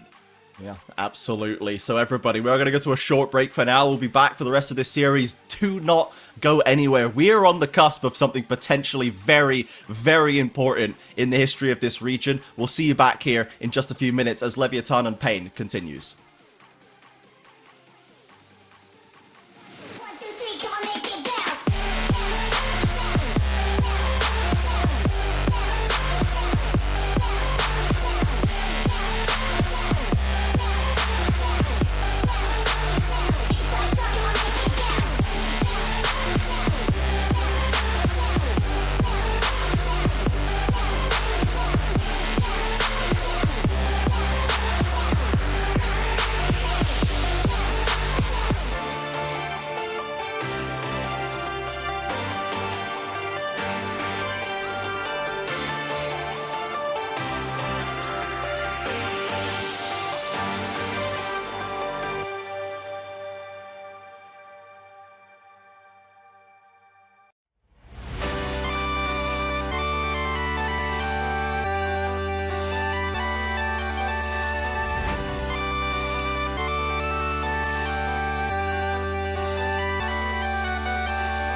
And we are back here at the LTA South. Leviathan just beat Pain. Yeah. In game number 1. Yeah, they did. That just happened. And that goes against the script. In all honesty, I'm lost now. I don't know what to do with this at this point because my my schedule has been thrown all out of whack. We're already straight into the picks and bans though, so they're trying to rectify that as soon as possible. That's nice. Pain onto the blue side with the Ashe first pick. We see not the same actual picks and bans. We've actually lost a lot of the AD carry bans, given that some of them have now been banned away from being played, but a lot less banning of the AD carry pool from Leviathan. But the Ashe was left open and instantly slammed by Pain. And I think that makes sense in a meta where AD carry is typically also useless. Taking Ashe, a champion that can have some sort of value with the Enchanted Crystal Arrow, does make sense. Rumble getting through, though, once again, another one of these champions that we typically see either first picked or banned. And now the Rising Prio on Galio actually happens for Pain Gaming, because that's typically seen as the answer to Rumble that you take into the top side. Lev have the opportunity to take both here if they desire, but instead placing a little bit more stock on this Ezreal, suggesting that they want more information about the Pain Gaming draft before they go for what they're after. Yeah, I mean, I want to see what the response of Pain Gaming is going to be right here, because we no longer have the Cassante for Wiser. We know he's generally a very good weak side player. Zothvi's gone for another damage threat. It's another champion that is going to be a kind of a game-winning influence in itself. And for Wiser, I'm wondering what the response is going to be into this Rumble. Are we going to pick Galio and just try and get like, well, this is the answer for Rumble. I can't get punished by you. I can maybe set up for ganks, or are we going to see some different approach to this? Because that was a lane that we thought might be the most disparate, and ended up actually being kind of fine, you know, with that early double kill into Zothvi and all the lane swapping stuff. Like, we never actually really saw that match play directly. Yeah, and I think it's important to remember as well that all of this sort of expectation that Wiser would be better is coming from a lack of... It's coming from ignorance on my part, right? Of just not knowing enough about Zothvi to say, I think this guy can go toe-to-toe with Wiser. And just how high regard I hold Wiser in, more than anything else, it's giving that sort of power to Wiser for me specifically in this top matchup. But as we look at it, already the Jace taken, so... Jace versus a melee top laner should be quite okay. The issue is that if he jumps in onto the Rumble and then gets hit by Electro Harpoon, getting back out is going to be quite difficult. And I think that taking Wukong as a champion that I, again, hold in very high regard on this patch at the minute, getting through to R3 in game number 2 of all things, certainly something that I am surprised by. Yeah, absolutely. Once again, a very decent top side coming together for Leviathan here. Great damage threats across top and jungle. Cody going from, or Scary I should say, going from the Ivern, which I thought was very competently played last game as well. It's just kind of those kind of invisible Iverns that are always doing a lot of things. They're just not necessarily flashing on your screen all the time. And now into the Wukong, it's going to have to be very much more of a visible influence on the team fights, and we'll see how he pans out with that one. The rest of the bans coming through, Rakan, Akali, Xin, and Zyra. So Leviathan trying to pitch that jungle pool for Karaoke, though of course he does have a very deep pool to pull from. Yes. And then Leona, the choice for the Ezreal. Common pairing there for Pro Delta, still engaged, common roaming target, and now we'll see what Pain wants to do right here, if he's going to make Rose's day by locking a Morgana for us. I mean, Morgana jungle, not the worst thing in the world that we've seen, wouldn't be what we expected from Karaoke. But I think that you have to take mobility in the mid lane right now, and with a Yone locking in, it suggests they've got something like maybe just Lilia planned for their jungle pick. Certainly AP, maybe a Zyra comes through, we've already seen it banned. So, you know, you're looking for an AP option in the jungle at the very least. Morgana, not out of the realm of possibility. However, you are more expected, maybe even a Gwen or something like that could fill this role. But, I mean, we've got Pain Gaming and we've got just one of the most standard picks for AP in the jungle. Yeah, it's just going to be Lilia. Unfortunate for Rose right there. And now we do have the return of the Dinkato Yone, which we all came to know over the world cycle in a mixed sense. Yes. No. So we'll see what Cody's answer is going to be here, because Cody crushed it in game number 1. In the lane, in the team fights, Cody had a absolute giga slapping banger in game number 1, and we've gone for the smolder here. So we've gone right to the other end of the spectrum. We've gone from absolute giga bangers into hella snoozers right now. Guys, from game 1 went to 50 minutes. If game 2 goes to 50 minutes, I feel good about my position, right? I will this one's going to 70 minutes, I think. and then everybody behind the Braum will die. So, in practice, or in concept, I should say, the Smolder is good versus the Yone because you can theoretically stack up your passive on the Yone as well. him being a melee laner. However, in practice, him being a melee laner also includes him having 2 dashes, which means he can very frequently get on top of you without too much difficulty. And as a smolder, you only have one little flap, flap, flap. Once you've used that, you are very susceptible to going down. Yeah, so we're going to need the positioning for Cody to be on point to see this one. And it's a completely different approach to team fights for him. He's not going to be the one looking for the opportunities. He's at least not for playing on the front line. He's going to be looking for chances to get the damage down. Something that Seo did excellently in the last game. And now Cody has the opportunity to play the same way. Scary, Zothi, and Pro Delta will need to step up onto that front line, as we know they love to do. For Pain, we have this Jace top lane. We have some, it's kind of BR and KR Jace at the same time because of Weiser. Certainly naturalized with the Brazilian scene, having been here for so long, but is originally a Korean import from back in the day.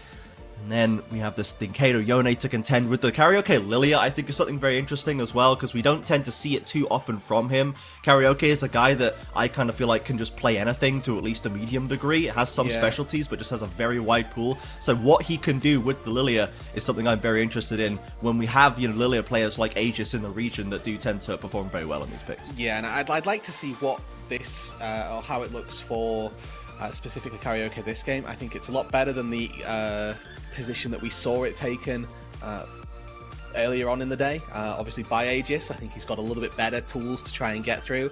What I will say is that versus Wukong specifically, that is a miserable matchup for the Lilia because he has double knockups in his ulti, so can be quite difficult. Obviously, if you get to that late game Lilia point where you are just dancing around everybody, you know, you've got 3 melees currently on Leviathan's side, so it's not the worst composition to have taken this Lilia into, but if they focus the Lilia down, there's a Leona there, there's CC from the Wukong as well, there is an opportunity to take him out of the game.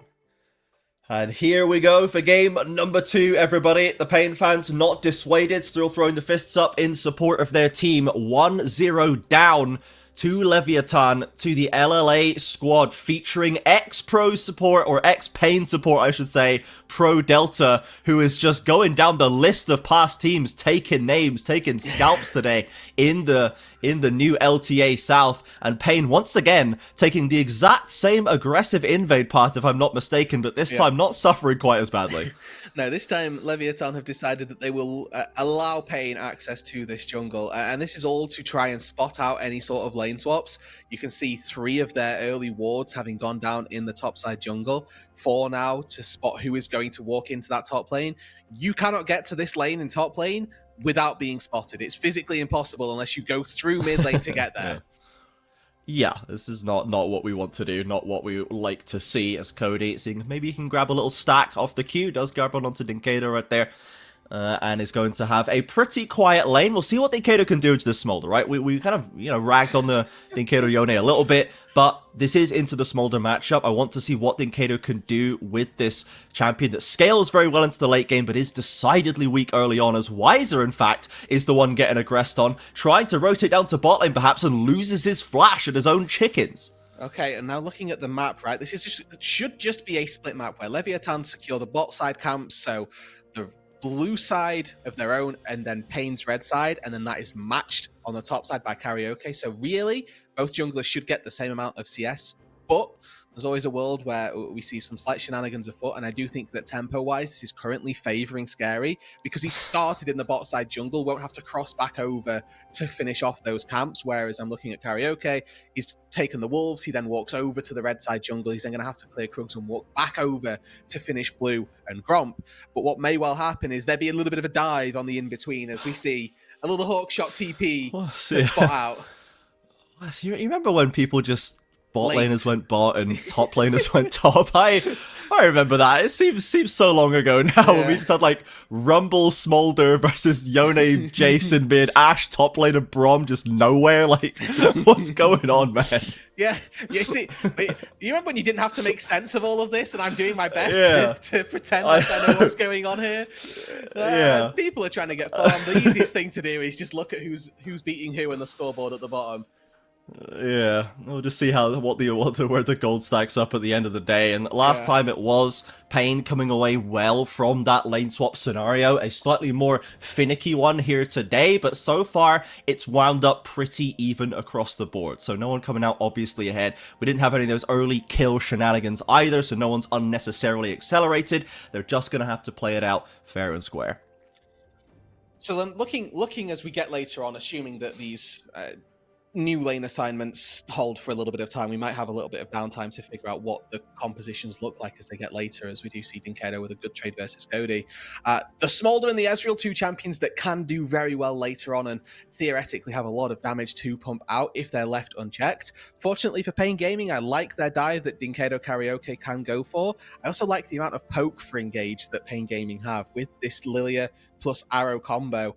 It's very easy to just throw bowling balls on cooldown. If you get one that connects onto Sayo, onto Cody, all of a sudden that's an engage, and all of a sudden Titan can follow up with Enchanted Crystal Arrow as well. Their sort of 3v3 siege around mid in the mid game is actually very powerful and definitely something that Leviathan should be fearful of. Pro Delta looking for an angle onto Titan, will not find it. Titan skips away, leaves enough space, no flash is committed by either side. Looks like Cody has had to TP back into that mid lane already and still getting aggressed on by the Yone, as we would expect. Zothby denying that recall, takes a tower shot for the trouble and has to put a bit of space in between them. And I wonder if this is actually worthwhile. Basically, if Pain Gaming were looking to recall both Titan and Wiser at the same time, maybe to swap the lanes back, I don't know. But with Titan being stopped there, it means that Wiser has to walk back out to the bot lane and that Titan has to stay in this top side to catch this wave. Now, whether that was their intention or not, either way, Leviathan forced this Jace back down to that bot side.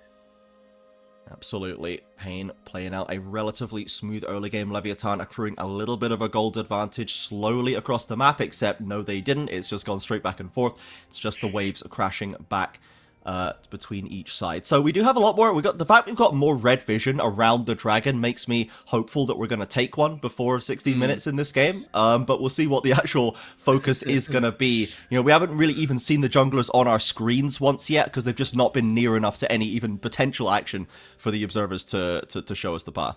No, and they've just sort of been farming their own jungle, or not even their own jungle. They've been farming whichever camps have been dictated that they take, right? I feel like they're all playing their own different game at this point. We're just spectating mid lane farm because it's the easiest thing for our small brains to comprehend. The mid laners are in the mid lane, so we'll allow that as a right of viewing more so than anything else. But it does look like we're getting something that we may be a little bit more familiar with, which is a trade of objectives. Now, for those of you at home that may have forgotten what this looks like, one team will take the dragon, the other team will take void grubs, and it will be very civil, very harmonious almost. Yeah, no one's going to be throwing unnecessary violence towards each other, no jabs to be found. There's a lot more, seems like, scrapping over these grub camps. There's a lot more 1-for-2 grub trades, so people trying to steal them away due to that influence towards towards the feats of strength, I imagine. But so far, they're going to trade one apiece. Dinkato, in fact, is going to break this honorable trade right here and aggress onto the level 5 Scary. The rest of Pain looking to maybe rotate Wiser up, but Sayo and Cody are coming through too. Possible 3 versus 2 for Pain Leviathan right now, but the HP lead kind of looking good for Pain right now as well. Karaoke coming down. Dragon secured by the Wukong. Ult committed by Dinkato. Will not connect. Leviathan secures that objective in the end. So flash forced out of Scary, and I think overall, in terms of this bot wave, Sayo actually comes out a little bit further ahead because he only misses out on sort of 2 melee creeps worth of experience, where it looks like a lot more was sacrificed by Wiser to try and be a presence over at that pit. Ultimately, for nothing, maybe the Wukong flash, you can argue, has got value, and especially as he's about to ding level 6, that alleviates a little bit of the pressure on these laners for the next 5 minutes. So a win there in its own right for Pain Gaming. But they got 3 grubs as well on the top side. So with this Ashe, we can see she should be looking to take these plates in the face of Rumble. Those grubs, they're going to help. Yeah, absolutely. Pain now still just farming away on the junglers. Level 6 has been secured by Scary. They did lose the flash in that last play. Karaoke is, I believe, just 1 camp away from it. You can see his XP bar basically full, and there is the level 6. So both junglers with the ability to drop those CC abilities and get some aggressive plays. Delta taking a look to see if he needs to help up top lane. Everyone's just kind of taking a look to see what, when, and where they are needed, but nothing has been attempted thus far. That now we've got ults from junglers, and more importantly, I guess, not necessarily more importantly, but the ult from Titan. We've got the Ash Arrow available. We could see a little bit more aggression coming out of him. Yeah, and he has just fired the Ash Arrow. I'm not entirely sure Oh. for what purpose nor where it Where'd that went. go? Maybe just sent it down mid, I guess, before he went top. I don't know. A little bit of a send that, never bad to try and catch somebody off guard like that. But worth noting as well that in this mid lane, Cody has absolutely no intention of attempting to go like even or be any sort of a force through this early game. Cool start, Grasp of the Undying to get a little bit of health as he moves into the mid game, but he is, to all intents and purposes, the scaler for this game. Will not be looking to fight at all. Oh, ult connects right now onto Cody right there. The Smolder ult flies through, and Nikado doesn't offer any damage, it seems. Doesn't commit the ultimate or anything. I'm not sure if he expected help to be there, but... So very out. close. Unfortunate. Can see if Nikado just hold their time just a little bit more. Can probably a flash that they burn, but Cody, I think, holding his flash first off, incredibly brazen, but he's rewarded for it. Still has that summoner spell and didn't really get chunked out all that much. He's now going to be able to go back to that bot side of the map where presumably he'll be able to continue farming up quite safely.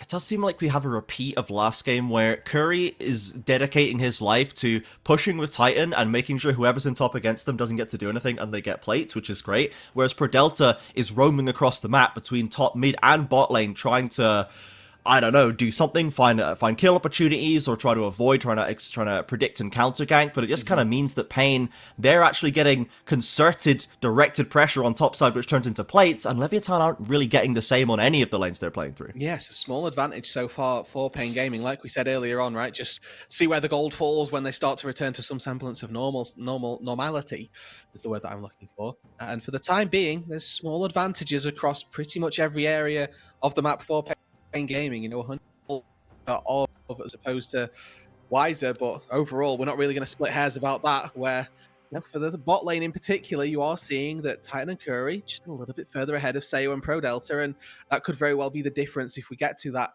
first big fight where there's a small item discrepancy that ends up having massive repercussions in the fight, and it all comes down to how the teams have elected to play this early game.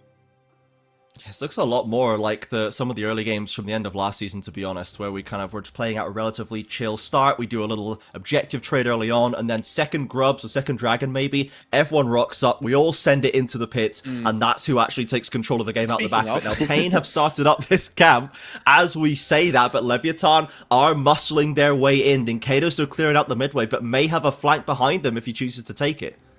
It'll take a little bit of time. No first items just yet. Oh, they're committing onto Pro Delta, who tries to flash to safety. Survives a little longer, goes onto Titan, but there's no follow-up there. The Rumble ult splitting the pack. Zothfi drops it down, but first blood for Karaoke, still working on the grubs. Pain with a very controlled approach to that fight. They hold the line, and they'll take the objective too. Yeah, and it's Pro Delta who steps just a little too far over that line. Gets caught out there, picked up, taken down, and Pain Gaming will find themselves all 6 grubs, first blood as well. Little by little, just finding the advantage in this early game. And like you said, when you've got these slow-paced games, it's not looking like those massive explosive team fights that start deciding the game. It's these incremental advantages that eventually build up to one massive blowout team fight that you're just buying chips for. And at the minute, Pain Gaming have just got a couple extra in their back pocket and expect them to be the ones that would come out on top should these teams go for that big 5 versus 5. Drake spawning, though, and it is a Cloud Drake down on that bot side of the map. Cody and Pro Delta eyeing up Wiser, but this is a Jace. A Grasp of the Undying, a little bit of health in his back pocket, it might be fine. Down goes that top turret. Feet secured for Pain. Additional gold as well. 2.5k actually the lead now. It has ballooned quite a bit over the last couple of minutes, and that is putting Pain in a very solid position without the chaos of the early game in game number 1. The gold was still very even there, but Leviathan had so many tools to keep the pace high and look for active plays, scrapping their way out of bad situations and putting the pressure on Pain, whereas now feels like Leviathan are struggling to get a foothold. They are going to get their second dragon at least, so 2 grub camps for 2 dragons on the side of Leviathan. We'll see what the rift is going to be, and they'll be on their way to a potential soul, and they will have to maybe ask the question of Pain to come and contest them, as the Hextech Rift is what we have today. It's a good roll. We're happy about that. Definitely one of the more powerful souls in the game. But for the most part, This time round, it's Leviathan who have sort of sacrificed a little bit of their early game skirmishing in favor of taking these dragons. What we could say about Pain Gaming, despite the fact that their early game was definitely suppressed in game number 1, they were still the team that even through the mid game were moving around the map that little bit better, just a little bit more conscious of how they could generate advantages through the mid game and through map movements, as opposed to just getting those advantages through fights. And that's where Leviathan were thriving. So the fact that the fights so far have gone Pain Gaming's way, albeit the very small sample size of 1, it's a good honor. Yeah. It's a good little honor to see what they can do better in game number 2. Absolutely. Pain still picking up more plates on the map. We're approaching the 14-minute mark where they will drop off, but it's been all Pain all day in the early game so far. Karaoke just trying to soak up some farm in the mid lane. Sayo doing what he can, and the ult cancelled. 2 recalls for 1. A little value deal there for Pro Delta just to slow down Pain a little bit more. But that really just says it all about this game. It's Leona ults drop to cancel recalls, not necessarily to find exciting kills. Yeah, exactly. So we are just currently counting numbers at the minute. Who's got more CS? How many stacks is my Smolder at? Well, 97 for the Smolder stacking, so hasn't quite got the big plume at the back of his ulti nor the execute just yet. But 14 minutes into this game, might have expected just to be a little bit faster on that 125 marker. Well, nevertheless, we'll be seeing Cody pump out some big damage in the not too distant future. It's also a good time to mention as well, whilst Pain Gaming are just going to take this tier 1 turret, largely uncontested it looks like. That Scary comes in, but too late.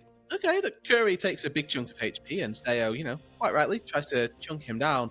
This is a buffed Smolder patch, by the way, so you will not be seeing, tier into Sheen type Smolders, but rather an Infinity Edge crit focused build where your Q can now crit people.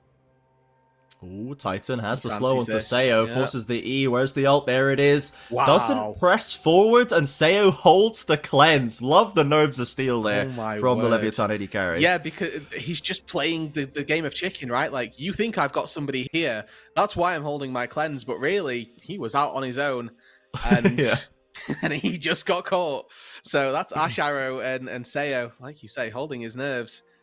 Keeps both of his summoner spells up, and they get the Ash Arrow for it. A lovely little bluff from him right there. Cody's cull is finished as well, so we'll be able to get a nice little gold injection on his next back. And Leviathan, playing with the Smolder composition, not expecting to have that massive power until a little later. They've got at least an item on Wukong and Rumble, so that top side is going to have a bit of punch in the fights as well. Sayo with the Triforce completed too, so they've got a little mid-game stack completed there, and then Cody working towards that late-game insurance as he has hit level 11 as well. And if Pain aren't going to necessarily force the issue at any point, maybe we'll have to wait for the Herald to come up with the Dragon to see if they want to force those fights, but right now Leviathan, they are falling a little bit behind, but they do have ultimate scaling in their back pocket. And importantly as well, they've bought themselves 10 minutes of time with these dragons, right? If these dragons were in Pain Gaming's back pocket, that's a very early Hex Tech Soul, which could quite easily have snowballed them to a win relatively early on. However, there's a couple now in the back pocket of Leviathan, and that means that they're actually quite happy to concede this third dragon, knowing, okay, with 3k gold down, Pain are actually moving around this map quite dangerously. They've taken all of the outer turrets with very little that we've actually responded to. And saying that, Scary hops in. Ooh, Curry left on his lonesome, doesn't complete the recall, loses the flash for his trouble. Takeda with a quick W and snap back, does not commit anymore. As the Cyclone pressed by Scary, I'm not sure if that was the second charge. Second charge. Okay, sure. I thought he just fat fingered it, to be honest, but he's just using up the rest of those charges. No worries, and they'll step away. So again, a very civilized exchange overall, all things considered, nobody going down. This really feels a lot more like a Furia game for Pain, where you're just kind of accruing money by not really doing too much, and the kill count stays very low, but you do just get more and more ahead. We will see Furia play again next week in that lower bracket decider, but for now, Pain are keeping their spirit alive on the stage. At the risk of making this an all-too British cast, it's a very Downton Abbey-esque game of League of Legends, where we're just I think that is too British. So now we're going to commit to the fight instantly at the mention of Downton Abbey. Titan's like, nah, we're going in. Press R. Well, if it inspired something, I'm happy for it. Why not? All of a sudden, we mention it, it's a trigger word for Titan, unfortunately, and he just has to send it. Absolutely. Gets the cleanse this time as well. Sayo not quite so cool under the pressure at that juncture. Well, in fairness, there were people actually pressuring him this time, and he was looking quite dangerously at the cleanse. probably just his flash. So Rift Herald, though, looks to be the play. Again, a trade. So I like this from Leviathan, not just sat waiting for the game to be lost, but when they see that their teammate, or when their foes rather, are going to one side of the map, they're happy to try and take a trade on the other side. So Herald secured in favor of a Dragon. That Pain Gaming stopped that Drake stacking, but also this prevents Pain from taking any structures with that Rift Herald as well. Absolutely, and they sneak away that second feat, I believe, with the two Dragons and a Herald Leviathan just before Pain get the same off their third camp in the Dragon. So there's now 1 apiece right now. And we'll see who gets those extra kills right now. Kills do seem to be a little hard to come by in this game, but Wiser holding the brush, Cody and Scary waiting for an opportunity to drop the Herald perhaps to see if they can crack this one down, but not opting for it in the end. They will simply back away, and I think we're going to have another Atakan spawn before the feats are done in game number 2, which is interesting. Dinkato getting aggressive onto Zothvi, big damage onto that Rumble, really threatening. He's got the ultimate still too. Yeah, and I mean, maybe the Rune King pops there, but it's going to be back up nice and ready for a second fight if they look to go for it. This is Spear of Shojin Jace to start off with, so a lot of cooldown and that Fimbulwinter being worked on quite quickly also. So the side lanes for Pain Gaming definitely in a good position. Currently got push in the mid lane also. Scary makes his way down to the bot side. Dinkato, I think, probably has this 2 versus 1 quite easily.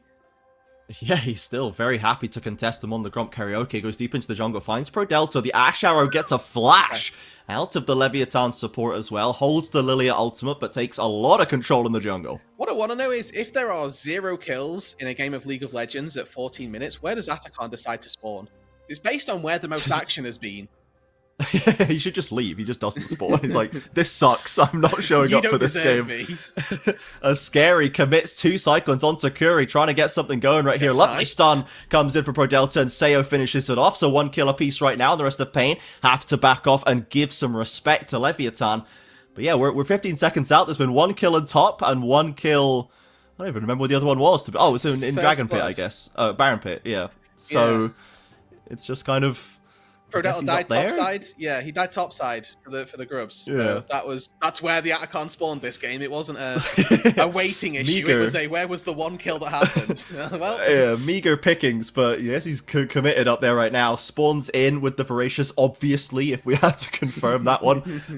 And we'll see who wants to go for this one, because the Atakan was a bit of a sticking point last time. Leviathan were able to pick that up and played the fights out very, very well. They used the pit to its advantage, and Pro Delta got an excellent rel engage despite the factors working against him. So Pain need to approach it with a fair amount of caution this time around. Curry, though, maybe not feeling the same way, tries to push Pro Delta out of his own jungle. yeah, and importantly there, Prod's got the ward, so, able to clear out the little bit of vision that was trying to be snuck in. A little bit of a solo ulti to, if they were doing the Atakan, just takes the from Wiser. Delta looks to be the lead currently, walking around the Atakan, doing so no, and once he's staying there because they need to know and this.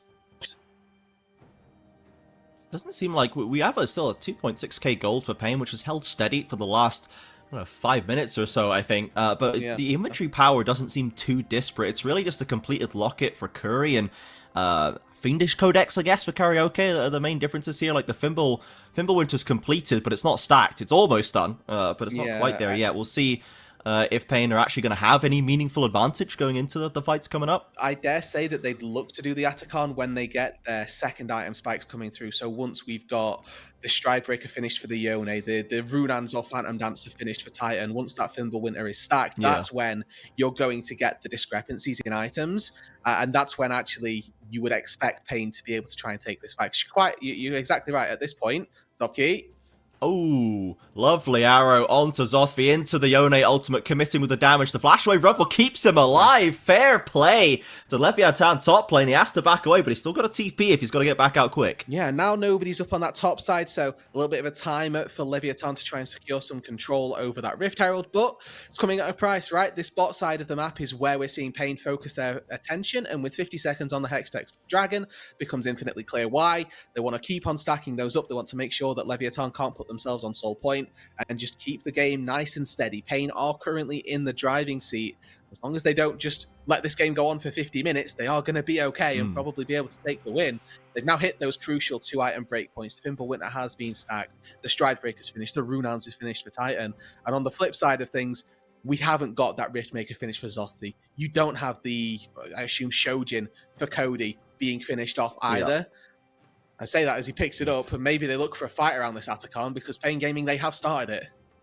Cody's TPing in right now, but a little bit of distance still to cover, and his Atacon's going down fairly quickly. Watch out for the stuns coming down onto Titan right there, but there's no follow-up. The Zothvi ultimate cuts the pit in half, but Leviathan still choked up in this jungle pathway, struggling to forge a way in here. Over the wall goes one side. We see Cody flap, and he's already used the safety to do that, and the steal comes through from Scary onto the Voracious Atacon. Yes, the rest of Leviathan are probably all getting retired here, but they will not lose the full kill gold. No, and I think that's a really important steal for Leviathan. You give over 800 gold, but I think that Pain, with that objective, would have been able to take so much more, and that could have very easily been a snowball objective. What they can also do is use those 5-second recall timers, because that's all they are for 200 gold, to get toward that dragon and get toward having this Hextech Drake picked up that little bit sooner, because Pain Gaming, they have to base. They have to then make their way out of the base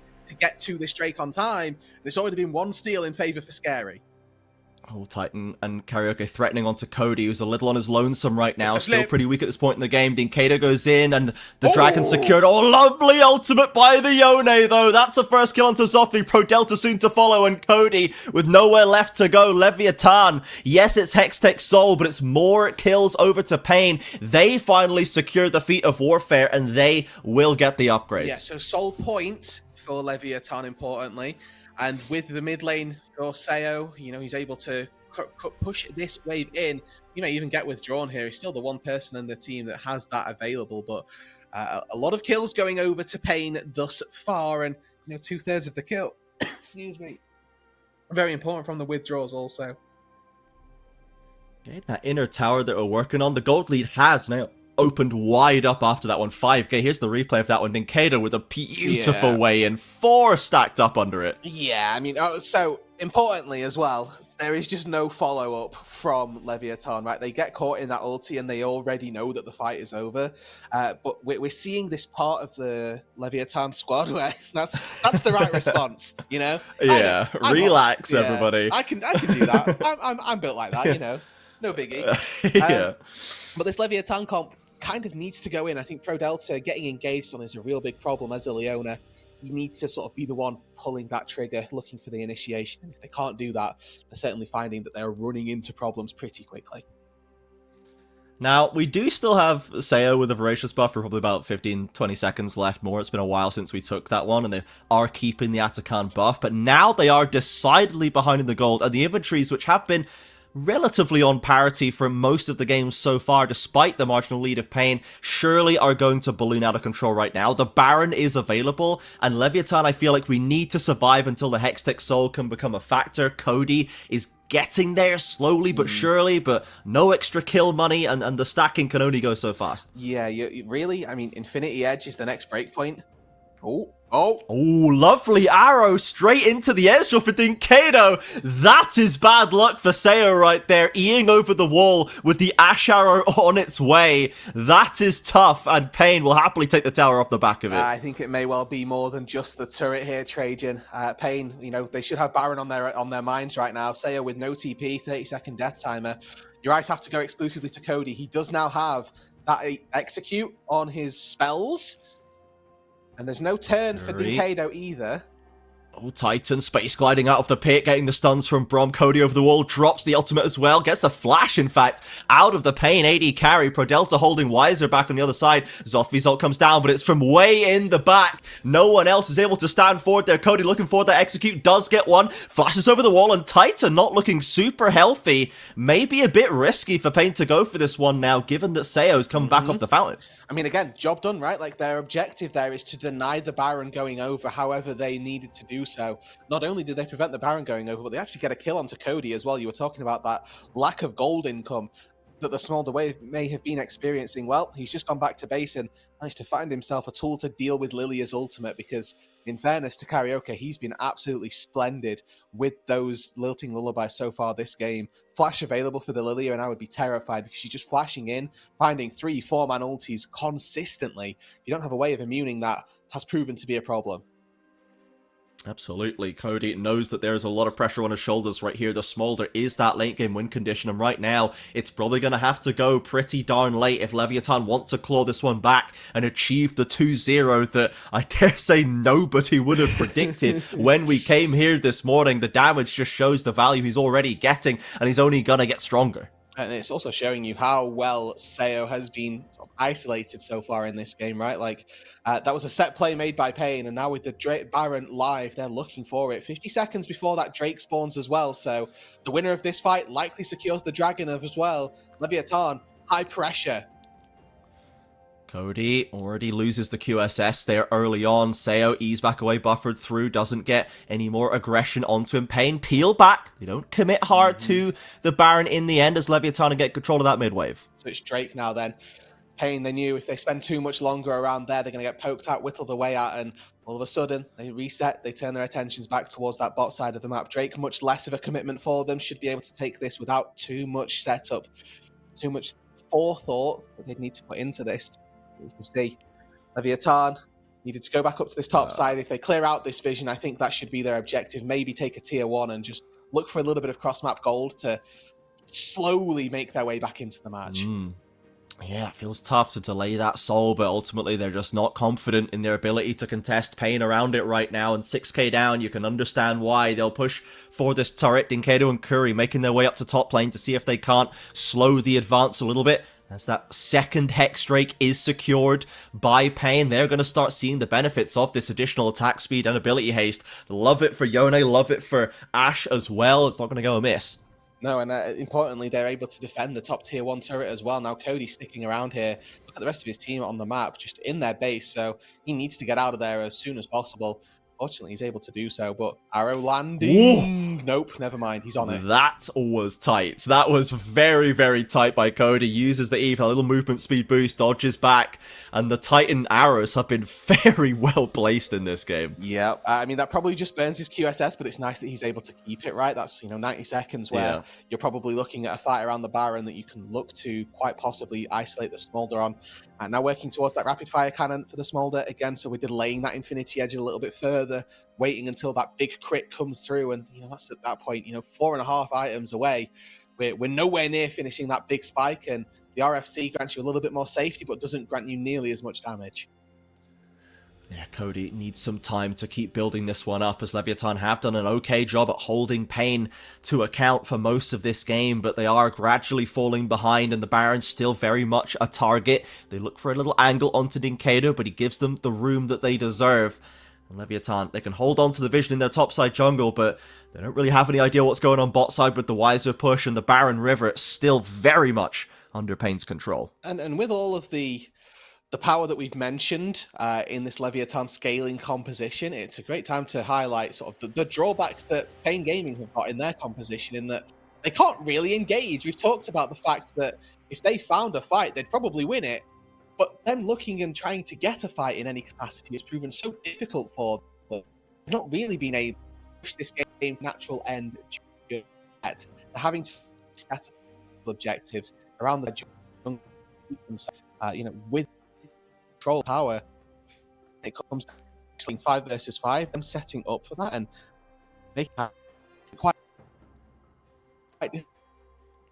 It feels like Seo, his job is to just ult Baron on cooldown. It seems like every time he gets his ult, he just uses it to check the Baron, just to make sure, and they go back to holding this sort of defensive vision line within their topside jungle, so they have a place to start checking the pit from. Now they're going to know what's going on right now. They see the ward coming over, 10k left on it, it's going down pretty dang fast. Zothvi and Wiser still battle out in the bot lane. We'll see if either of them wants to commit to this one. Leviathan, with Scary on the Wukong, can probably find a way into the pit, and the flip is pretty risky for Pain right now, but in comes the TPs. They peel off for the fight. In deep goes Zothvi. Lovely damage from Cody. They need to find that Smolder, as Karaoke is going to get executed. Leviathan with the first blood in the fight. Then Kato, though, snaps back. Big knock up from the Cody, from the Scary Wukong, though. Cody's aggressed on. He's got one. Titan, though, still full HP. And we know what happens when you leave Titan on full HP. He finds the kills, and Seo does take down Wiser. Both carries left alone as an EOA tries to keep him alive. Titan looks for the volley, doesn't find it.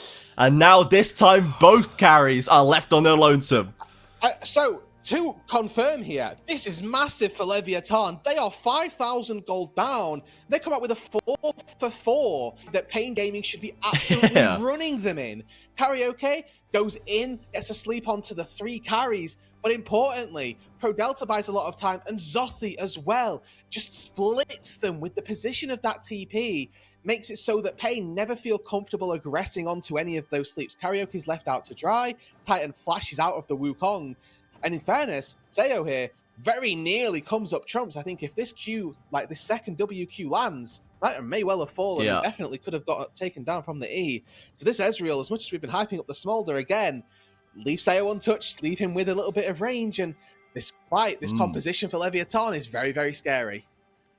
Yeah, it takes a fat chunk out of the gold lead, about 1.5k, wiped off that lead from Pain over Leviathan there, and they walk away with the Baron still not being completed. We're actually approaching the next Hextech Dragon as well, another potential chance for Leviathan to contest a soul, and they've proven to themselves they can come out even in a fight like that. If they just go in, get scrappy, look for a steal from Scary, they could have a massive boon going into the rest of this game. And importantly, Pro Delta.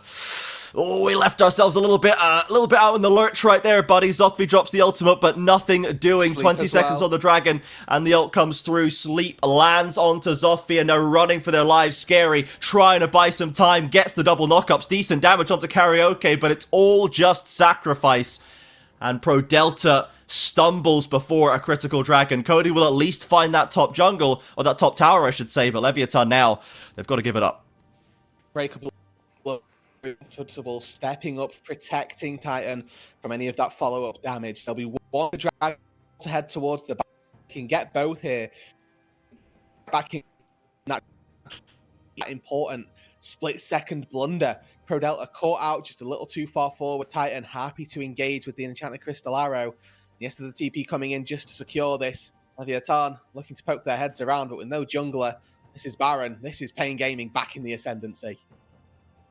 And they're right back to where they were, this time wearing the purple buff. We went from last game, which was like a 48-minute 3-dragon game, to a 7-dragon game by 35. We've completely flipped the Dragon Prior here, and the Hextech Rift is going all the way to the distance. We'll see what Pain can do now with this Baron buff. They've got great pushing tools with the Ashe, with the Wiser, with the Jace, I should say, and Leviathan. If they can hold the line, Cody's still scaling, Sayo's got items to complete, Zothi's got items to complete, they've got power to arrive at still. Yeah. But the threat of the Ashe Arrow is always there. Dinkedo as well has actually been doing a decent job at catching people out when they're not paying attention. And I think that Dinkedo, kind of the unsung hero for me so far this game. A great fight around the dragon where he's just able to pick up 4 people, you know, constantly having good scraps in that side lane versus Zothvi has been the most part of who we've been seeing arrive versus the Yone, but he's level 18, you know, very, very farmed in this matchup, and in the 1v1 versus Cody, you know, may not be ahead in gold, but certainly is putting in enough work to supplement that.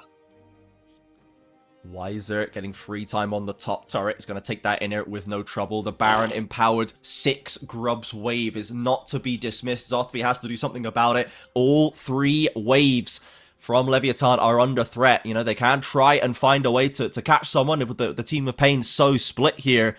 But if they just play it out right, the Baron is doing so much work to keep them protected. And now it's the attempt to just being a sponge. How much can you absorb without just being torn apart? Where Leviathan, they probably can afford to give maybe one of these inhibitors. Titan with a pixel perfect cleanse there. You know, they can probably afford to give one of these inhibs, but can they afford to give 2? Well, maybe. Can they afford to give 3? Probably not. And the commit down on the bot side means now they've got no threat elsewhere, and that's 2 turrets taken. Yeah, top inhib falls as well under Wiser, I think. I can't quite tell with the camera quite there. There it goes down. So we do have 1 inhib Dunzo in that top side for Leviathan. They're holding on to the other 2 just for now. One of them exposed. The waves again barreling in. Baron empowered. And Leviathan need to find a way out. They've got no Leona ultimate though. It's kind of on Scary to find a move here. There goes the second inhib.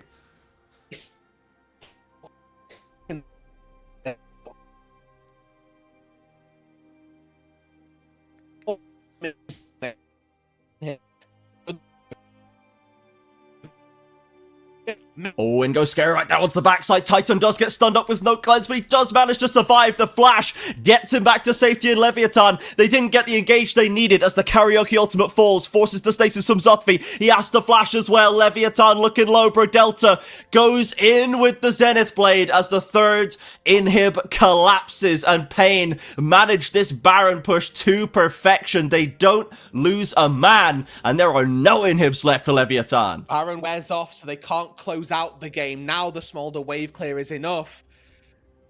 But with 3 inhibs down, it's either going to be a lot of stacks or it's going to be a game ending very, very shortly. 3 minutes, Soul in 90 seconds. That's what you're looking for as Pain Gaming to secure that Hextech Soul. And yes, Leviathan bought themselves 15 minutes here with these Drakes that they were able to sort of stave off in the early stages of this game. But whether it was enough, as much as 15 minutes has proven to be, just not quite there. Cody, in fact, opted for the Bloodthirster as well instead of the Infinity Edge, so again, limiting damage output right now, and it feels like he needs all the damage he can get this moment. There's probably one more fight in this game, and Leviathan, if they lose it, they're just done. So a minute left on the Dragon, gets a flash from Weiser, but Pro Delta again caught out, has to go in when there's nowhere left for him to run. Decent damage onto Titan. Scary gets the knock-up. They can complete that kill on the carry. Just not quite there. Zothvi looking for more as Smolder is getting free time to play in this fight. Dinkato ult doesn't connect with anybody, gets executed by the Smolder as well, and Zothvi actually gets the GA popped. They need to get onto these carries. Leviathan with a chance to fight their way out as Sayo and Cody and Zothvi do everything they can. Ezreal gets away from the slow from the Weiser hammer down right there, jumps back, and now he's in range with the range form. Cody flaps over the wall, gets one, looks for the second. Cody with the Smolder, looking for it. The splash damage barely tickles the heels of Weiser, and he just escapes as the waves pour into the base. Well, I mean, Zothvi can't defend against all of these. Cody needs to get back, but he's going to get stopped by Titan. That's He's full HP again right now. Okay, both towers down. Leviathan with enough members to survive. The Ash Arrow sails past. But even with the Nexus Towers respawning, there are still 3 inhibs dead, and the super minions pouring down. Hextech Soul is a foregone conclusion. Yeah, so 37 karaoke doesn't matter. Oh, again, series. I know.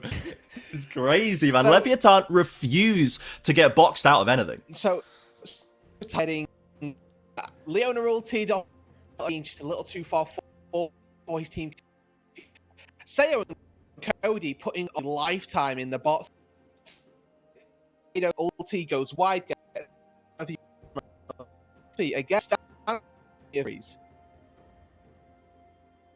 I love watching Zothvi so far today. He's just performing so admirably, using so much of his champion's tools, but unfortunately, he has been eliminated, as we say by a Hextech wearing Dinkato. Well, that's Baron. In case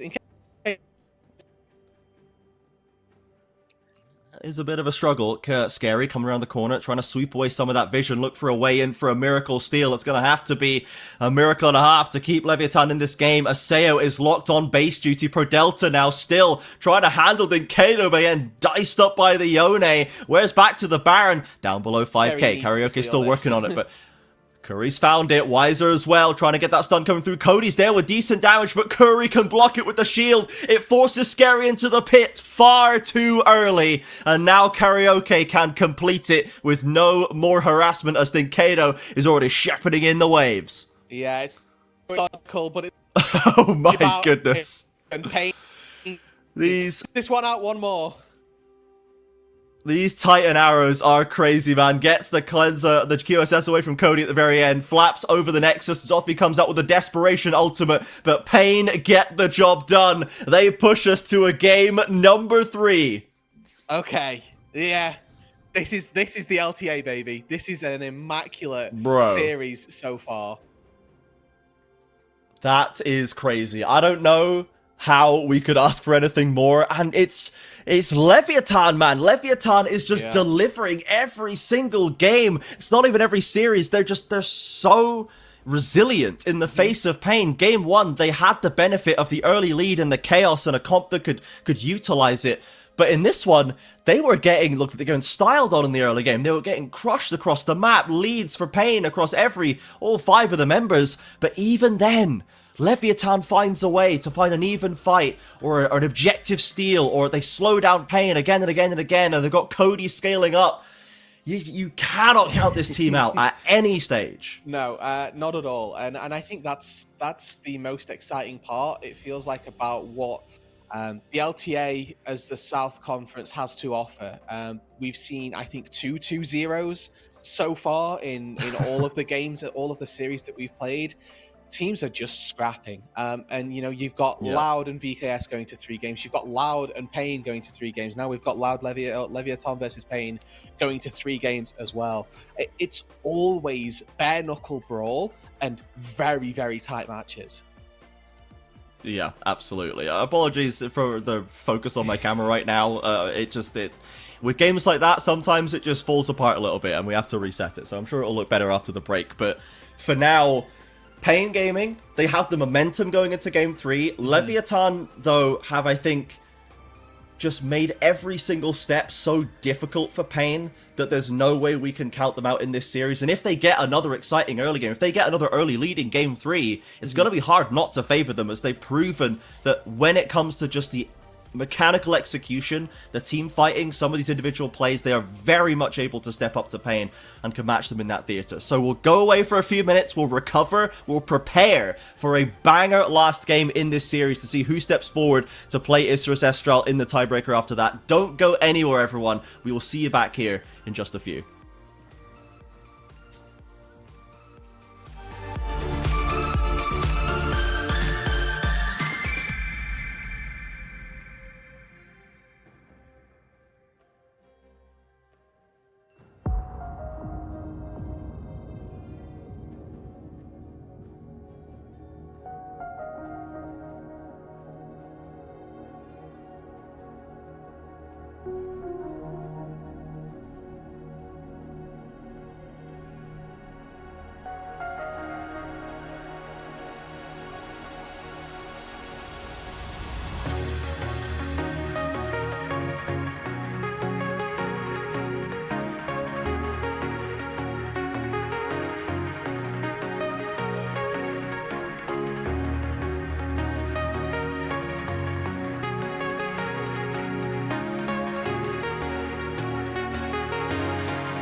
Welcome back, everybody, to the LTA South. Don't worry about how blue I now look. I am at least now in focus. The backup webcam has been pulled out, and we are at least visible. So don't ask how. Small success. Yes. Me and Trajan are currently using the same model of camera.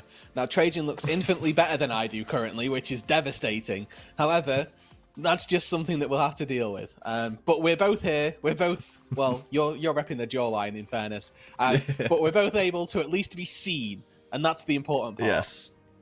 Yeah, absolutely. We will be seen and indeed heard throughout the rest of this series. And we do have another game to go. We've got a third game between Leviathan and Pain Gaming. Not what we expected, but it is what we have received. And Pain Gaming really brought back the early game in game number 2. They looked a lot more comfortable. They were accruing leads everywhere. They looked a lot more competent, and they looked like they were able to bring that little kind of touch of class to the rest of the game that we were kind of expecting in game 1.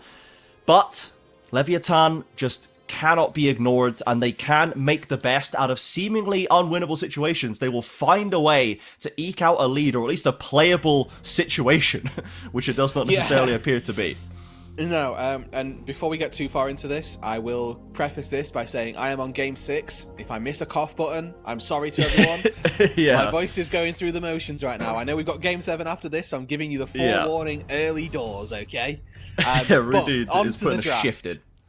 Yeah, this is actually the love of the it's game. actually a full working day. Like this is 7 hours is a working day in this country, and he's been casting League for the whole thing. So and they've been very long games as well. These haven't been. There was one stomp. The rest of them, bangers. Okay, but either way, right? We do it for a good reason. This has not been the kind of working day where you just click your teams every half an hour. Okay, this is real work. Right. So let's catch up here with the picks and bans. We've got similar the Varus and Callista Sejuani remaining on the bans. Again, heavy jungle focus from Leviathan, actually really trying to pinch Karaoke down now, and they grabbed the Vi as their first pick. They swapped over to blue side for game number 3. The answer for Pain is the Jax and the Xin. The Jax, particularly for Weiser, has become very, very successful. As of the last year, it was far and away his best pick in my mind. Yeah, and it sort of becomes the wiser champion that you think of almost. Yeah. You know, you think who's playing Jax in the CB lol. I tend toward wiser for it. But Leviathan, with this Vi taken so early on, Ezreal not on the board, I do think, again, Xayah priority goes quite high for Titan this game.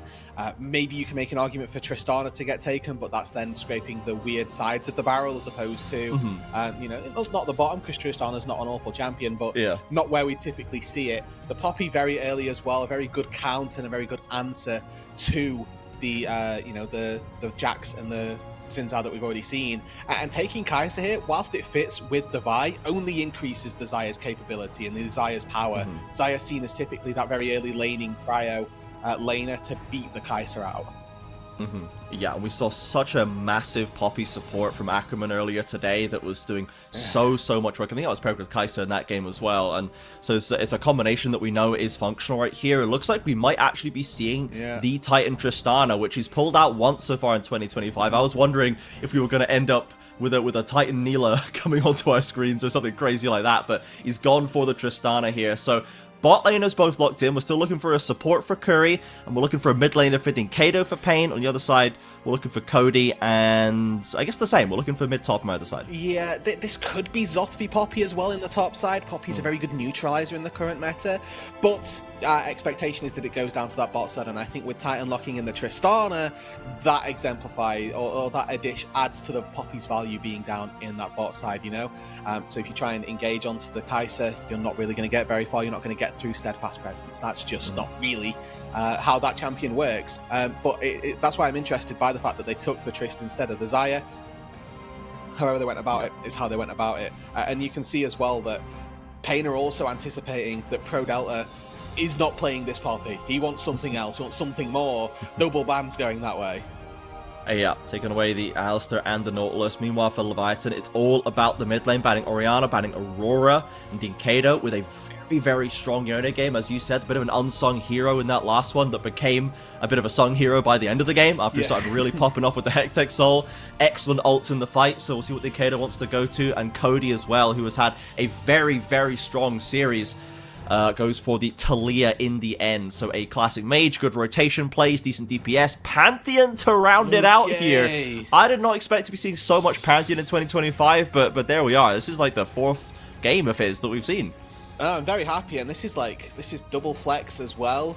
So the Poppy and the Pantheon can both go top or support. And honestly, I'm more used to seeing Poppy top as opposed to a Pantheon top. And I think, I don't know where that's going to go. I will say, though, versus Jax specifically, Pantheon top might not be the worst thing in the world. The Jax obviously, spins around, dodges all auto attacks. But if the Pantheon, his largest portion of damage comes from his Q, cool, I don't care about your Counter-Strike, right? So I can see the logic there, and it feels like that's a Zotvy champion. I mean, I'm just basing this on the 2 games that I've seen from him so far. Has been very good on the carries. Yeah, absolutely. I'm pretty happy. Poppy, so yeah. Well, psych. So we've got the Pro Delta Pantheon support, in fact. Still, great setup with the Kai'Sa, right? It's got a CC starter pistol that Kai'Sa's passive can get kicked off on. A great roaming rotation plays as well. Point and click stuns to roam into a lane. The ult comes online at 6 that can make it even easier. So Pro Delta, given that the way that he has specifically been approaching this game is to I need to be everywhere all the time through the laning phase, it seems like a good pick to continue that trend.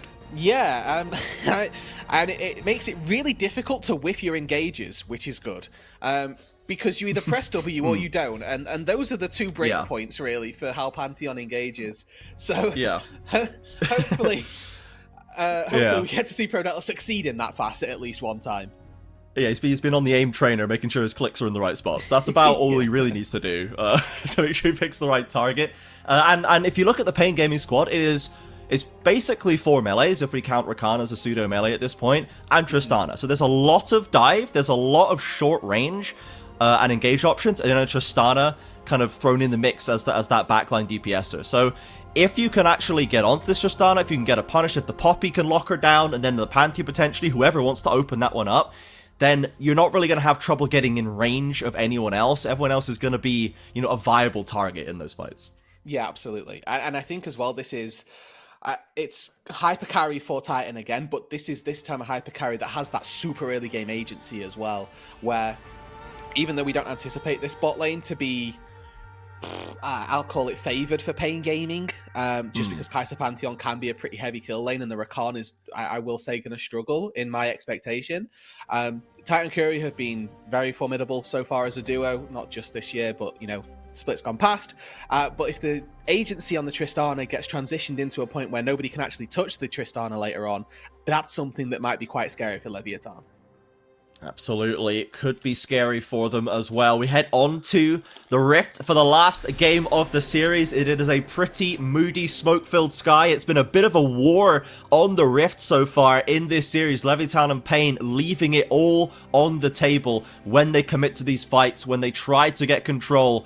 And now one of them will advance on to face Isurus Estral, the tiebreaker. The other falling down into the lower bracket to play Furia for another chance to make it.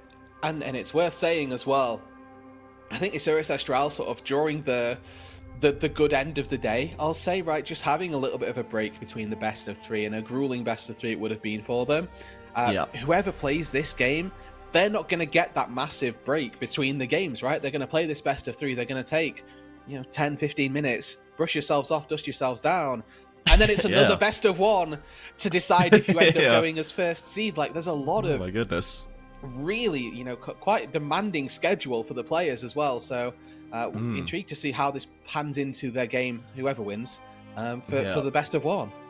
Isurus taking a nap right now. They're on the beach and waiting for the game to come around, whereas Pain and Leviathan are in the trenches, scrapping it out, fist fighting to the death right now for a chance to get through this series. And Isurus Estral especially, in that 3rd game, they breezed through to a game. It was a shortest game of the split. They looked so confident. They got to come off that series feeling so good about themselves. And with this series right now, everyone is having to drop everything they have just to make it through. This could be a tiring experience, absolutely, for whoever goes on to face them in the tiebreaker before too long. So, Zotvy into Weiser, Poppy pretty happy into the Jax, has that W to cancel engage attempts, and now, generally speaking, as Zotvy has been performing super well today, and is continuing to in this early lane.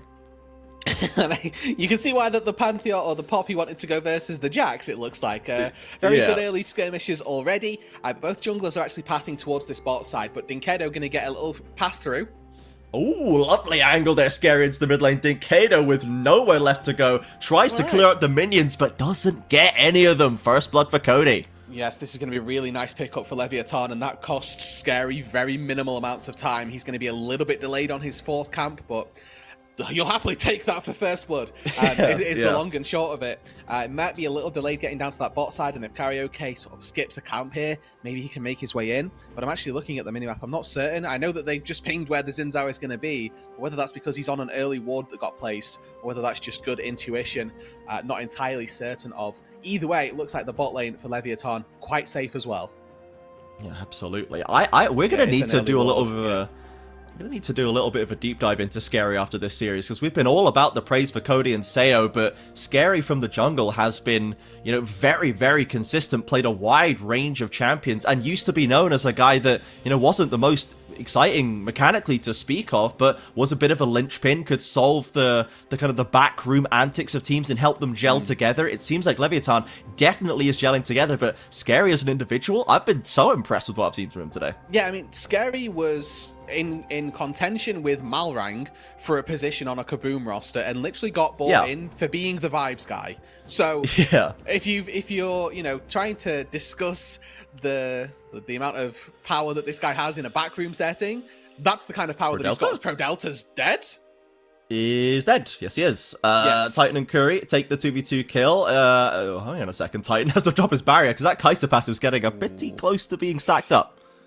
I think Seo, if he wanted to go for flash double auto there, he might have been able to get away with it, to be honest. There you go. One more. Oh, he gets it, and there's the knock-in from the shield. Lovely from Seo in the 2v1 takes down Titan. Perfect. Using the double summoner spells to bait in the bot lane from Pain and find a return kill. Much more important that the Kai'Sa gets it. A, isolated, and B, doesn't actually die for it as well, so doesn't really miss out on any experience. Finds a great little pickup there in the 2v1 as Zothri. You can see trying to outplay Wiser on this top lane, but no steadfast presence means Wiser take another little trade there. He went for the read, but did not get the timing. Wiser holds it. Big grass proc empowered auto there, and now he's got a bit of a health lead to work with, though. Scary on this top side, rotating up. Might look to try and solve this one, make sure Zothri gets a clean push into the tower. Junglers sort of returning to their clears as well.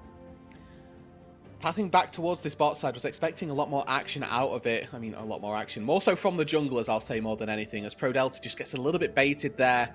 Curry is able to buy space by getting out and then, shields out, knock up back in.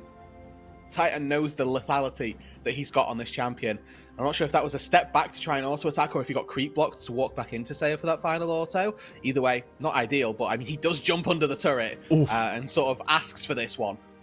Yeah, absolutely. Really runs it just a little bit too close to the line right there, and Seo ready to punish in an instant, not afraid of the 1 versus 2, and make sure that lane is not quite so blown out by that early kill for Titan's Tristana. So very solid play once again from the Leviathan bot laner. Scary, taking a wee look at the grubs right now, but Karaoke also in the area. Cody may be under threat. Dinkedo looking to start the 1 versus 2, is going to find the taunt. Wind becomes lightning, not followed up by the charge, has to dash into the minefield in fact, but just makes the best of a bad situation and walks his way out.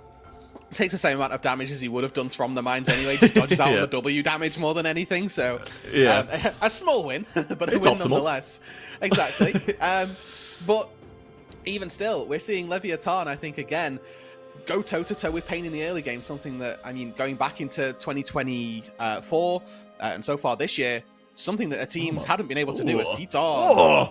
Seo is styling on these guys, specifically only when it's 1v2. He has these wrapped around his finger. Yeah, I mean, he's just... It's that X factor, right? You can see Titan and Curry want to punish the fact that he's 1 versus 2, but Seo is like, let's see what you've got. I know for a fact, Kai'Sa into Rakan, actually you feel really good as the Kai'Sa if you're saving your E, and if you're fast enough, it's really difficult for Rakan to ever land a knock upon you. You just supercharge the second that spell goes down, and there's not a lot that the Rakan can do.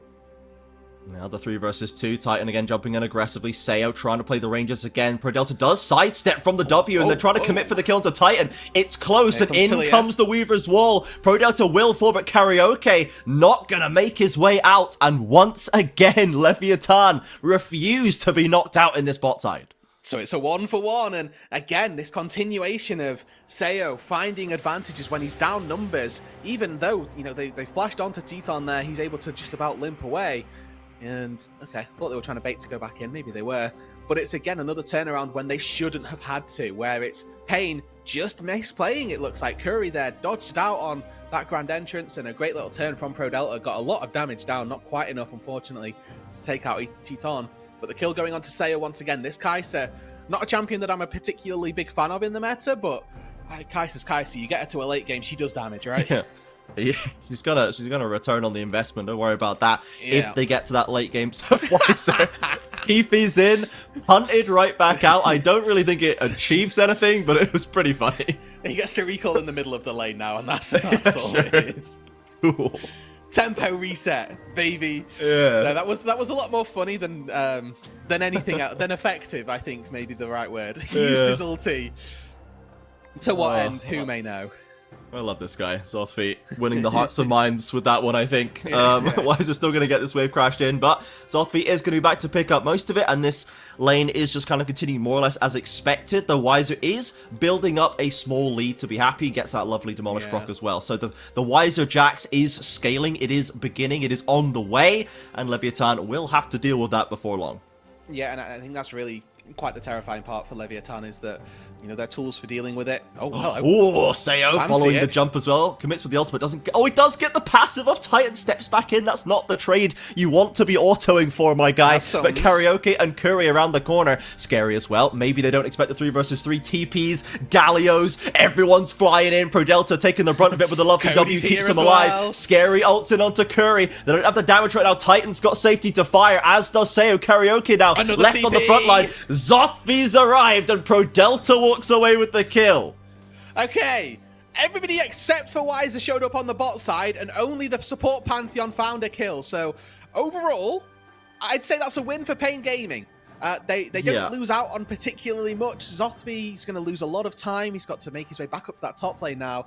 But it's another play turned around by Leviathan, where Karaoke starts this one up. And spends a lot of time in this front line, survives for way longer than I'd imagined. You know, same to be said for Curry, as he just kind of walks out after getting cease and desisted. Some great peel by Dinkado, but Karaoke realizes, okay, it's my time to go down, walks back in, and times it well enough so that ProDelta gets the kill. Yeah, and I was wondering, like, I was waiting to see where the Zothfi TP was, because I was like, how did he end up TPing in and doesn't have an angle? Like, is he just too slow? It doesn't, if this was last year, he wouldn't have been too slow. It would have been perfect, but the TP takes 10 million years to finish channeling all the way from topside, and the rest of Pain have a time to finish the fight, lose it, and walk away before he arrives. So Zothfi, I respect it, but you've got to kind of see the future to be able to make a timing like that work at this point. It's like he's trying to make a surprise entrance, but he's doing it on a glass elevator that's got to go up 56 floors, right? Like, everybody knows, and everybody's got plenty of time to figure it out. A spotlight just following him up. Just like, here he is. The helicopter's outside, just trailing him from the side of the window.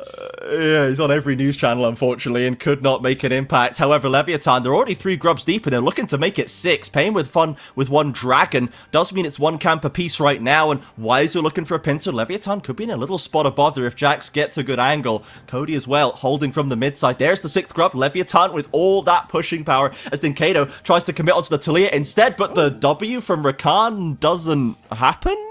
So he gets stunned. Riot? Okay, right, sure, okay. I was just like, okay, that's why you take Talia here. Talia is just so good versus engage. You know, you're trying to get through Unraveled Earth, it just doesn't work. Pretty rough situation for Curry. Yeah, I was waiting for the pause and chrono break, but thankfully it is in fact an intended interaction, so we will not blame Riot on this day. And Leviathan, so they walk away with the grubs, they don't lose anything really. And now they do have a lot of that pushing power. 1 more camp, and they'll be able to secure that 2nd feat. They do already have the feat of warfare, so they might be off to the races here in the early game. Yeah, should be able to. You'd like to think that they'll be able to pick up at least either the next Drake or the Rift Herald. Looking like that Drake actually going to be picked up by Pain Gaming. As Karioka's the one down there, but again, you know, Weaver's Wall's available. Scary's taken a reset with just enough time to get back out on the map to be here.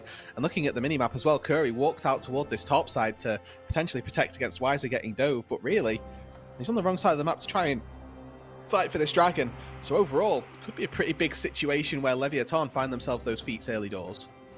Zothvi just about stepping out of range of the counter-strike. Curry with no angle to make his way in, and we see that Leviathan have taken control of that river once again, so no one's got that full dragon control as of yet. I'm waiting to see what the build path is going to progress as for ProDelta. We're currently on the Bloodsong double giant spell angle, so I'm wondering if this is going to be... It's like a Heartsteel? What do we... Yeah, okay, sure, okay. Sure. I was like, okay. Just as many W's as possible. I need only health is all I need. Fair enough, and the dragon gets started up. On Vision, though, it must be said, Karaoke, not wasting any time getting in there, dodges out from the seismic shot, but the minefield is still there, stopping Curry from making an impact. They forced their way into the dragon, which has not yet resetted. Weiss has got the TP. Zothvi does not have his own, so Pain do have a man advantage if they want it. After a little bit of time, as the jungler's getting a little bit low, Seo isolated on one side, and Scary just walks up and takes it. Doesn't even need to fight for it. Kills Karaoke. Dinkado's ult goes nowhere, and Wise's TP is too late. Leviathan, again, they walk away with everything. Another glass elevator. Wiser shows up, and he's like, surprise! Oh, wait, you've already left. Cool. The party was over 2 hours ago, mate. Your time zone's wrong, unfortunately. Dinkado now caught on the wrong side of a 1 versus 2. Curry, if he gets there in time, might be able to help him out, but it's just a flash to safety for the Galio. And, I mean, the mid-wave was able to be caught. Now looking at bot lane as well, Leviathan, they're in the lead in this game, bro. Trajan. We're in a position where the two LLA representatives may be playing one another in our best-of-1 tiebreaker to see who the best team in the LTA Sir was. You and I just had the same thought at the exact same time of like, hang on, Leviathan's just hard winning right now. Yes. Again. And it's not even like messy hard winning like game one. They're just winning. They're just they're outplaying for one thing. Like they're finding their own plays and getting value, not losing anything, and they're able to get out of Pain's attempts to punch back. So they're 2k ahead right now with plenty of tools going into the mid game. They've got the Vi being scaling up. The Talia roaming has been great from Cody, and Seo got a bunch of acceleration gold in the early game. I mean, the composition that Lev have answering Pain's composition specifically. Zothvi though has the keeper's verdict. Yeah, oh, 11 flashes forward with the W, isn't committing to it just now. Tries to go for the kill with it. ProDelta's in with the stun. Does he have the juice for the kill? Wiser leaps away. Flashes trades it, and the heal is there. The potion sidesteps the spear as well. ProDelta can't find it in the end. Wiser Jax. Maybe this is what the Pain fans will have to turn to throw up the bat signal for the Wiser Jax to solve this problem. And he may just yet be able to do it. Gets out of the 1 versus 2, and, well, you came out with the kill. Seo dodged. Oh, gets away from the flash from Karaoke. Flashes himself as well to get away. As the dive comes in, they really want him. Seo with a thumbs up and a goodbye. I just watched his player cam. His Curry went for that as well. Same thing as me. I was kind of like, huh? What's happening? Seo just looks to his team. He's like, is this guy okay? You are doing too much, brother. This play is over. I know it's over. You just clearly haven't got the memo yet. No, and you know, it's another instance of Wiser. I mean, in fairness, this is a 2 versus 1 that Zothvi almost very nearly outplays, but not quite able to get the combo down in time. And I think there's a very important heal that comes in to just about keep Wiser alive. Summon a heal, that is, from Curry. ProDelta, unfortunately, not quite able to connect on that Q. And it means that Jax is able to get out to safety. But for the time being, like we've said, and like we're going to keep on trying to point out, is that Leviathan, they're ahead. They are currently with all the control of this game. The kills currently on the Kai'Sa do feel quite antagonizing to look at if you're a Pain Gaming supporter, if you're a Pain Gaming player especially. But what you can look to and what you can hope for are these 2 carries. The top laner Wiser, the AD carry of Titan in this game. He has been 2-1 so far, a little bit overzealous under turrets, but that's not for a want of trying, and that's kind of what you get with Titan anyway, is that sometimes you're going to get him going under the turret, but Titan Trist is something that is almost infamous and sort of one of those pockets that he's so happy to take. The fact that you can leave Vi open, you don't have to take Xayah because you take this pick. Pro Delta in trouble right now, but in comes the Weaver's Wall. The stunners there. Curry, in fact, traded back. Who's in trouble with who? Killing spree for Seo as well, as meanwhile the Herald's just being sorted out by Scary. Doesn't even have to be here. So one of the crutches that we've found Leviathan struggle with this series. Hold on. What? Karaoke is never mind. Dunzo. The Xin Zhao. I just remembered that Xin Zhao for karaoke was like a historically kind of hilariously bad pick at times last year, to the point where Soph-chan, the biggest karaoke fan of all time, was like, just don't pick it, man. Please don't give it to me again. Maybe we have to put this one on the back burner. We'll have to see what RMC's views on the karaoke Xin Zhao are as well, just to get the fully unbiased opinion. Yes. Well, the reverse biased opinion, really. The pain fan opinion instead. Yeah. Well, yeah, probably. The point being is Pro Delta so far this series probably had a bit of a stinker. I'm going to be honest. Had a decent mid to late game on Rel. Was honestly quite problematic in game 2 for his own team. Game 3, we found the answer is that if they engage on me, I can put up a shield of invulnerability and I will not take damage. Which so far, and in that instance specifically, paid dividends, right? Like he got jumped on, got engaged by a Titan, he then blocks all of the Tristana's damage, including the explosive charge, was absolutely fine, re-engaged and killed somebody. Was a perfect bait. Absolutely. Pro Delta has solved the equation right now, and it's called Pantheon W, or Pantheon E, I should say, the answer to all of his problems, as Cody picks up that bot lane tower. Leviathan making inroads into the bot side jungle. That mid tower is hanging by a thread as they're TPing in reinforcements just to hold on to it, and now Leviathan peel back. They managed to avoid giving the double dragon stack over to Pain as well, which is something that Pain had to contend with in last game to stop Leviathan having a way back in. It's another powerful rift with the Infernal Soul, but both are one apiece right now.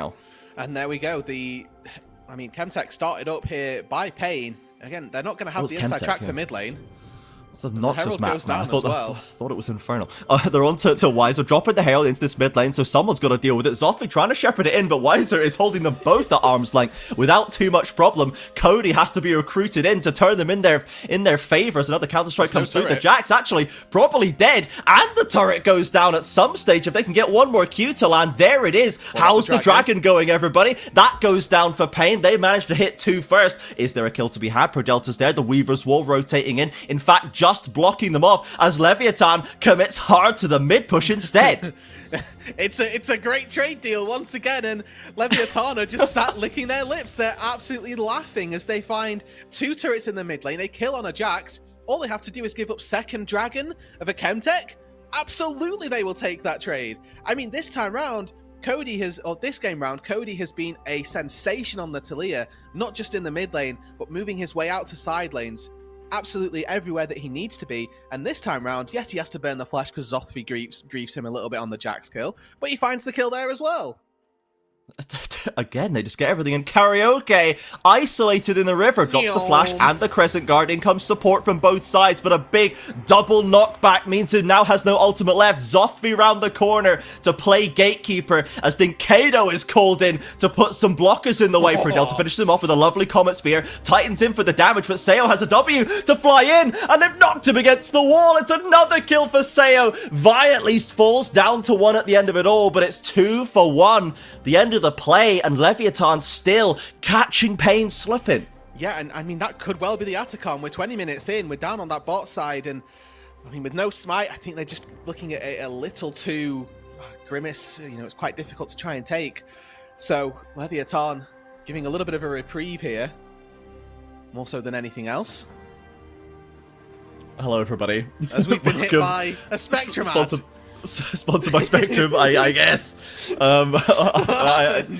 The fact that Spectrum has to sponsor our streams with Roodood in it is the funniest thing that they could have done, really. But we do have the replay, Hello. and it seems like Karaoke is just like, it's crab time, so I shall simply go and get the crab. What could possibly go wrong? And the entirety of Leviathan drops on his head. Yeah, and then everybody comes in and goes, this is what can go wrong. And, you know, I mean, Zothvi there, I guess he TP'd somewhere. That time, he was doing it in sort of a hidden back stairwell of an elevator more so than anything else to get in time. And yeah. Actually had an impact, so the service elevator made the most of it. Yeah, Scary. Exactly. Just barely doesn't quite get the honey fruit there, which may have given him the shield to live. Dude, you know who Sayo's looking at. You know who he's looking at on the other side. Titan is got the laser sweating. trained on his forehead right now. After all of that mash, he was chatting on social media again to remind you all. He was using some colorful language in those tweets, everybody. He was committing to the bit. And Sayo, in the response to it that they had, that the officials got, was just like, yeah, okay, I'm just gonna, like, play better. Like, we're just gonna try really hard, we're gonna beat them. And that's kind of what's happening right now. Pain are suffering in game number 3. Yeah, there was just a very small amount of anti-synergy there. Zothi flashes in to try and stun Karaoke, but the wall comes through at the same time and it actually shoves him back over to the other side where the Gromp was. Yeesh. So, yeah, it's not the first time that these two haven't quite linked up properly, and in fairness, I think that's just revenge because Cody had to flash last time to get the kill on the Jax. This is just an even trade currently between the two of them. And this is just an uncontested Atakan as Pain are not in a position to stop them. Voracious is there, and Leviathan have the cart Sayo's launched to commit hard. Sayo, 10 miles behind the front line onto Titan. Doesn't quite get away from the knockup, but he only loses the withdrawal. They're looking for the kill for Prodelta with the spear. Doesn't quite find it. They have got Karaoke, though. Titan sidesteps his own death and gets away. Prodelta takes a tower shot. Still doesn't die. Walks away alive with a kill on Dinkato as Weiser holds the tower. Leviathan grab the Atakan, commit to the fight, and grab more turrets at the end. They find 3 kills down on the bot side, and it looks like Sayo absolutely sprinted it, but he's got flash, he's got barrier, and he just gets withdrawn anyway. Keeps Pain Gaming distracted for long enough for the rest of the team to follow through. And Leviathan are 23 minutes into this game with a 7,000 gold lead, Trajan.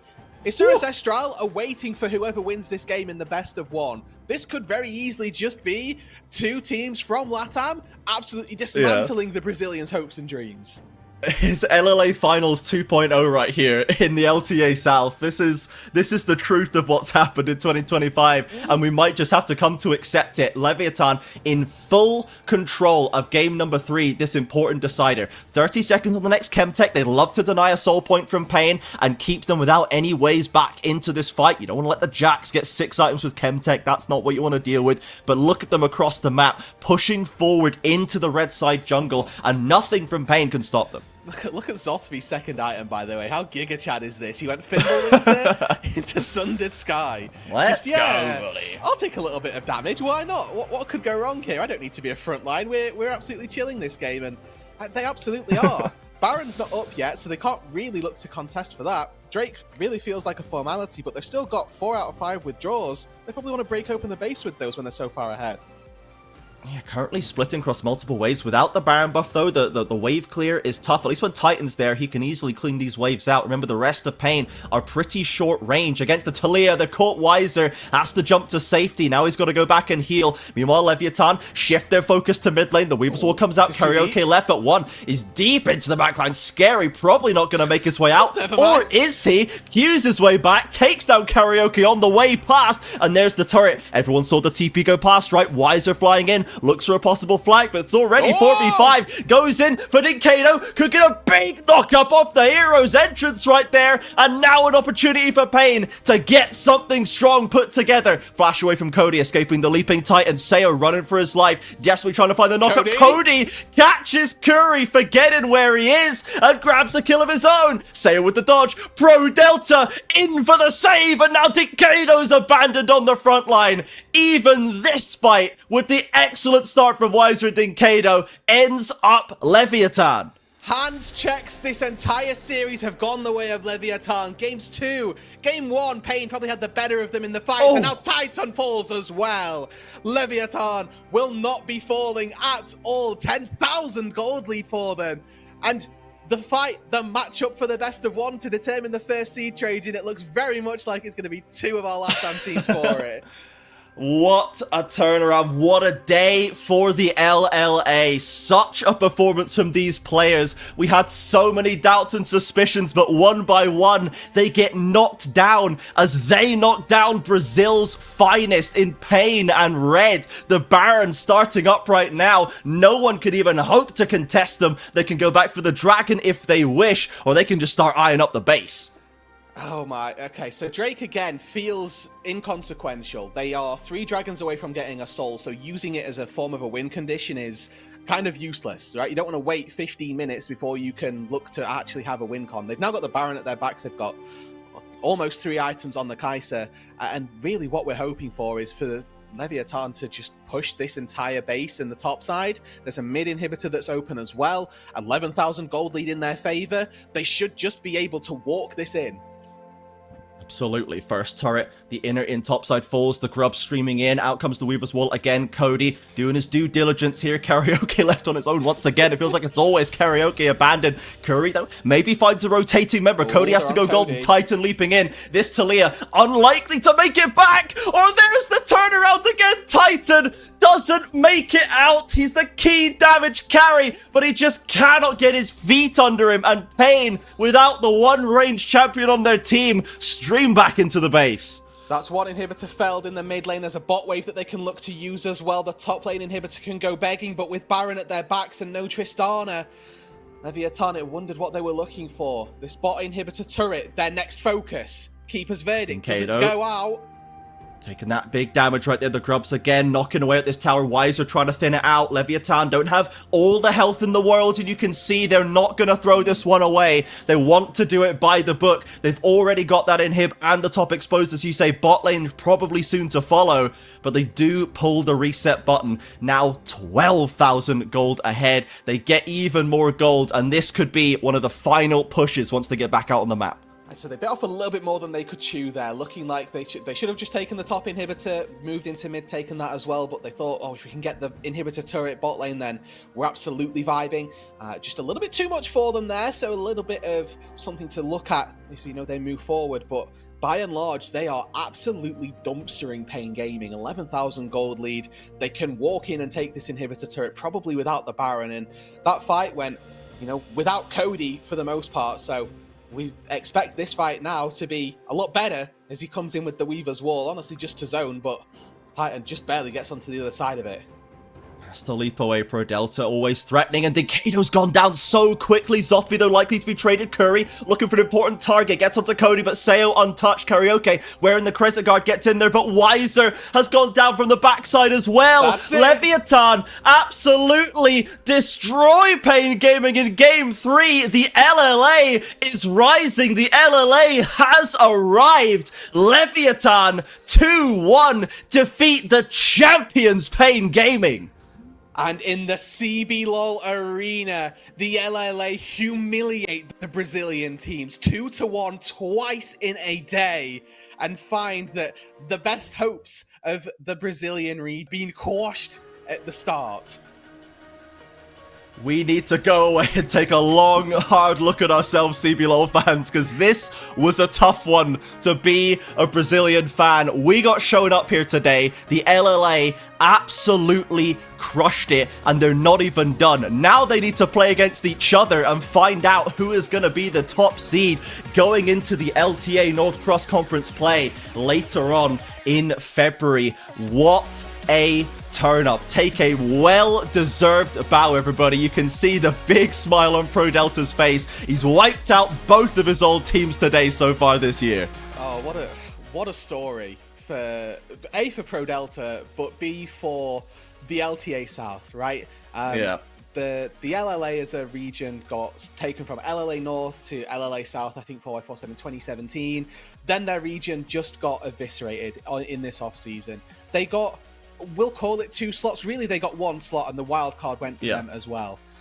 And they are now the 2 teams that are battling to be, you know, they are 1 and 2, right? They've made it to 1 and 2 in the conference, and now they're battling out to see who's best. They will go and forth and represent the LTA South as the best 2 teams.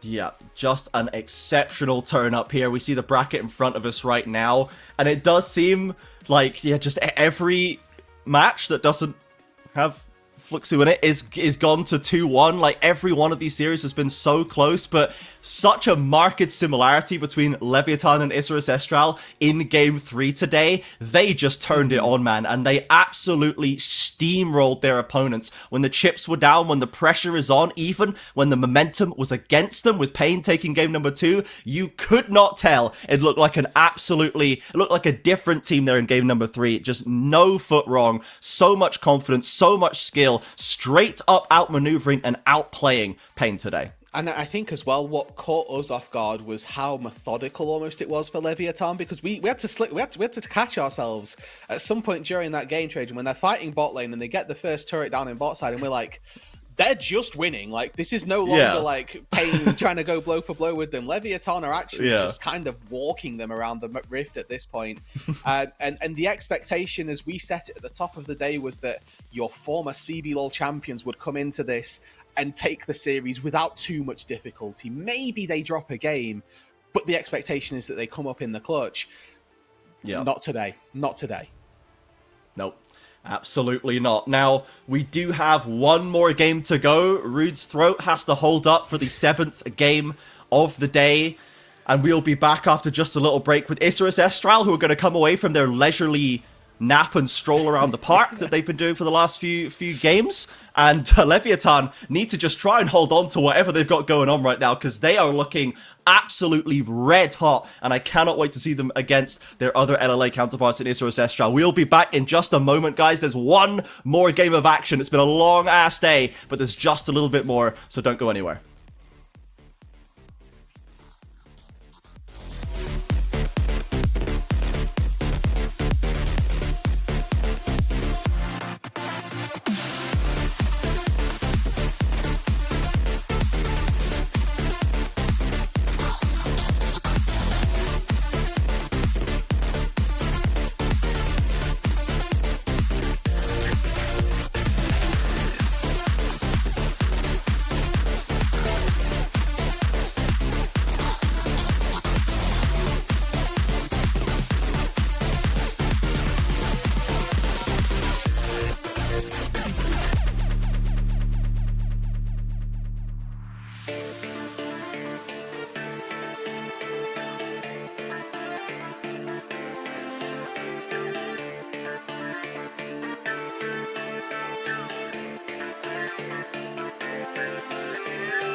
heads up high and beat the drum to what we love.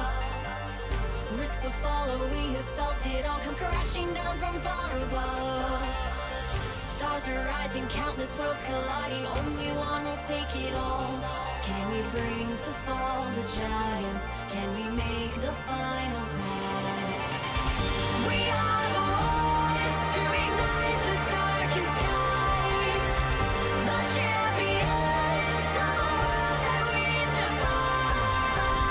A soul right of the few who rise up high, and we all fight at the last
And we are back here on the LTA South. We have one more game to play, everybody. Leviathan just shocked the region, taking down Pain Gaming in a 2-1 victory, and has advanced forward to play Isurus Estral in the final tiebreaker. No one expected to be here, but here we are. That's all we can say. No, exactly. We have one short form of business to do first of all, and it's to roast members of the LTA South English broadcast. So, Rose, our delightful producer, if they could pull up the tier list from the beginning of the split. No. Trajan, you were on this. You were on this board. Listen, of people. What do you have to say for yourself? Listen, man, I know Zoffy was when I made this tier list. I wasn't familiar with this game, I'll be honest. And like, I just fresh with seeing Titan, you know, summarily defeat Seo and Co at Worlds. Now Seo is absolutely clowning on him in the 1v2. He doesn't even need a support to be him and Curry now. It's been quite the turnaround for Leviathan for sure. Cody has just come in hot and just looked really, really solid. As we already talked about, Scary doing so well and just continuing to grow, to be honest. He's clearly still easily slotting into very disparate teams, but now his own performance, individual performance, keeps improving steadily as well, and that's looking great. And then Bronze is the GOAT, so Leviathan, I guess now we need to just turn it upside down. We'll put Pain way down at the bottom, and I guess Isra. Exactly. And then Isrus Estral, I think for me, my calculation, I guess, has been unbalanced by undervaluing the individual talents of those players somewhat. The cohesion, I think, still needs room to improve, but they're just such good individual players that it doesn't matter right now because they will just clean you out individually. Yeah, and I think, so first of all, I've posted the links in the chat, so if you want to watch all of our catch-up episodes of Gringos Liberados, it's very worthwhile. 90% of the time, it's Trajan, FourY4, and RMC, just chatting shit, shooting the mud about the LTA South and seeing what's happened. Producing high quality tier lists, but typically having very good discussion around the LTA as well. So we take fan questions. If you want to get involved in that, absolutely do. You know, leaving comments on the YouTube helps us out immensely as well. A quick reminder as well, for those of you that may have just joined or that have been here the whole time, this is a completely fan-run broadcast. We are doing this off of our own backs, off of our own time, because we just love watching LTA South, formerly CB LOL. We're so happy that the LLA have come in and joined this group of teams and have absolutely smandangled us, for lack of a better term. And we now get to commentate 2 LLA teams going head-to-head in a best of 1. So any support you can give is always very much appreciated, even if it's just a Twitter follow, a Twitch follow, or subscribing to the YouTube. Yeah, I agree that there is no better word for it than spandangle, I believe is what you went for. Smandangled. Sorry, smandangle. There's no better word than that to describe what the LA has done to Brazil on this day. And it's very exciting to see the region that everyone, I think the base assumption was CBLOL is losing some of the less well-performing teams. It's absorbing the LLA that we've consistently outperformed, and like our top side is still going to be our top side, and like the rest of them will just slot in and they'll kind of sit down in the bottom half and they'll just do their thing down there. But they have in fact come in and have laid down a very significant skill check to the top teams in Brazil and actually just smandangled them, as you said. So the region is undeniably better, including the LLA, you know, in this way. These top players and the most exciting, highest performers it's Cody, it's Seo, it's Snaker and Ackerman, it's the LLA players, the Argentinian players, the South American players. These are the ones that are turning the region on its head right now, and that is just fantastic. That is so cool. Exactly. Like this now opens up a whole host of discussions about, okay, so if these were the top teams, top players from the LLA, do we start now pulling in the players who were maybe one rung below them into some of our teams, and how much migration do we get? Because really, Leviathan are the only team that have got like full migration of America's players, where we've got, you know, 2 Brazilian, 2 Chilean, and I can't remember where the rest of the 5th players from, but like you've got that LATAM, you've got Brazil, you've got them merged together, and so far they've made already waves in the tournament. Yeah, absolutely. They are competing in a moment to find out who is going to be the first seed entering the cross-conference play to match up against teams like Team Liquid, teams like FlyQuest, like C9, these teams that just got, in FlyQuest's case, just almost best of 5 Gen G out of Worlds. Post-group stage. You know, these are the teams that we're going to be sending our best to go and compete against, and I am so excited to see how they do against them now. You know, I'm not sure if LTA North is having a similarly crazy time as we are. Ultimately, we can't say enough how much we didn't expect our bracket to be going this way, and maybe for LTA North's sanity, we'll see if it's going similarly. It looks like TL is losing to 100 Thieves right now, though, so maybe not. So this is I think the expected, the top 4, I think, is what we would anticipate from the LTA North, and this is sort of going off of my own 2024 ideals of the rosters. But DSG were the invited team that got invited. I think that Lion were the LLA team that got invited, so it's good to see that the LLA is getting some good representation, at least in the Southern Conference, let's say. But with those top 4 teams, I would expect, so it's the loser of Liquid Thieves goes against Dignitas. That's probably the closest game to decide top 4. And then I think FlyQuest versus C9, both of those are probably just going to beat Shopify Rebellion, in all honesty. But those top 4 teams, potentially Dignitas joins them as well. We'll have to wait and see. But yeah, it's good to see now who we're going to be playing against in that cross-conference tournament, and who the pride of the LTA South in Leviathan Esports and Isurus Estral are actually going to be playing against.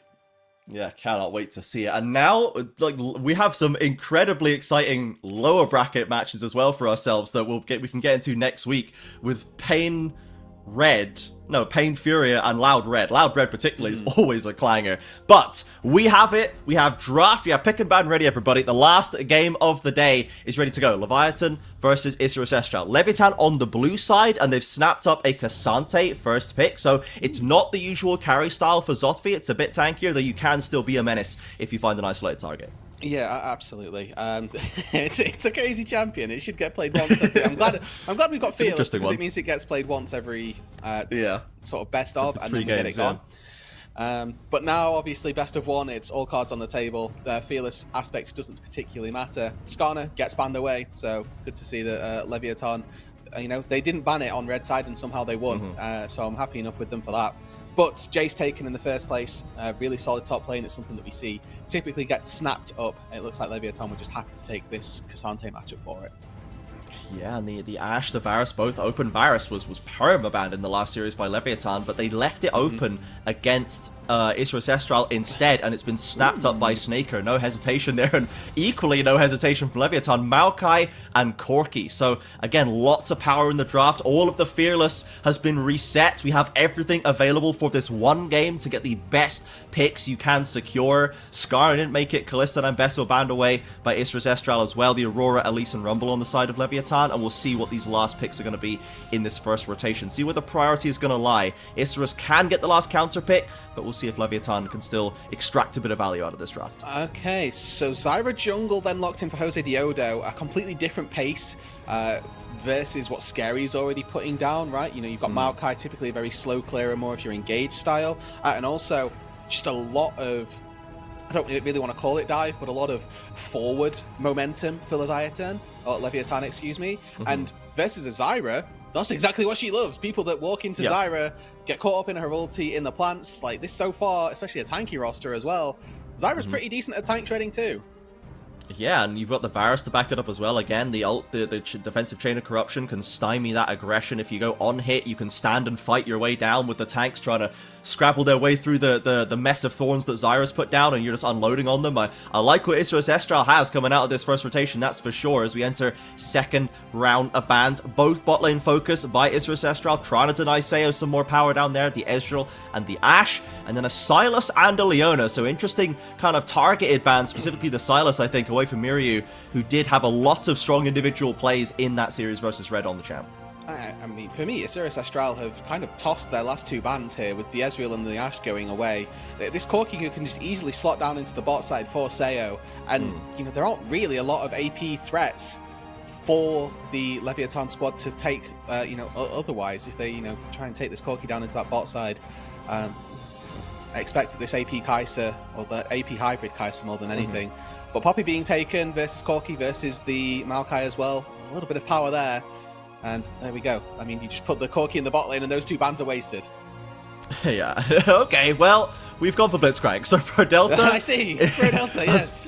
Has gone for the source straight out the gate. Went from Pantheon to Blitzcrank. Love that for him.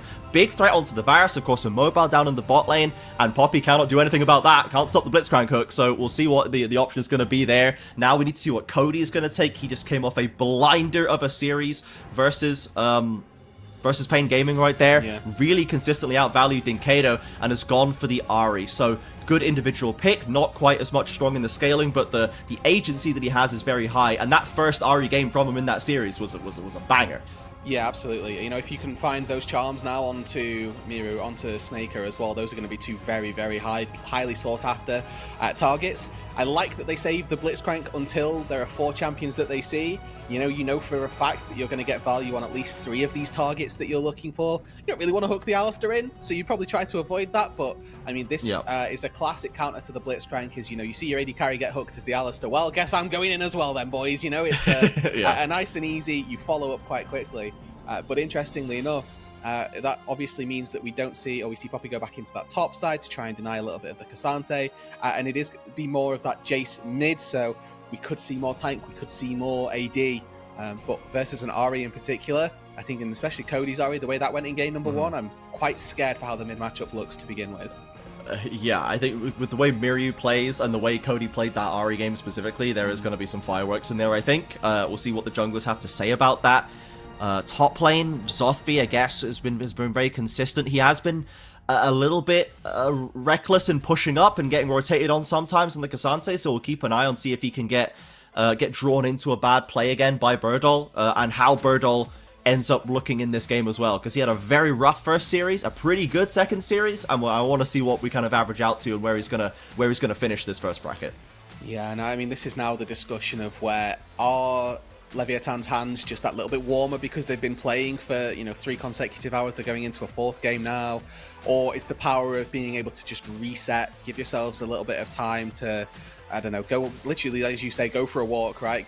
Get some food, have an apple or something, just to reset yourself, and sort of redial in which of those two fallacies is going to have the most impact here. And honestly, I'm looking at both of these two teams coming into what, again, the expectation for these two squads was maybe one of them makes it to top 4. They probably do it through the lower bracket, but to see both of them in our deciding best of one for who is going to be seed number 1 was not on anybody's radar at all, and that they have now got that opportunity to battle against one another. It definitely is it should be a proud moment for these two teams already. Yeah, and I'm happy to see the smiles on faces across both sides. There are a lot of typing going on as well. I feel like there's probably some in-game communication going on between these reps, especially the LLA ones. Yeah, exactly. Yeah, pretty much right there. As we're getting onto the Rift, here we go, everybody. Last one of the day. Decider for first and second seed. Who will lead the LTA South into the cross-conference play later in February? Let's find out. And I, for one, Trajan, I'm going to hope that we get to see some nice and standard lanes. Okay, no lane swapping. Yeah. No lovely, swappers, please. lovely. This is that. peak sportsmanship. Perfect. Yes. Love to see it. A bit of honor and humility in the mid lane from Miryu and Cody. Salutes passed over in the form of... That's the esports salute, is the spammed emote. Doesn't quite have the gravitas, maybe, of a normal one, but it's the same message. Oh, but then they've broken the ruling. Prodelta's going to flash here, 100%. Okay, I like it. It's fine. He's on Vision though. He's done the honorable way, which is to invade on Blitz on Vision, so they know exactly what you're doing. It's just look, I'm playing Blitzcrank. What am I supposed to do? The honorable thing as Blitzcrank is to invade. Also, like you're playing Blitzcrank, you have one job. It's to walk in level 1 and see what happens. Part of honor is doing your best and not, sandbagging, so he's got to invade on the Blitzcrank, okay? We can't let that happen. Miryu, wasting no time. Once the minions are out, honor's out the window, slams the hammer down to take an early HP lead.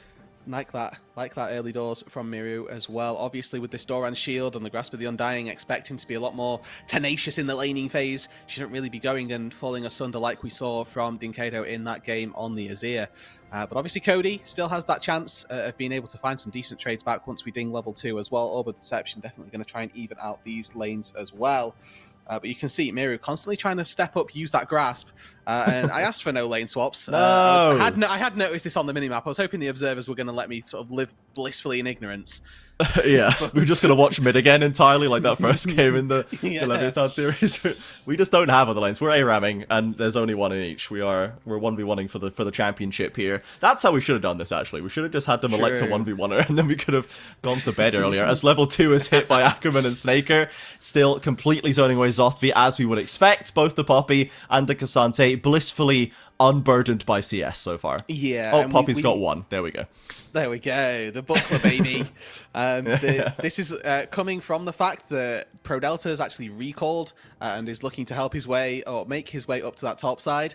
Another one of these instances where Prodelta just values giving solo experience to Sayo, and I think that in fairness has been paid for within this series. Sayo has stepped up and has rewarded his team really for giving him this little bit of free time, and that's the advantage that this gives you as Leviathan, where they just give Sayo solo experience, so he's keeping pace with Birdal now instead. And as you move into the late game, you see the value in levels as an AD carry, because you can start to go toe-to-toe with these top laners that are coming out that theoretically descend as gods from the top side, but you're actually matching them in levels now.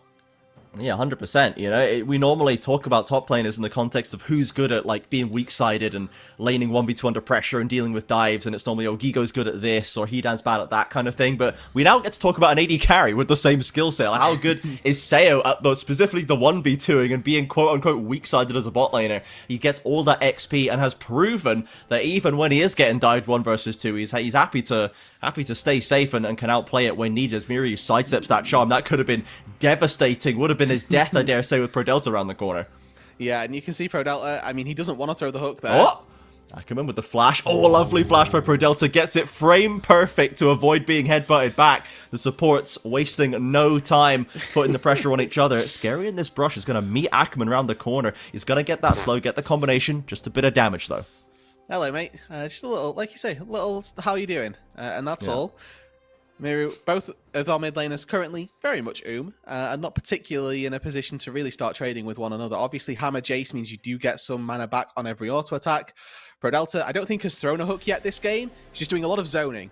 Ooh, gets one there right now. Birdo has the shield. The Ignite is not going to be enough, but it will keep him nice and low. There could be additional threat of a dive later if he sticks around. Zothfi as well, very much having a bad time in the 1v1 versus Varus. Yeah, so which of our top laners is going to bite first and try and sort of lose out on the least? Zothfi, it looks like, I mean, he's still got a biscuit in his back pocket in fairness, so probably able to stay quite safe. Cody. Oh, Ackerman, wonderful timing into the mid lane onto Cody. Has to force the flash. Miryu threatening, and now, okay, it's so tight. Both the supports really trying to edge out this mid lane matchup for their own side. It's a really important timing on Cody's charm there. He charms and then flashes away to dodge out on the damage from the Jace Q as well. If he flashes when the Jace hasn't used spells just yet, it means that the Jace can flash Q, get the damage down as well. But he gets enough space to flash away from the empowered Alistar auto attack and dodge the damage from the Jace also. So top-notch stuff. Cody again, you know, burns his flash to live, but lives successfully.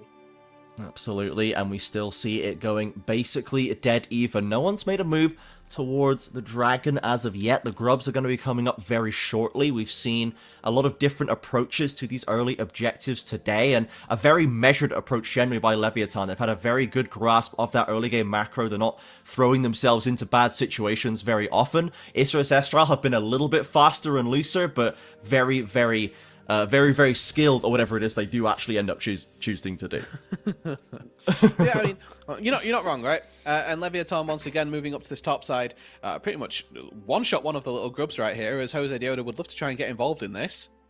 One secured by Leviathan already. Jose Dioda coming around the corner. No level 6 is secured just except for Cody, actually, and Miryu. Yeah. That's a big spirit rush for the Ahri coming around on the flank angle. And Isra Estral, no, they're getting the call from Miryu. Watch out for the Ahri. He goes for the committal. Lands the charm onto Ackerman into the Blitzcrank hook. Seo with the follow-up damage. Flashing from Scary to seal the deal. And it's first blood for Leviathan. Is there anything that IE can find on the back of this? Snaker, still pretty deadly, but Cody dashing back in to threaten to push them back and avoid extending this fight longer than they want. And this is a secondary game in. Oh, hold on. They might not be done just yet, Leviathan. They see two people walking back to lane, and I don't think that they want to let them through easily. Miryu is the one who seems to be getting pretty excited. Looks for damage onto Scary. ProDelta was there ready and waiting. Cody could have helped, but they are not going to overcommit now. Jose Dioda stands back in. He's going to get the scuttle at least. Leviathan with all three grubs. Miryu dashes in. ProDelta's there. Ackerman's there. Jay still happily ready to commit to the fight. That Doran shield really helping him out. Yeah, and you can see neither into the charm, but Ackerman takes that first turret shot. The Ignite, is it enough? He's got the potion burning. Miryu will slip away. Bro, this mid lane 2v2 with support and mid is so close every time. And Miryu just able to limp out to safety. I mean, has flash as well, so clearly feels very confident to stay up there. Knows he didn't have to burn those summoner spells. And once again, it's again nice edge between these two teams. And you know, the point before that is that Cody has once again established prio and moved first on this Ahri. So far, just playing the champion exactly how you want it to, being able to move for your team, move to your jungle, and help find a quick pick there as well. Ackerman did end up falling and managed to save his mid laner in the mid lane as well. So, you know, gets a little bit of recompense for that. But this is a very solid start by Leviathan once again. 3 grubs and the first knock on the feat of warfare also. They're going to be very happy that they are currently off to the races 2-0 on trying to get those. Yeah, Pro Delta's Blitzcrank has been a big part of that. It's always a very risky pick when you take this champion in professional, but he's hitting the hooks he needs to hit to get the pressure onto these important targets. Another charm lands on Tamiri, interrupting the dive forward. Scary doesn't have the flash, isn't quite in range. There he is, gets in with the grasping roots and the ultimate as well with the Spirit Rush coming down. Cody and Scary finally knock down the Jace. And just a little bit too early on that flash. Really flashing over Maokai ulti is so tricky anyway. You have to be so perfect with the timing. Just didn't quite have that down and ends up getting caught up, taken out with it. Great charm once again, though, by Cody to set it up. And this is one of those instances where you go back to base and you remember that you haven't built any Merc Treads just yet, and you start to question why. Yeah, and the struggle comes through there. No boots meant that Scary could just gradually inch into range down the lane right there. And they managed to finish up that fight. Very well played once again by Leviathan. One more, and the feat will be theirs. Seo, again, as usual, left on his lonesome down in the bot side. But we do at least have regular lane assignments a little bit late, it must be said. Zothvi into Birdle, not looking quite so hot for Leviathan right now. No, and this is really why you take the Poppy. It's just such a good neutralizer, and it has so much early base damage as well that there's not a lot that the Cassante can do. I think going all out is the best way to go about this, but you're already too chunked, and that cost you a little bit. Perhaps waiting for Pro Delta to come through, serving into the arms, into the hook as well. And another secure by Leviathan. There it is, third kill, feat of warfare, and Pro Delta being part of it again. Absolutely immaculate performance from Pro Delta so far this game. It took him a while to throw the first hook, but since then he has been on fire with them. And not just that, the right place at the right time as well. These Swifty boots are getting some very good mileage in the start of this match as he makes his way up to the top side, continually leaving Seo, who is apparently absolutely fine in a side lane. This is a play in the mid lane, so snap back from the queue, and then Scary, gets the ulti down. Miru not quite able to flash over the top of it. The angle has to be so perfect. Doesn't quite have it in him. And then I still despise Cassante. I mean, we watched CBLOL for like 2 years with this champion, and for a good reason we learned to hate it. But look how much damage this rank 1 W does. It just like executes him from 300. Yes. It's bonkers. It's true damage as well. Like, why is this a thing? Very cool. Scary picks up that first grub, gets 4 on the trot right now. Jose Leono looking to once again see if he can contest. The supports are arriving. Cody and Miru currently holding the fort down in bot lane. Now we'll see. Leviathan has already ceded control. He gets to start off these last two themselves. At this point, job's already done for Leviathan. They've denied the feet, or the notch on the feet going their way, but they might want more. Ooh, they maybe trying to predict the hook that Pro Delta doesn't land it. Gets away from the Varus. Cody with the fast TP in. Lovely charm onto Jose. And Seo picks it up now. Snaker under fire. The top laners joining from the north side. Zothvi, though, on the outside looking in. Cody looking for more of the spirit dashes. The charm expertly sidestepped by Miryu. Now the hook onto Snaker, though. Pro Delta, he missed one, but he's right back to winning ways. And with the carries both fallen, Leviathan cannot be stopped. Seo picks up the double, and Miryu will be harangued away from the tower. Cody likely to be given the credit eventually. Maybe they'll just give it to Pro Delta. The tower will give it to Cody here. There it is. And now Leviathan are 7 kills to 1. The Gringos are losing all of their credibility, Trajan. We rated this team as a D tier all on their own. And they are 2.5 thousand gold to the good in a best of 1 against Isurus Estral, the other LLA team that has made their way into the LTA South. Pro Delta manages to go for the flash and the knock-up, which sets up for the charm from Cody. And the chase down from here is just really all too simple. Zothvi just acting as a bouncer, which means that Isurus Estral, they need to go through the Cassante. Unfortunately, it's just easier said than done. And they don't have the timing to get through him. Yes, he will go down, but they will sacrifice what is, I think, 4 people in the long run. And overall, Leviathan are steamrolling the LTA South so far. In the hands checks, in the macro movements, they're just winning across the board right now. They did it to Pain, and now they're doing it to Isurus Estral, and it is not looking particularly difficult for them. Now they need to hold on to this momentum. The Snaker Varus has opted to go for the lethality here, it looks like, so he's not going to have quite as much like tank shred or ability to stand his ground and fight against the dive as you would have expected. But the poke with Jace, Zyra, and lethality Varus is certainly formidable. So if these objective fights get awkward, if they take a long time, if Leviathan cannot find a way in, then they will maybe start to suffer. Yeah, but I mean, so versus Poke, what you need is engage. They've got Maokai ulti. That's going to start something. Yeah. You also have Blitzcrank, so it doesn't matter who gets caught up by the ulti. You're going to hook Blitzcrank. You're going to Blitzcrank hook somebody. Now, if that's Birdle, if that's Ackerman, probably not ideal. But I genuinely think that when you are playing triple Poke, you probably just hook them anyway because you're going to have the DPS to take them out, especially when you're so far ahead. Yeah, they definitely have drafted themselves the tools, and they're playing on point as well. Things like, you know, when the Blitzcrank works, it's great. When it doesn't, it's awful. The flash getting away from Snaker easily. The hook was on the mark, but not quite in range, and Prodelta loses his life for the pleasure. Finally, Leviathan get a little bit big for their britches and try to pull off a dive that doesn't work out. Yeah, nice work from Isurus Estral as we get to see a little bit of a thwarting of their engagement in the mid lane, and now Miru as well in the spot side, able to find himself just a little bit of time alone with this turret. Cody and he, a little bit of scrapping. I was not sure if I was expecting an all in there or not, but normally when mid laners are this close at level 10, you tend to be worried. Yeah, they're going, normally. They're going somewhere, and they do not choose to opt for the fight right here, as we do see Zothvi once again just cleaning out the waves against Birdle, and Cody is threatening, looking for a way to force the issue right now. Miryu does not seem enthused by this one, but gets a great opening to the fight, and look who it is around the corner! Just in time, It's Prodelta. Well, can he find the hook? Doesn't get it. Miryu again on point with the sidesteps. He has been very much saving his own skin more than once in this game, having the fancy feet. Yeah, in terms of mechanics, Miru is no joke. Had complacencies in his positioning on the map. However, when he gets into the nitty-gritty of these 5 versus 5s, these 3v1s, whatever it ends up being, he's very good at dodging, knows exactly the right clicks, the right inputs to keep himself alive, and that right there is an example of exactly that. Drake spawned, though, and with Isurus Estral taking the first one, you'd like to see Leviathan, with all of their gold and all of that advantage that they have, try to do the same thing and take one back, especially with the fact that they've just pushed out Miru. Now's the time, really, to try and make some headway in those neutral objectives. Working on this bot lane tower, Miryu returns as well. Did manage to hold on to his TP, though, as Cody had to commit his to get back there on time.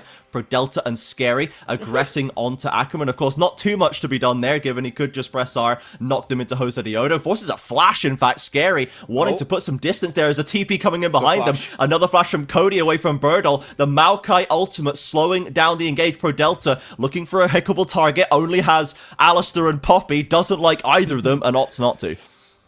That's what, especially DPS particularly, still pushing that mid lane. Look at the top lane, pushing his way up to it. We'll probably take that down on the next wave. If Isurus Estral want to take this dragon, they're going to have to pay for it. Teleport back into the top lane. This one's Miru. He's going to defend the tier 1.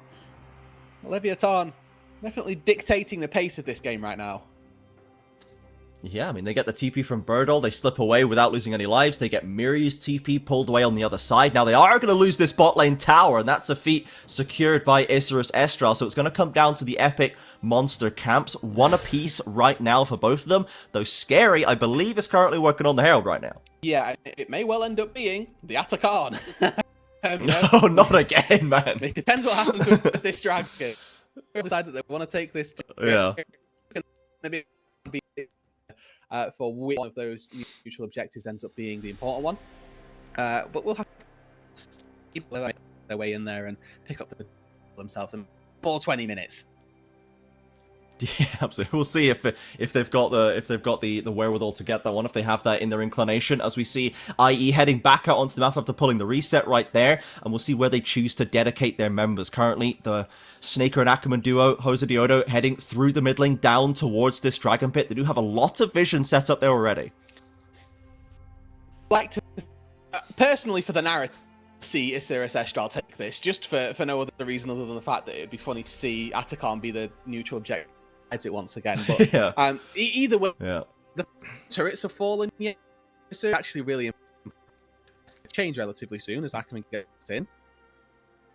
Yeah, grabs Ackerman, and when oh, hang on a second, Brodelta suffering at the hands of Snaker. That's the flash away, but Seo maybe has an angle in here. The Gatling gun, the barrier just holds him. Ackerman has to flash as well. Single-digit HP off the Unbreakable Will, and Jose Diodo's ult committed. Scary dropping the Maokai ult, but cannot find any targets. Zothvi round the corner. Brodelta with another hook onto the Zyra, skates away from the roots, and Zothvi chasing down the Isserus Estral jungler will finally find his mark as the mid lane tower falls. the weaving attempt by Jose Diodo, I respect it, as the Herald goes down as well. The pace from Leviathan staying high. Yeah, now they can look to transition this from the tier 1 mid lane into maybe bot lane, into maybe top lane. We've already got Zothvi working his way through the wave down in that bot side, so 2 turrets for the price of 1 would be ideal, but at the end of the day, it looks like it's just going to be the mid tier 1 and nothing really else is going to come from this. Even still, a big win for Leviathan. Just when they were slowly taking their foot off the gas, they start hammering home once again. Miryu seeing if he can't find a window to eliminate this top tower, but the TP from Cody will probably put paid to those plans. Ackerman in the back pocket, seeing if he's needed, but both these top lane towers are kind of just a whisker away from falling down. We'll see who able to actually take control of that one. Of course, Cody and Miryu usually matching each other up, but now that Miryu does have the Merc Treads and a Shojin and some more damage, probably feeling a lot more comfortable dealing with this. Absolutely. I mean, it's a lot more, it's definitely an extra element of safety just in the tenacity, so you can get out of charms faster, you get out of the roots faster, but also the little bits of magic resist versus Maokai and Ahri definitely going to be very useful, especially when the Maokai has a Dark Seal and a Liandry's in his back pocket. So it's a very heavy AP for the Maokai, in fairness, as Zothvi is now, fancies a fight with Birdle, but Jose's right here. This has been going on for about 8,000 years, and we've seen Zothvi in this position before. Gets a little bit too aggressive, tries to find advantageous fights, and takes too long to get the job done. Again, he's rotated on and loses his life. But this is going to come at a cost for Isserus here. They're going to lose this top tier 1 turret, lose a little bit of prio around this top side, and if I'm not mistaken, I think that's where the Atakan is spawning. So that's going to be a lot of vision going down. But Isserus Estral, they're not just happy with the kill here. They fancy themselves an extra turret. Yeah, and Leviathan have still full committed up here. The flash from Miryu, a little late, but lovely hammer strike. Gets him to safety. Brodelta not quite in range for the hook, as down goes the inner in that bot side. Lovely little bit of extra gold in the pocket of Isserus Estral, and Leviathan, they've committed so much up here. They'd really love to get something, but the wave has only just arrived. Yeah, I mean, you're going to see the Poppy be able to make it out. The Zyra just now channeling her recall. Tier 2 turret is going to go down, and I like this from Leviathan. They committed to not taking the Atakan and instead making a play for a turret in a play where, yes, they lost out on their top laner, but they got 2 turrets in the top side instead of just the 1. And remember, that gold will have been split between the 3 people on that top side, between Jose and Birdle as well. So it's not like it's that big 700 gold injection going to one person.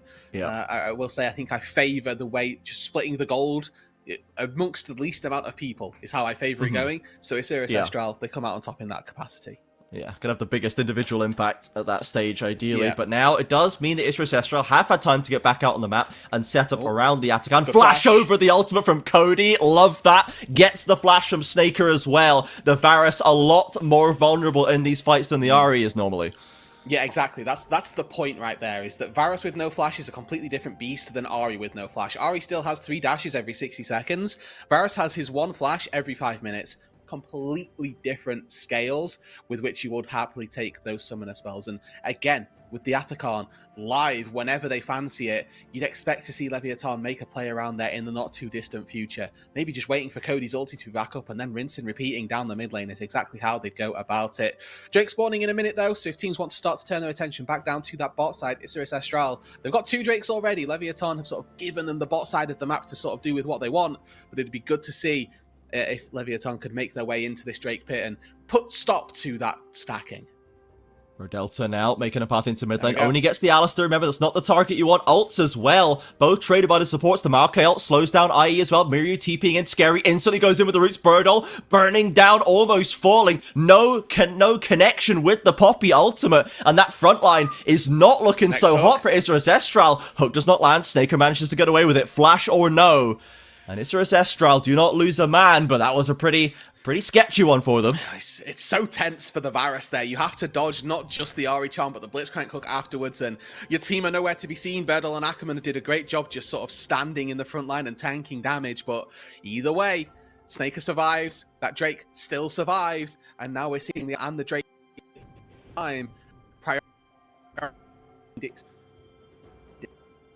Leviathan starts up the Atacon on vision, it must be said, and looks like Estral are not willing to go for the trade. They want to contest them. Birdol back on the full HP, but no flash still on Snaker. No flash on Miryu. Only Jose Diodo has one, and if the hook lands, that's just going to be curtains. Zothvi still working on the mid lane. Leviathan down to half HP. Remember, the Atacon does pretty significant damage. Scary's not happy about it. They've managed to catch up Pro Delta. Isurus Estral has swarmed over there, and they've got the 5-stack all coalesced. Leviathan need to give up the space. But now, is he gone? He's in the middle of all of them.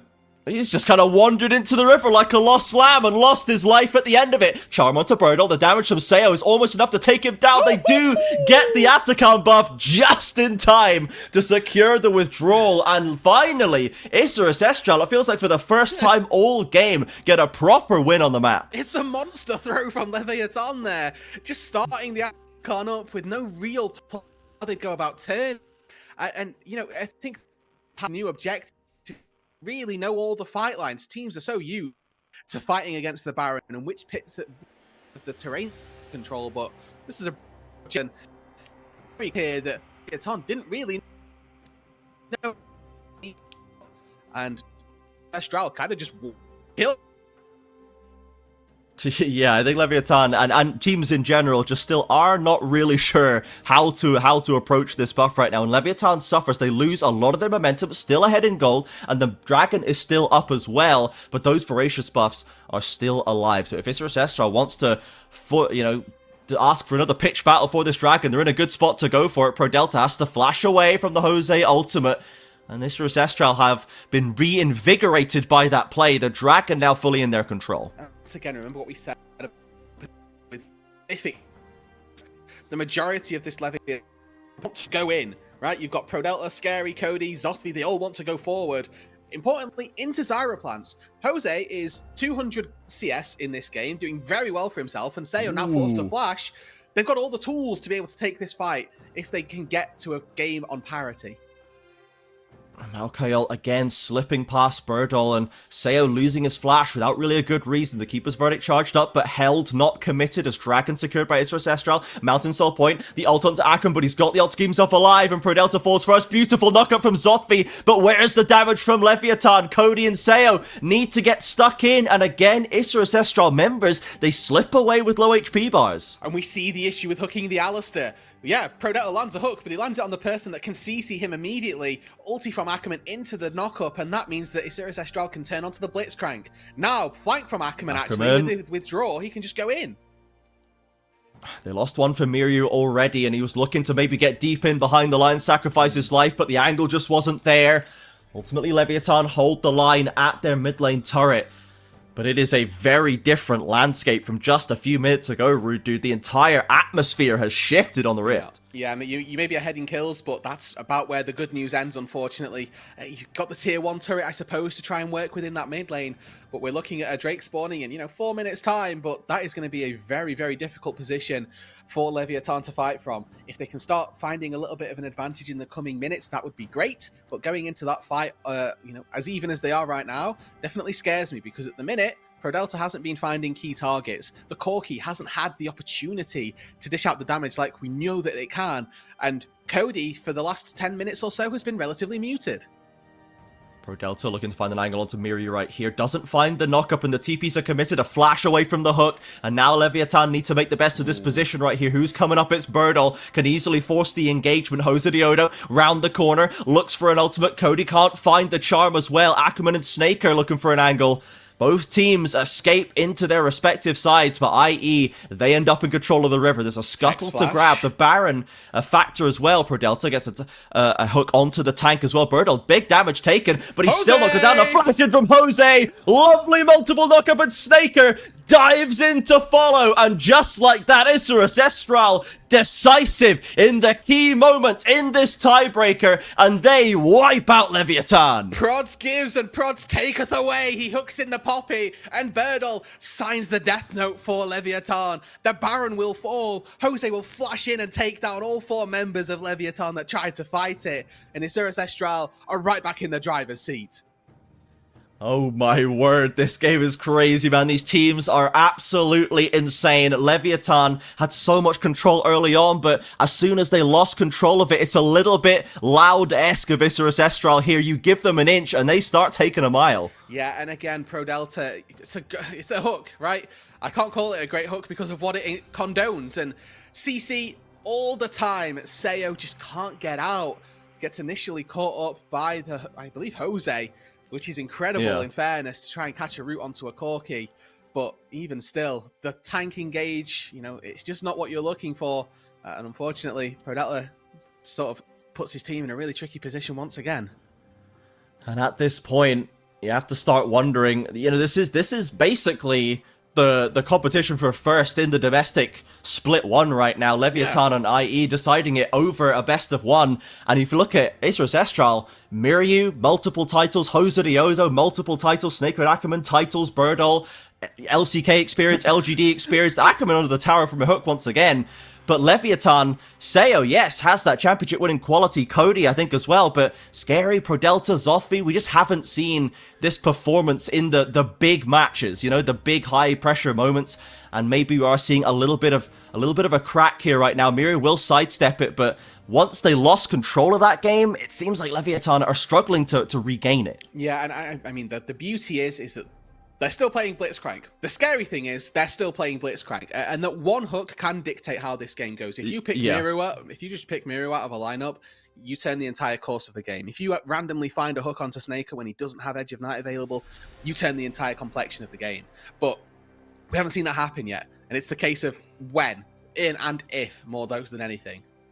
Sayo under pressure again. The TP's rolling in for another 5v5 on the front line. Scary, in fact, dropping very, very low. Gets away from the Jose of the ultimate, but Sayo and Cody are being shoved back by Birdall. This Poppy is controlling the front line so effectively, and Leviathan are the ones getting split apart. Their front line evaporates. Yeah, Birdall's spacing is just beautiful. What he does in these team fights is so crucial for the team, and Isurus Estral still have that Baron. They can still look to siege down this mid lane. That cannon minion going to do so much work. Pro Delta yet to find one of those big ticket hooks, and Cody and Sayo, they may still be alive, but they just don't have enough in them to defend this.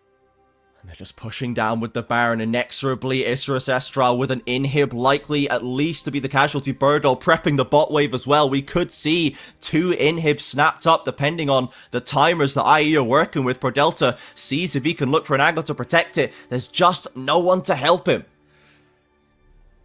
Regardless of how this game goes, the top seed from the LTA South will have been former representatives from Latin America. But the way that this game has gone, you would have thought Leviathan might have taken it to begin with, but Isurus Estral have now got an 8,000 gold lead in this game. This is a very early TP coming in from Cody, I think hoping that they wouldn't have spotted it happen. But instead, he just kind of walks into the mid lane, catches the wave nice and high, and they're looking to stop this soul from going down. This is the Hail Mary. Birdall again, trying to aggress on the Scary. The double bouncy house of the Sayo on Pro Delta, and there's the CC combo once again. Isurus Estral take control of another team fight, and Cody and Sayo, they just can't burn through this Poppy, man. He's unkillable on the front line. Zoffy gets deep onto Snaker, but with the rest of the team to back him up, this Varus is not going down anytime soon, and Leviathan again corralled back, pushed into their jungle as they are hounded by Isurus Estral. And just when you think you're going to take down Birdall, he still has Flash available. So he takes all of this damage and then just flashes out when he's about to die. TP's back in on full HP, and with 1 inhib down and 2 members off the board, Isurus Estral, they want the end. Cody comes off the fountain to try and defend this one. One tower's fallen, the other one as well, soon to follow. Birdall once again absorbing all of the damage, and the rest of Isurus Estral turn on the vulnerable members. Leviathan, they looked so good today versus Pain. They looked so in control in the early game, but ultimately one slip up and Isurus Estral pounced and secured first seed for the LTA South going into the cross-conference play.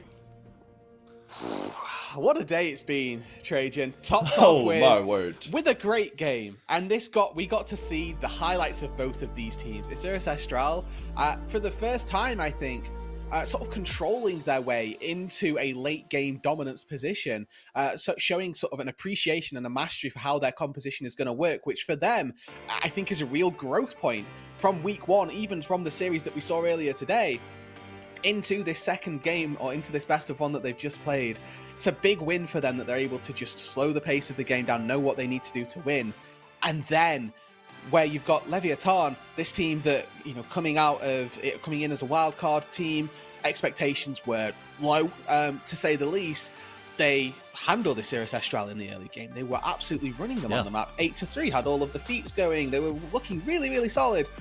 And all of a sudden, they snap their fingers, they lose one fight, and then the game ends. Yeah, they just never get their feet back under them again. That one Atacon fight, man, is going to haunt the rest of them, I think, for a little while.